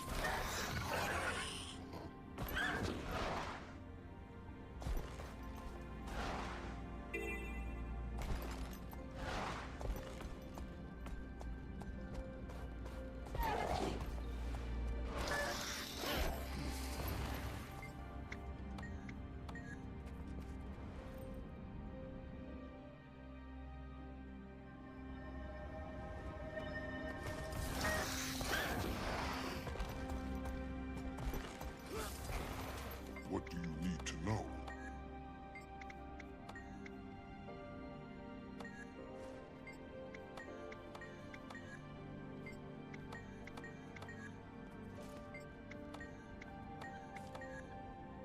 You need something? That's it! The light of Deldrimor will open the Dwarven ruins and its treasure. But this is no one-man mission. You up for a challenge?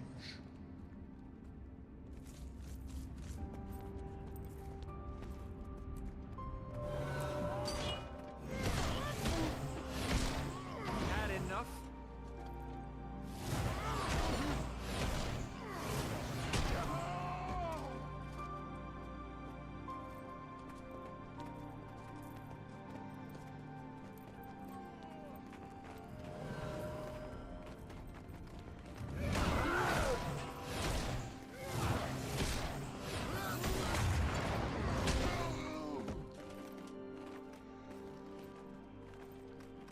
Might as well tag it, because a lot of people want to do this event, or like there's completions regarding this this event just because of certain things, like even just uncovering all locations on the map.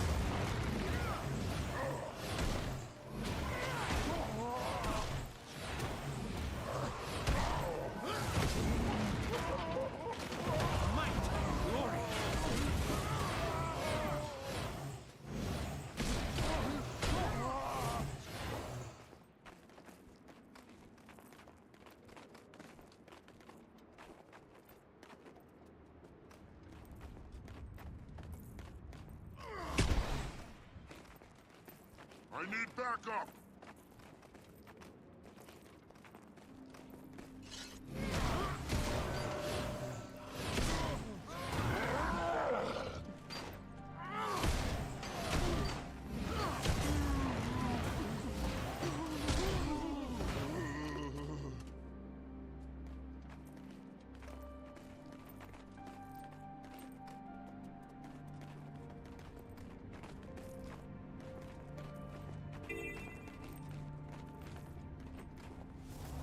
The battle begins.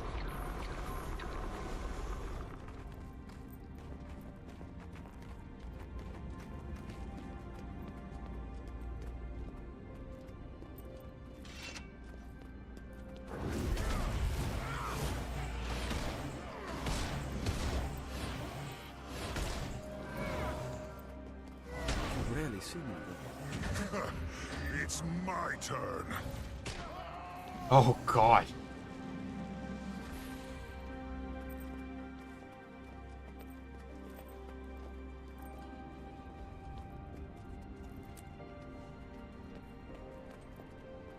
Trouble's coming.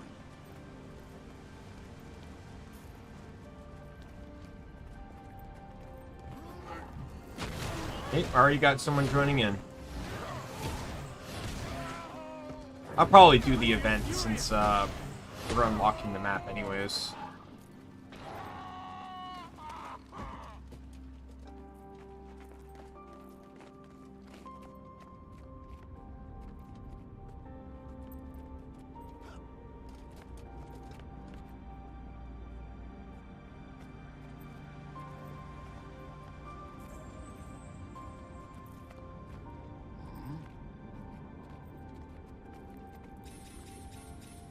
This is it.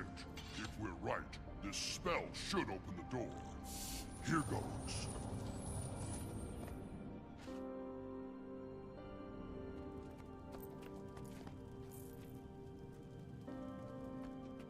And we're in. And here we are. Find us some treasure.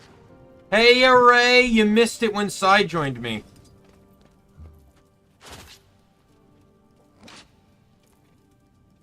Like, not physically on stream, but like he in-game joined me in Lonar's Pass. Light a torch and stay close. This place is loaded with nasty critters. Luckily, they don't like the blue flames. I'll take the lead.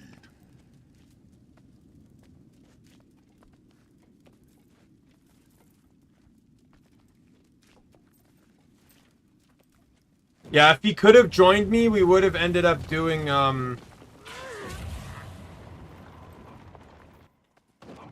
Oh, God. Ready for more.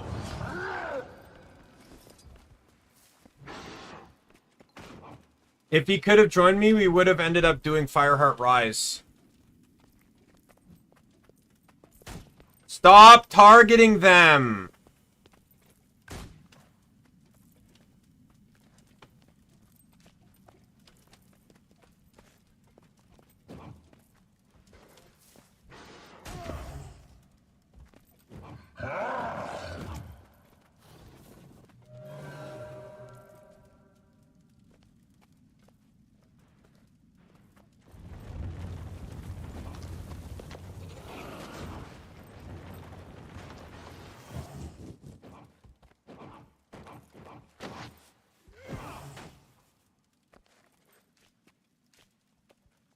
Look, Ray, you know me in map completion, it doesn't just end with the POIs.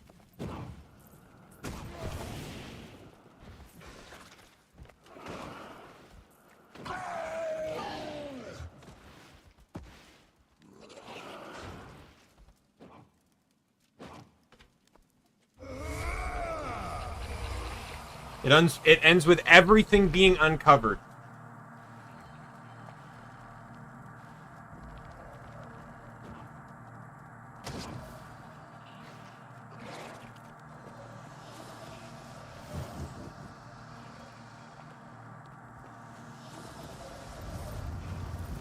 My pain is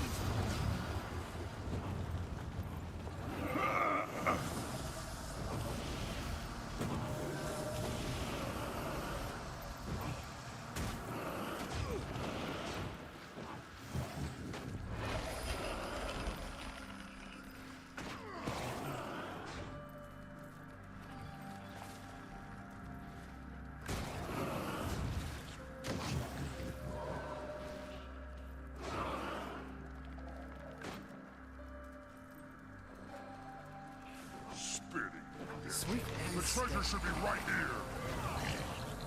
Come on, maybe it's deeper in the ruined thought.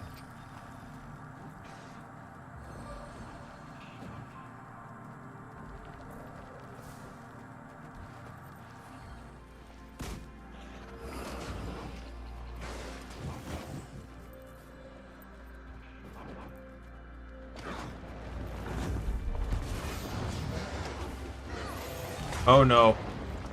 Oh no. Are you kidding me? Why did my torch run out?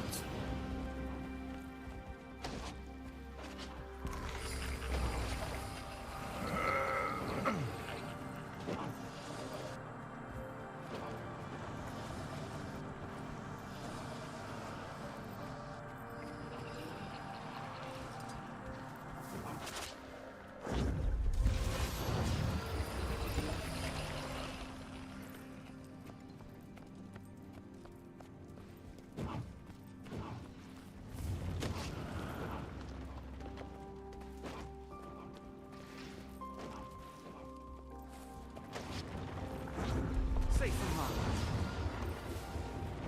We must renew ourselves.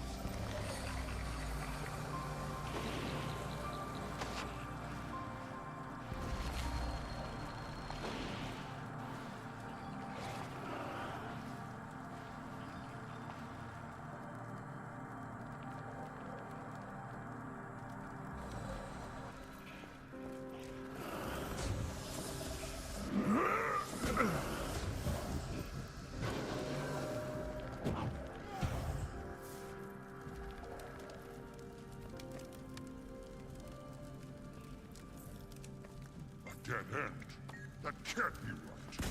We need to lighten up this room. See where we are.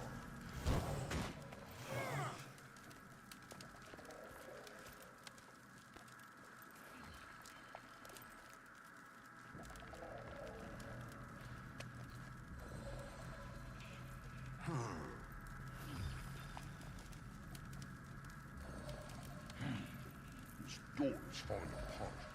I'll bet you the pieces are around here somewhere. Go ahead and search the area, and bring me what you find.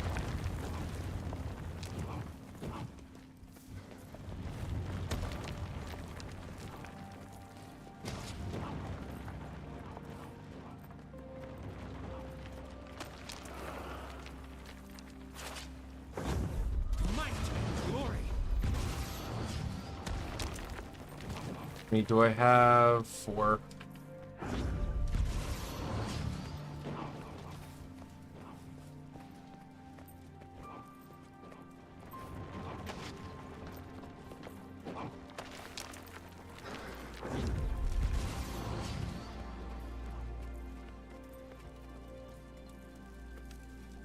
Need something?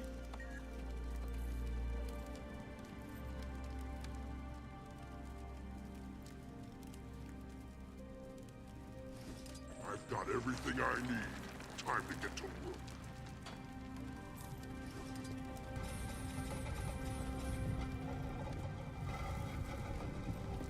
Impressive.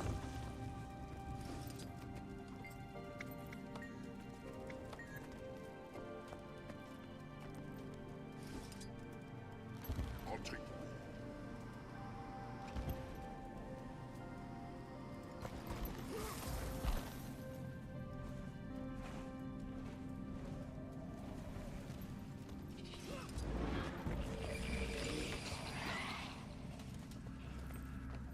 Where's the chain? Where's the chain? Where's the chain? Oh, there it is.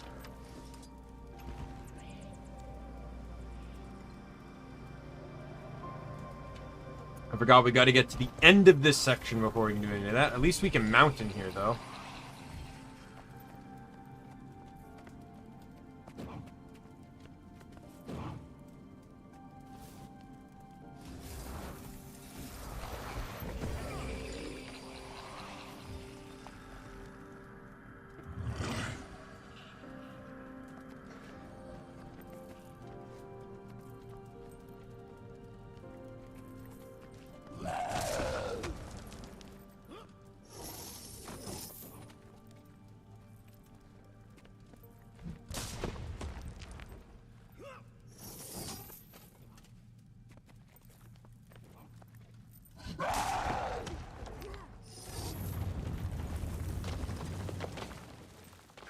Oh, fuck you.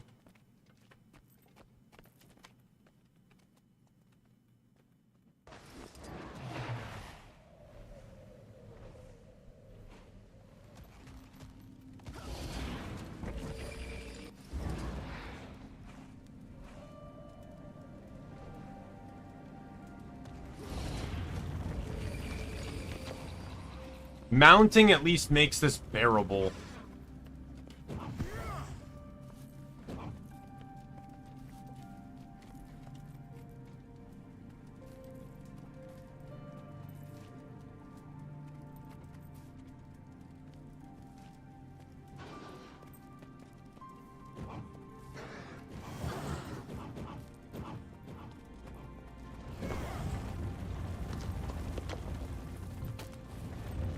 Swift and steady.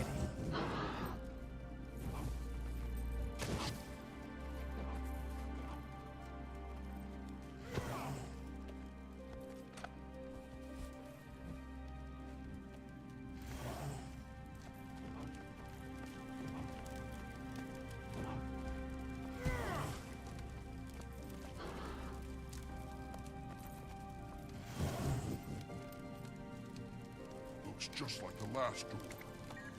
This one's held closed by a lever mechanism. Find the levers and it should open.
Oh, enemies that can actually be attacked in here.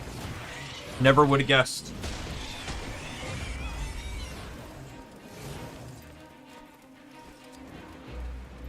Fuck! I know there's one up here.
Pretty sure there's one over here somewhere.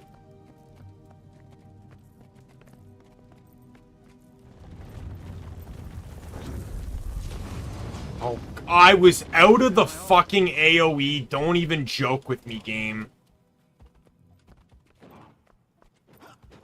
Ah!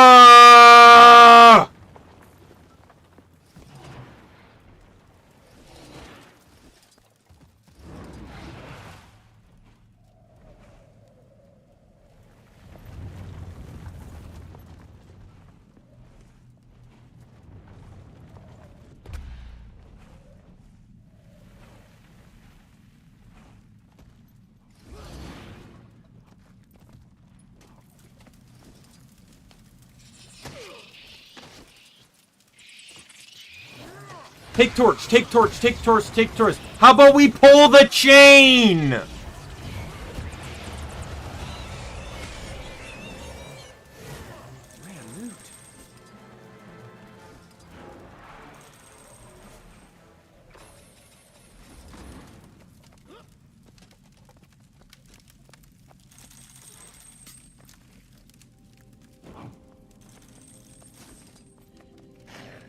Where'd that come from? Don't just stand there. Start stabbing or shooting or whatever it is you do. Just make it dead.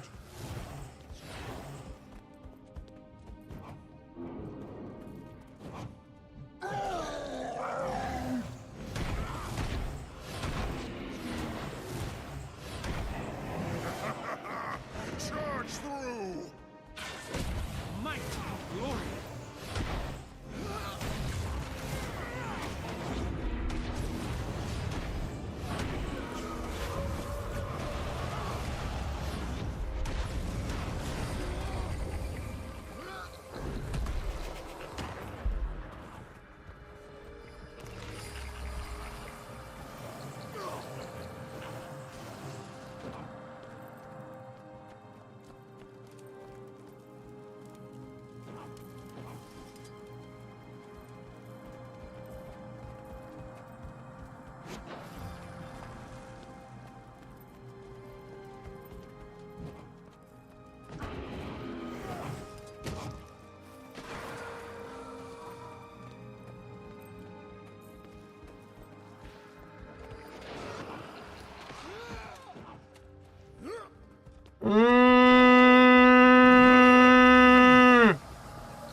Oh my god.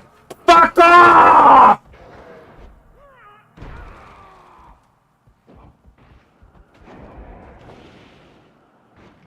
I may not survive. And there's no waypoint in here, so fuck off. Guess what? I'm done.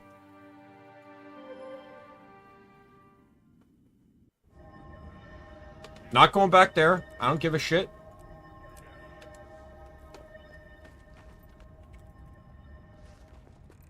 I don't care if I'm at the boss fight or not. I don't fucking care.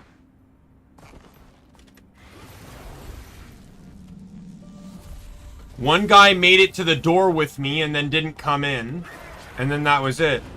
So, I'm not going back in. I fucking hate the enemies that still have the old stability buff. So, I couldn't even CC that enemy. That veteran, I couldn't CC him. So there's literally nothing I could do to, you know, like...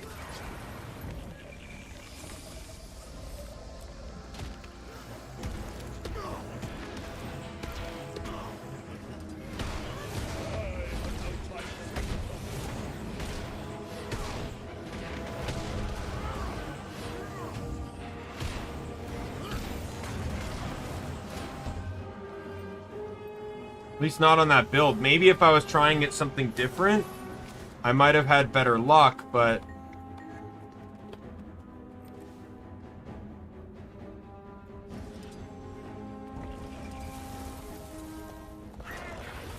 And based on the time, I'm probably going to end it after this map. I wanted to get Timberline done, but...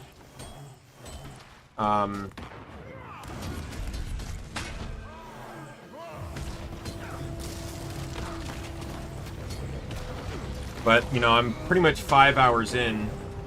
And, you know, 3 maps is still pretty good for 5 hours, I think.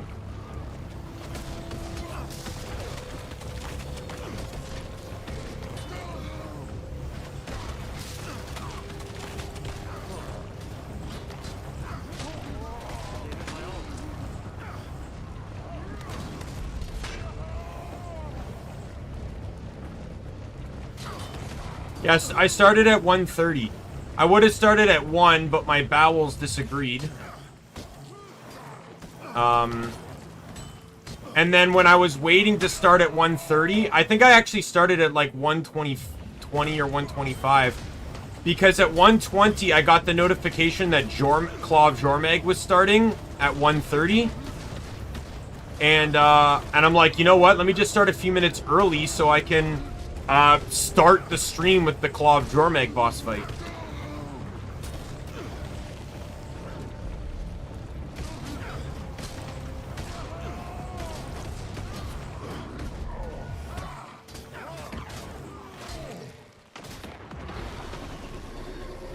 Fuck you. I hate this! That's a stun I can't even break out of! Fuck you!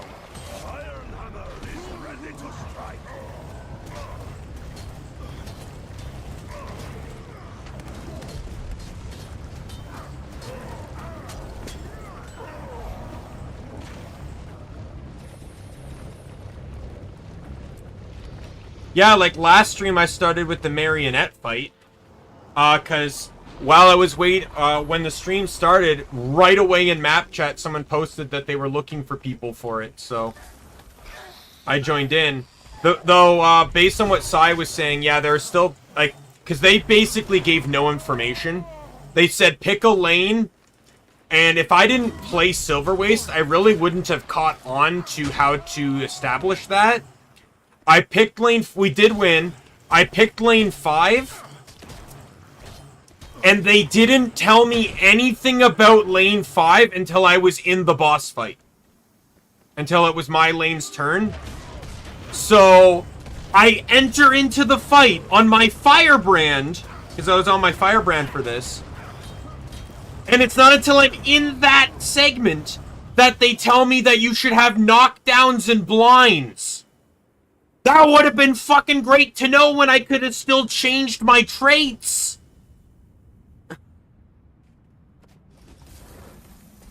Like, once the whole thing starts, you're locked in combat. You can't change your action skills by then. Thankfully, I was able to get through it, but, like, that... It was still dumb, like... You could have organized it a little bit better so that the people participating could have had an idea of what they were trying to accomplish.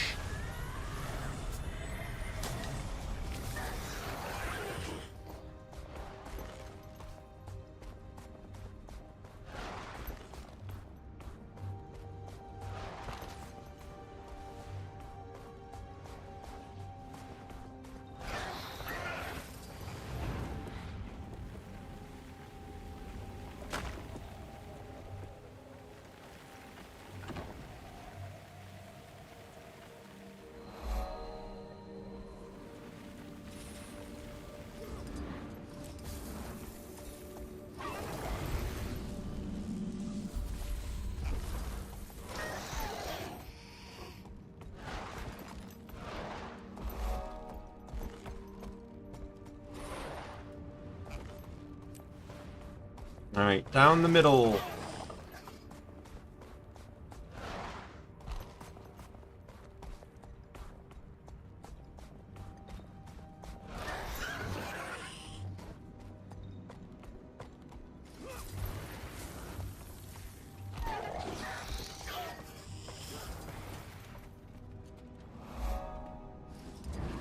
Oops, wrong mount.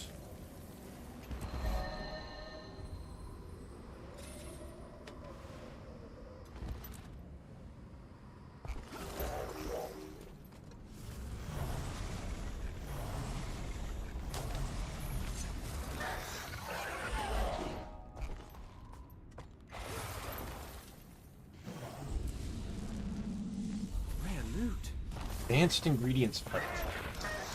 Yeah, I bought some more tools, Ray, for glyphs. So I got the upgrading higher material glyph, the lower material glyph, and the harvesting or the cooking ingredients pouch.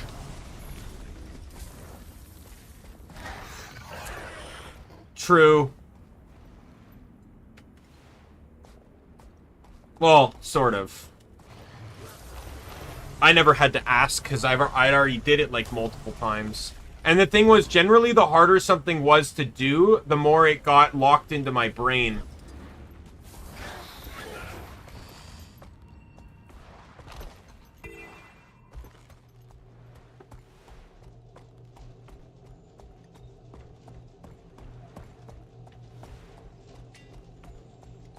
Hi, mining suit, Dredge.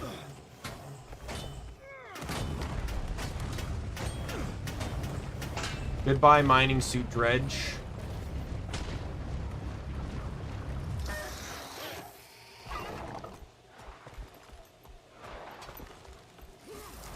Did you really? If anything, it was only by a few months. Like, I may have bought the game in 2013, but I didn't start playing till 2015.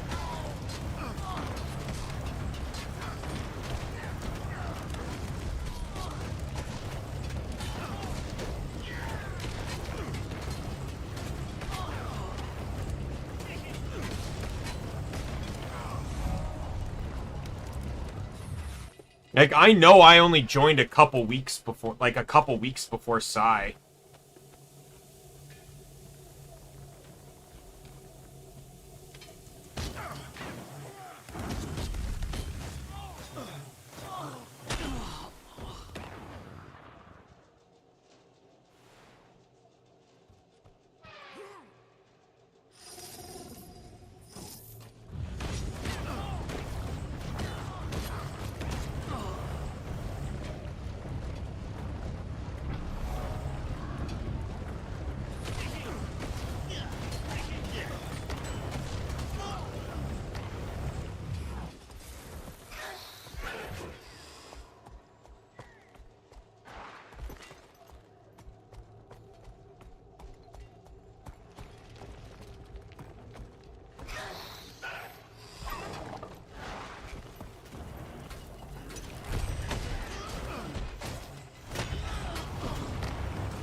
Someone open the door.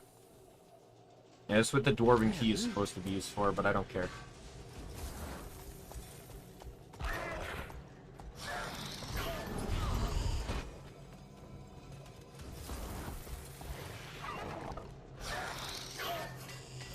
Missing a waypoint still, I've noticed.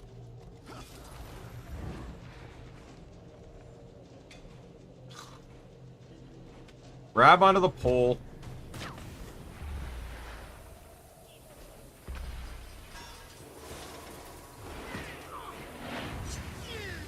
I feel like you started in like this, maybe December or January? Or at least I feel like that's when you joined the guild. Like 2015, I mean. Or 2016. I know, like, we weren't best of friends, like, right away like we are now. Like, you, me, Sai, Ash, and Soldat kind of built our group up over time, just, like... Because you were the, like, like, Sai was the only one that was interested in, like, builds and characters like I was. So that's how we bonded. And you were the only one that was willing to help me with a lot of achievement farming. So that's how we got along. And then Sai and Soldat generally, they just wanted to do a lot of group content, if I recall. Like, Ash always liked having help.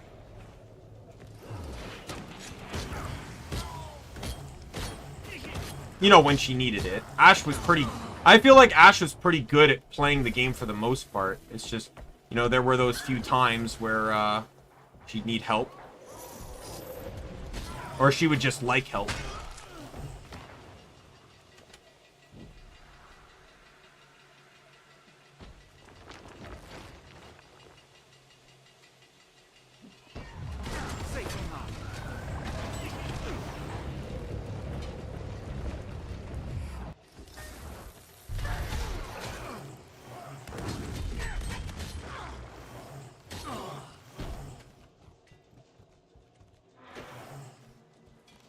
Yeah.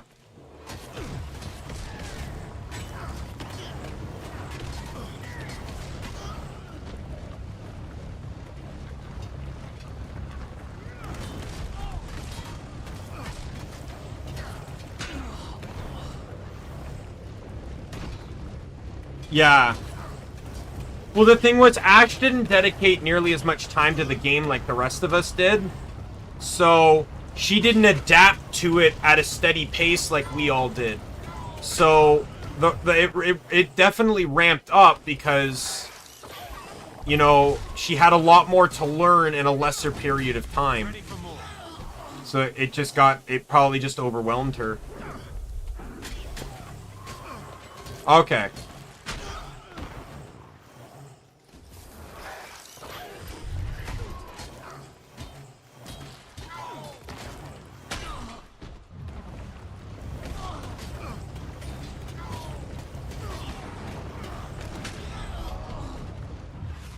Alright.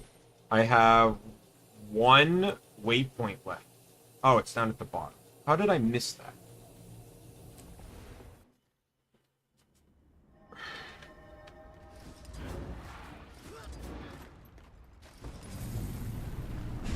Let's go!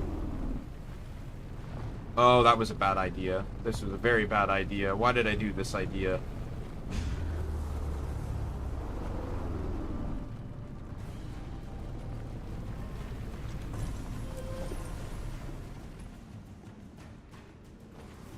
And then I think I entered Timberline from here.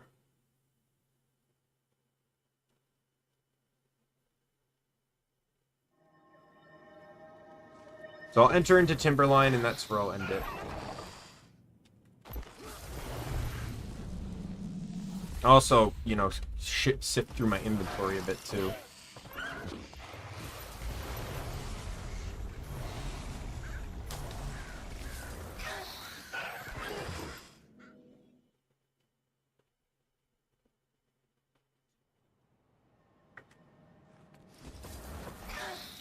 So what I'll try and do is I'll try to have every map completed up to Ore.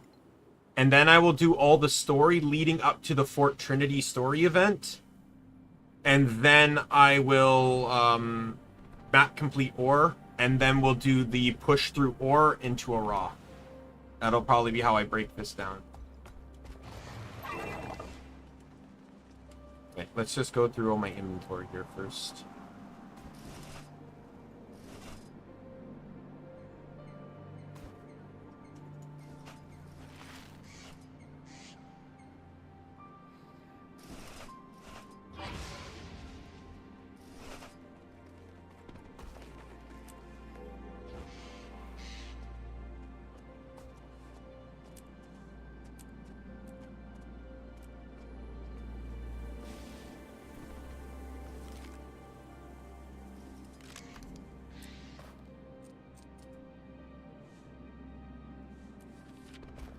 And the thing was, Ray, is I know you weren't going for the achievements. You were just, generally it was, I was going, at least at first, I was going for them. But then you're just like, well, I got nothing left to do. I might as well help out Daimien. And then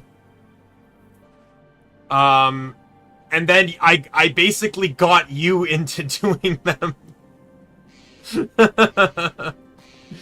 Because I know originally you didn't go out of your way to do them.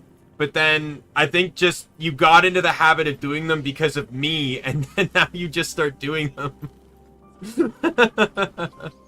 Something like that, I think. At least that's the way it seemed like from my perspective.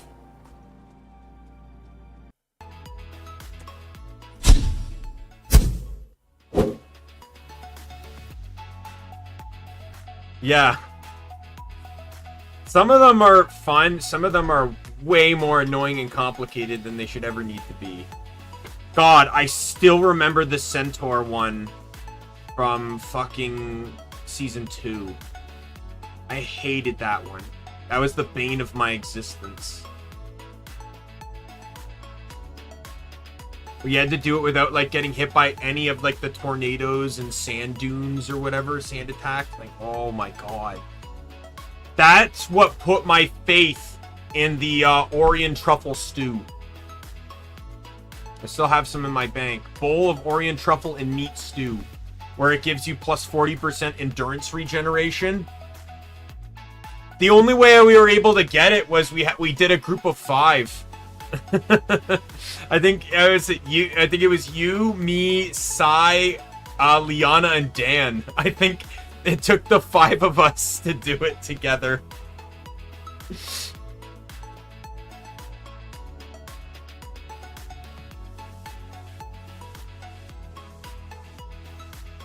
Or at least, like, I think that's how I got it. I don't know if we ended up going through it with everyone.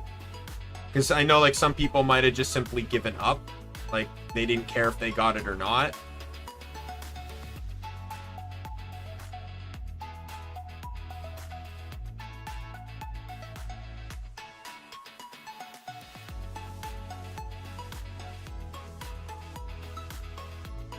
Oh, yeah.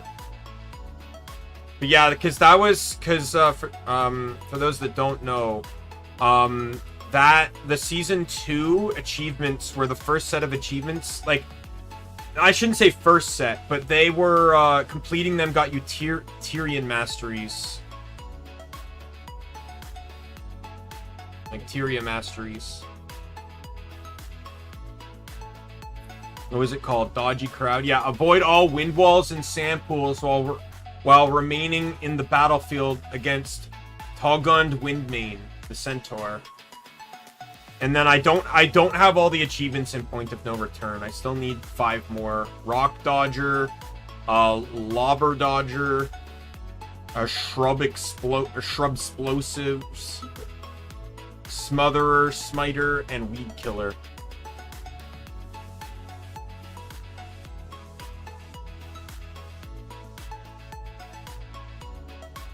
But I have all the Tyria masteries, so it doesn't really matter to me. And I still have 24 points to spare as well. And it's like the same with Heart of Thorns. I have 29 points to spare, and I still don't have all of those. Like, fuck if I'm gonna go back in and doing any more of those adventures. Like, I'm still missing 2 golds in Tangled Depths on adventures. I'm missing 4 golds in Auric Basin. And I'm missing 2 golds in Verdant Brink.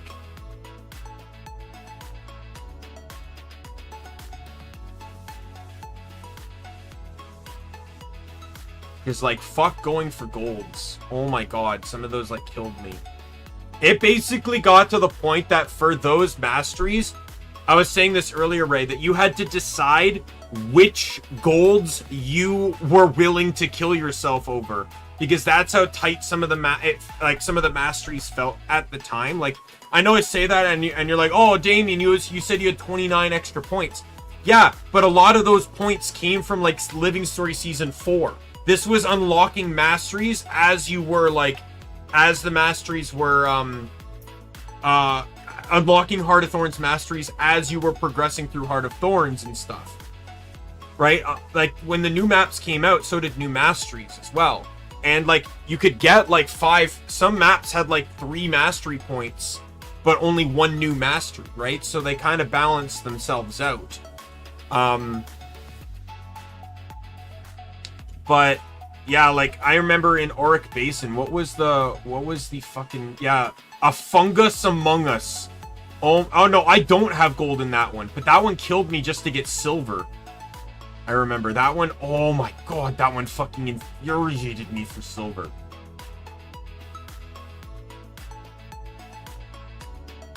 I was following the guide perfectly, and I still couldn't get gold. And I was still fucking up getting silver. Yeah, it's like, it was by like half a second.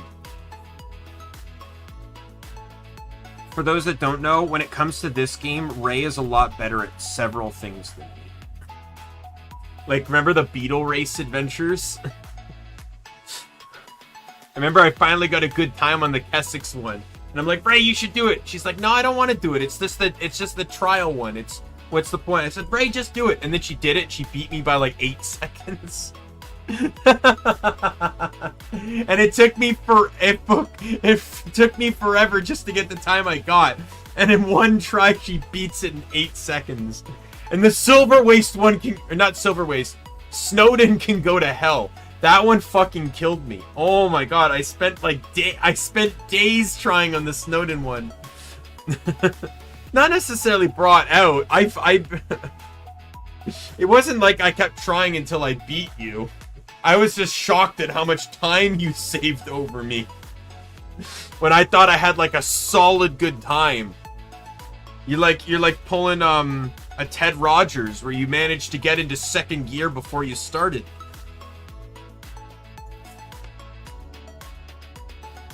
But yeah, so I'm gonna end the stream here. I think I gotta make my schedule for tonight. And then, I don't know what I'm streaming tomorrow. I haven't thought that far ahead now that I'm all caught up on streams and stuff. Like, I still got Dragon, like, especially with starting Dragon's Dogma, and then you got Stardew now, because, you know, because of the streams, and, the streams I finished last week. Yeah, like, I completed Dishonored, and then I gave up on Mario RPG. So, right, so it should be hopefully a full week. I don't know necessarily what I'm gonna do tomorrow. Maybe I might put, I don't know, because I think I do have a shift that's 11 to 7, but it's also a closing shift after the next day's a closing shift, so I can theoretically, like, but I might do like Stardew there or something. I just know my days off, obviously. I think my days off are Thursday, Friday, so that's when Guild Wars will be. And then,